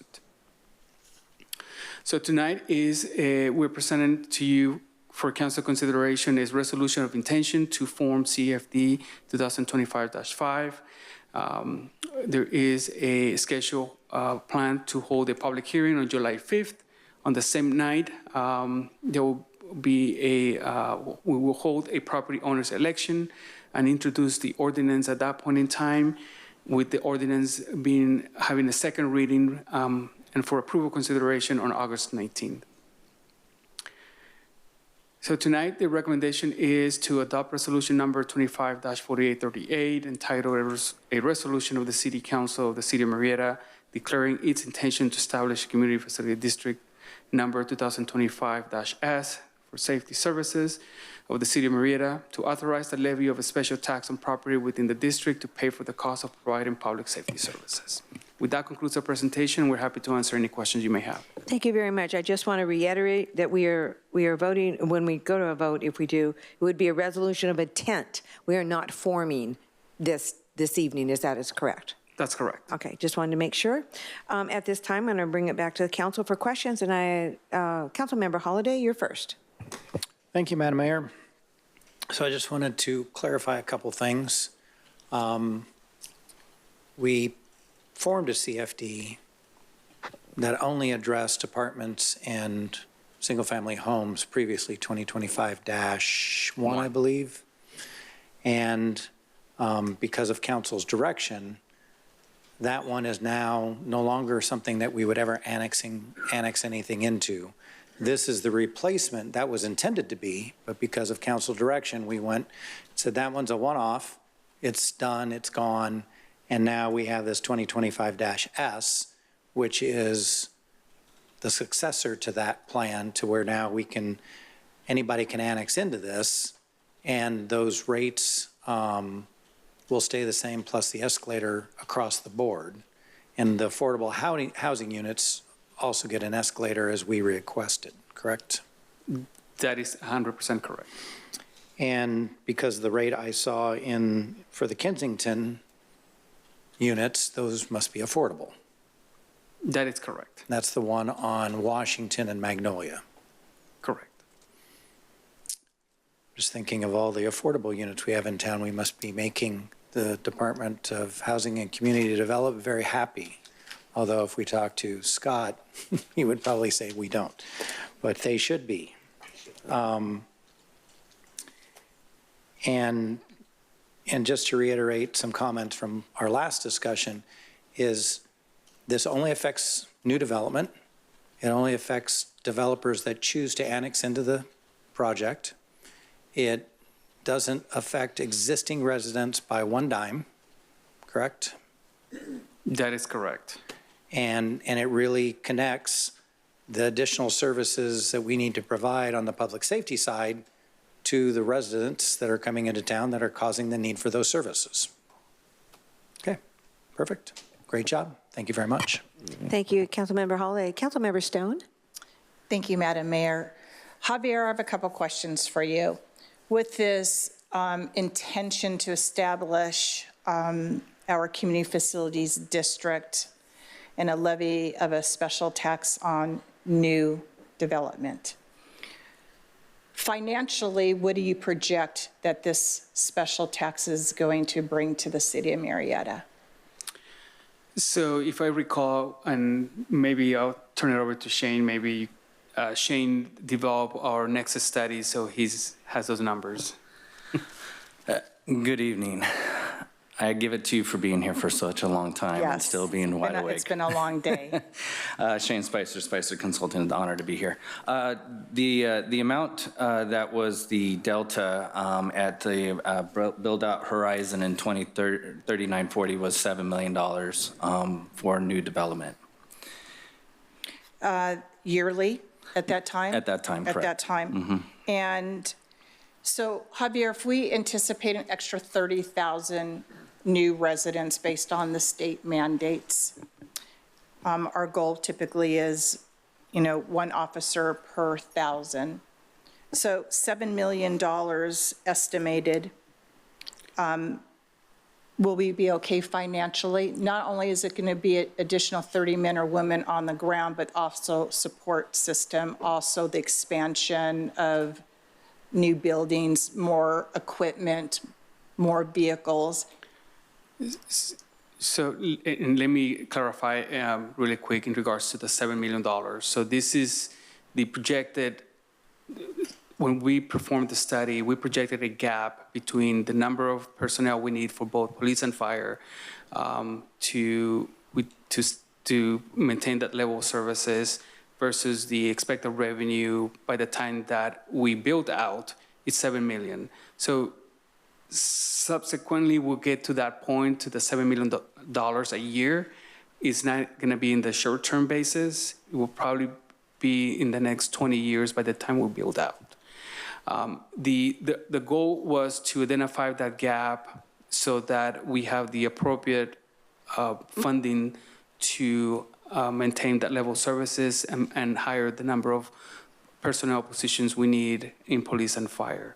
And so that should suffice. However, best practice is that we bring this study every 5 years to reassess and determine whether or not the growth we projected continues to be the same and whether or not the costs associated with providing the public safety services continue to be the same or increase for that matter. And so the goal is to ensure that we have the appropriate funding level to provide those services. Great. And then the advocacy for our residents. This special tax money isn't limited to salaries, correct? What else can this money be allocated towards? If I recall, and Shane, please help me out with this, it is definitely personnel costs, but I believe there were some other components associated with that service. No, that's exactly it. For services to be provided for public safety, not for capital maintenance, routine things like that, but for personnel. Okay, great. Thank you for the clarification. That concludes my questions, Madam Mayor. Thank you, Councilmember Stone. Seeing no other questions in the queue from council, I'm going to send it over to Madam City Clerk. Are there any public comments regarding this item? Seeing none. Thank you. I'll bring it back to council for any further discussion. Seeing none, I have a motion and a second. A motion by Councilmember Holliday and a second by Councilmember DeForest. Before we vote, no more further discussion? Please vote.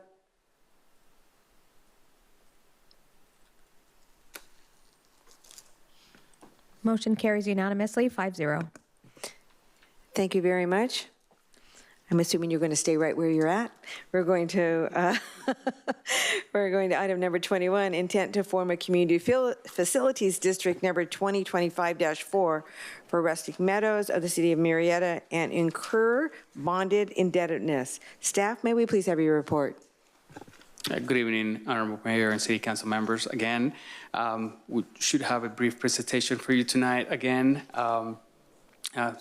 same presenters that we have tonight, but in addition to, I just want to mention that from our property owner, developer consultant is here tonight in case you have any question primarily related to the Rustic Meadows development project. So part of our presentation, we'll briefly talk about Rustic Meadows development. We'll talk specifically about CFD 2025-4 and specifically the bonding source and use of those bonding source when that time comes. We'll look at future actions for you and the recommendation for you tonight. Again, this development is located in the southeast corner intersection of Whitewood Road and Clinton Keith, east of Interstate 215, approximately 10 acres of development with 7.56 for planned development, 153 single-family units, properties, excuse me, ranges somewhere anywhere between 1,500 square feet up to greater than 1,700 square feet. The request or petition to request to form CFD 2025-4 by the owner / developer is in accordance with the Metal Rules Act. The special taxes ranges anywhere from $1,659 to $2,108. The overall estimated tax rate is 1.58%. As far as the units, so units that are less than 1,500, their special tax will be 1,659. Units between 1,500 and 1,700, the special tax will be $1,808. And all those units over 1,700 square feet will be $2,108. The maximum bonded indebtedness is $5 million.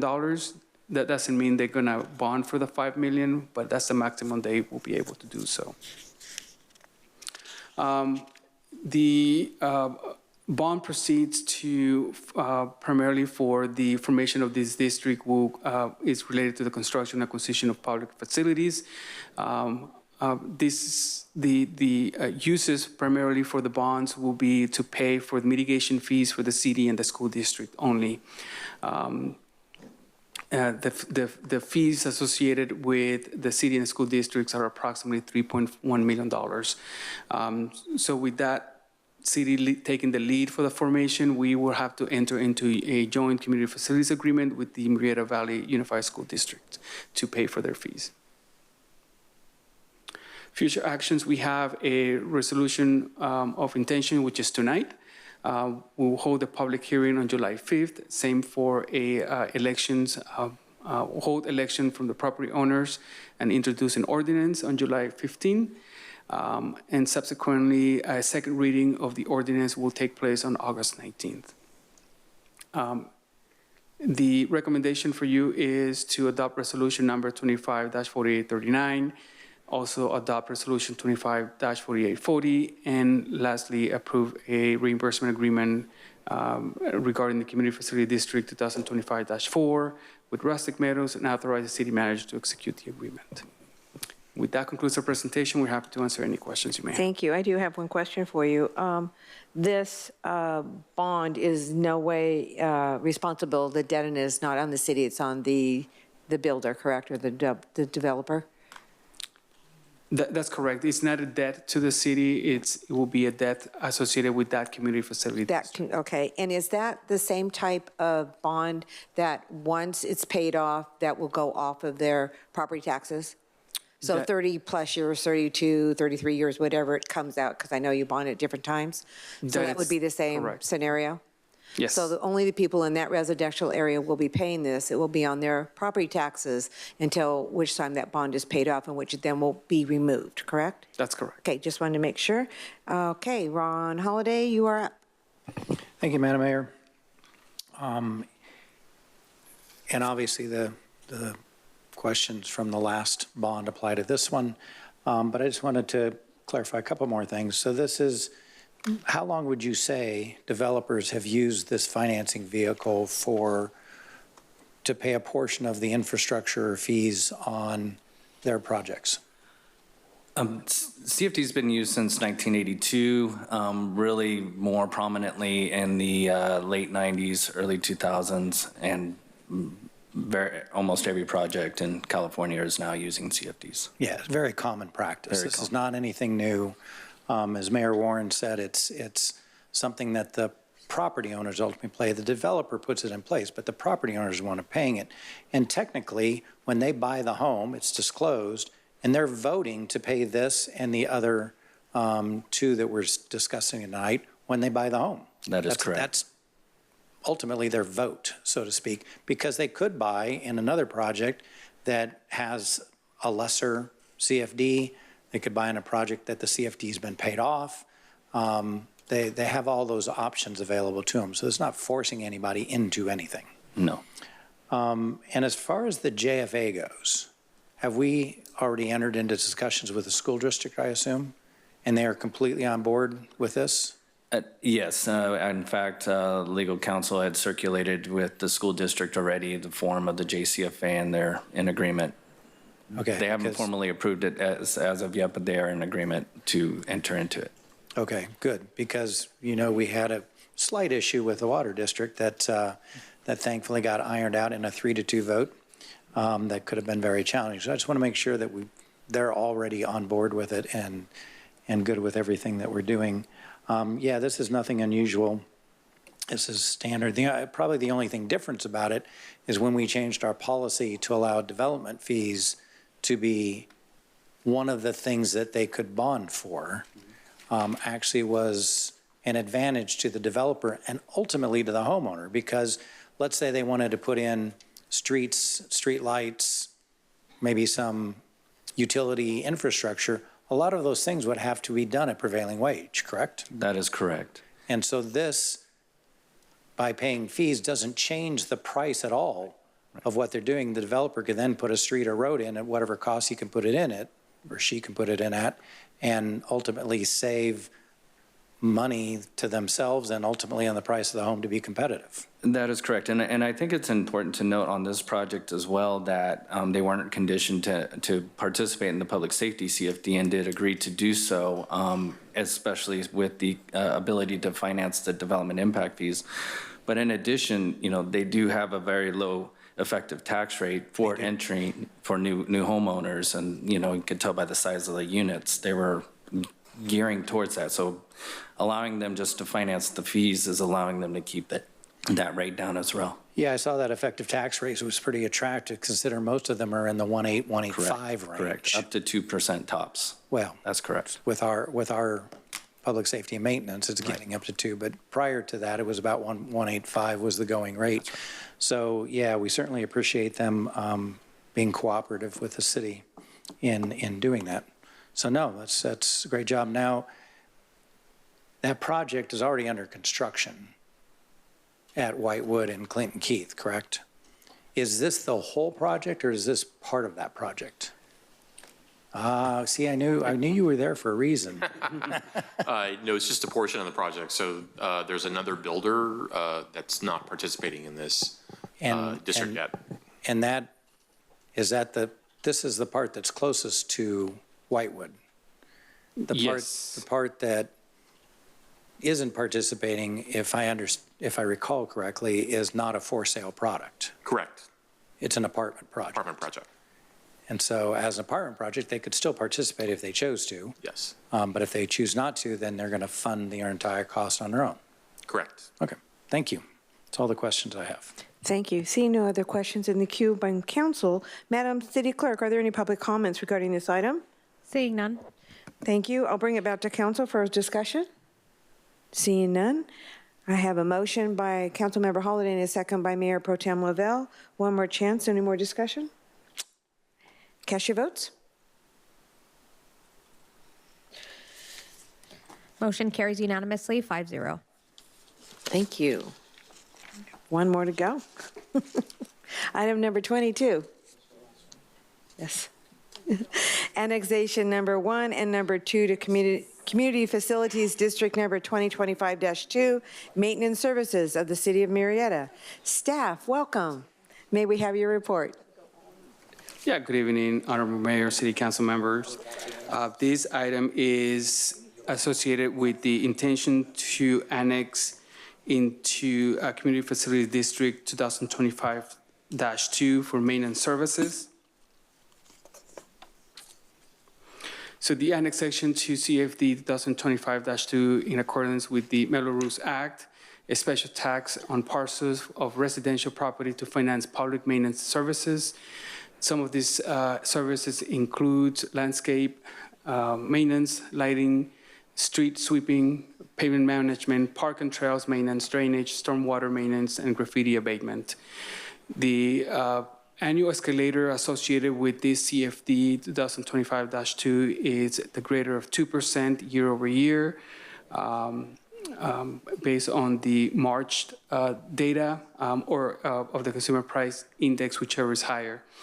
The CFD 2025-2 is a citywide annexable district and will allow for future developments to annex to pay for the additional public maintenance associated with those projects. The city received a petition to annex into CFD 2025-2. Tax Zone 1 is from Rustic Meadows, and Tax Zone 2 is from Kensington Apartments. Again, Rustic Meadow, this is the development located in the southeast corner of the intersection of Whitewood Road and Clinton Keith. 10 acres of development with 7.5 of planned development. This development includes 153 single-family properties. The special tax for maintenance associated with these developments is $332 per unit, again with an annual escalator of CPI or 2%, whichever is higher.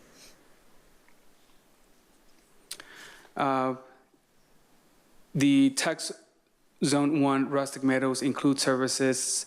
The services associated with tax Zone 1 is landscaping, street lighting, traffic signal, street maintenance, drainage, park maintenance, and graffiti abatement. And these are the maintenance services that were identified as part of the process. The second development is Kensington Apartments. This is located in the southeast corner of intersection of Washington Avenue, Magnolia Street, approximately 4.7 of gross acres with 4.2 planned for development. This includes 126 multifamily units in this apartment complex. The special tax for maintenance is approximately $98 per unit, again with an annual escalator of CPI or 2%, whichever is higher.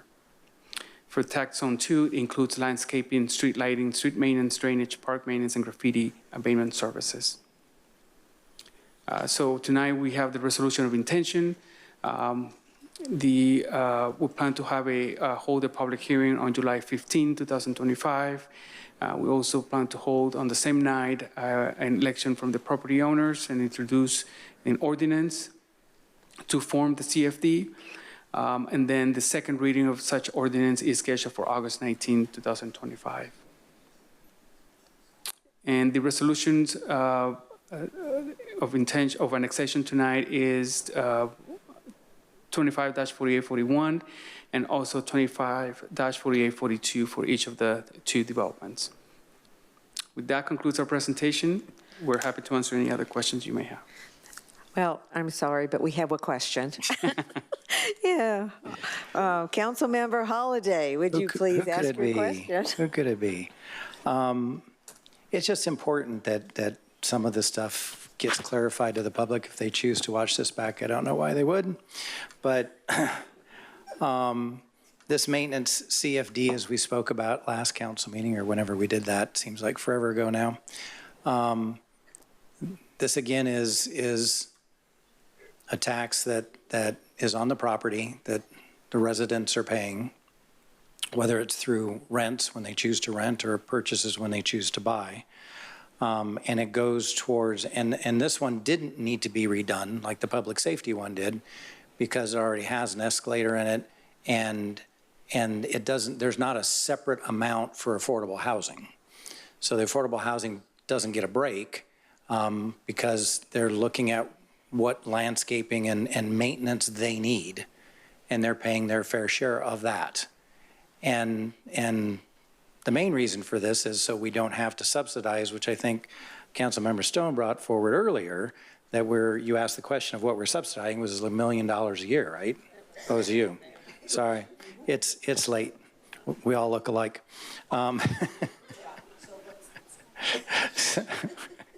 So by doing this, we don't further exacerbate the situation we're already in, correct?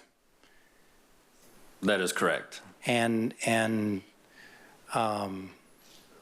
we don't have to then figure out if we're going to do some of these other avenues to get us back to par with the projects paying for their maintenance. That is correct. These should fully mitigate their impacts of services. Okay. And it only affects the new projects, not any existing, and all of that good stuff too. Just on the new development. That's correct. Perfect. Just want to make sure that is all out there.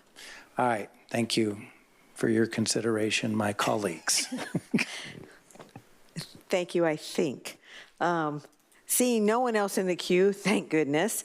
Yes, Madam City Clerk, are there any public comments regarding this item? Seeing none. Any more further discussion? Seeing none. I have a first by... Sorry. Did you really? No. No, okay. Okay, thank you. We have a motion from Councilmember DeForest, and we have a second by Mayor Pro Tem. Last chance, vote. On your mark, get set. Yes. Thank you. Motion carries unanimously 5-0. Very, very much. Thank you. I want to note that we have been sitting up here for 6 hours, or been here for 6 hours now, as have all of you. So thank you very much. We're moving on to the last couple of items. Hang in there. Madam City Clerk, reconsideration? Any council member who voted on the prevailing side of the original motion may move a reconsideration to consider new information or correct inadvertent errors on a non-public hearing item at the same or next meeting. At this time, are there any requests from this council? Seeing none, Madam Mayor. Thank you. Council member request to add or withdraw items from future agenda. Madam City Clerk? Now is the time for council members' requests to add or withdraw items to future agendas. There will be no discussion on the request. A brief explanation of the request may be given. The merit of the items being requested may not be discussed or debated. Are there any city council requests? Seeing none. Seeing none. Thank you. Before we adjourn, I do want to congratulate all of our 2025 grads, wishing them a successful future. Good luck in college, but remember, phone home. Your parents want to know what's going on. With no further business, we are adjourned.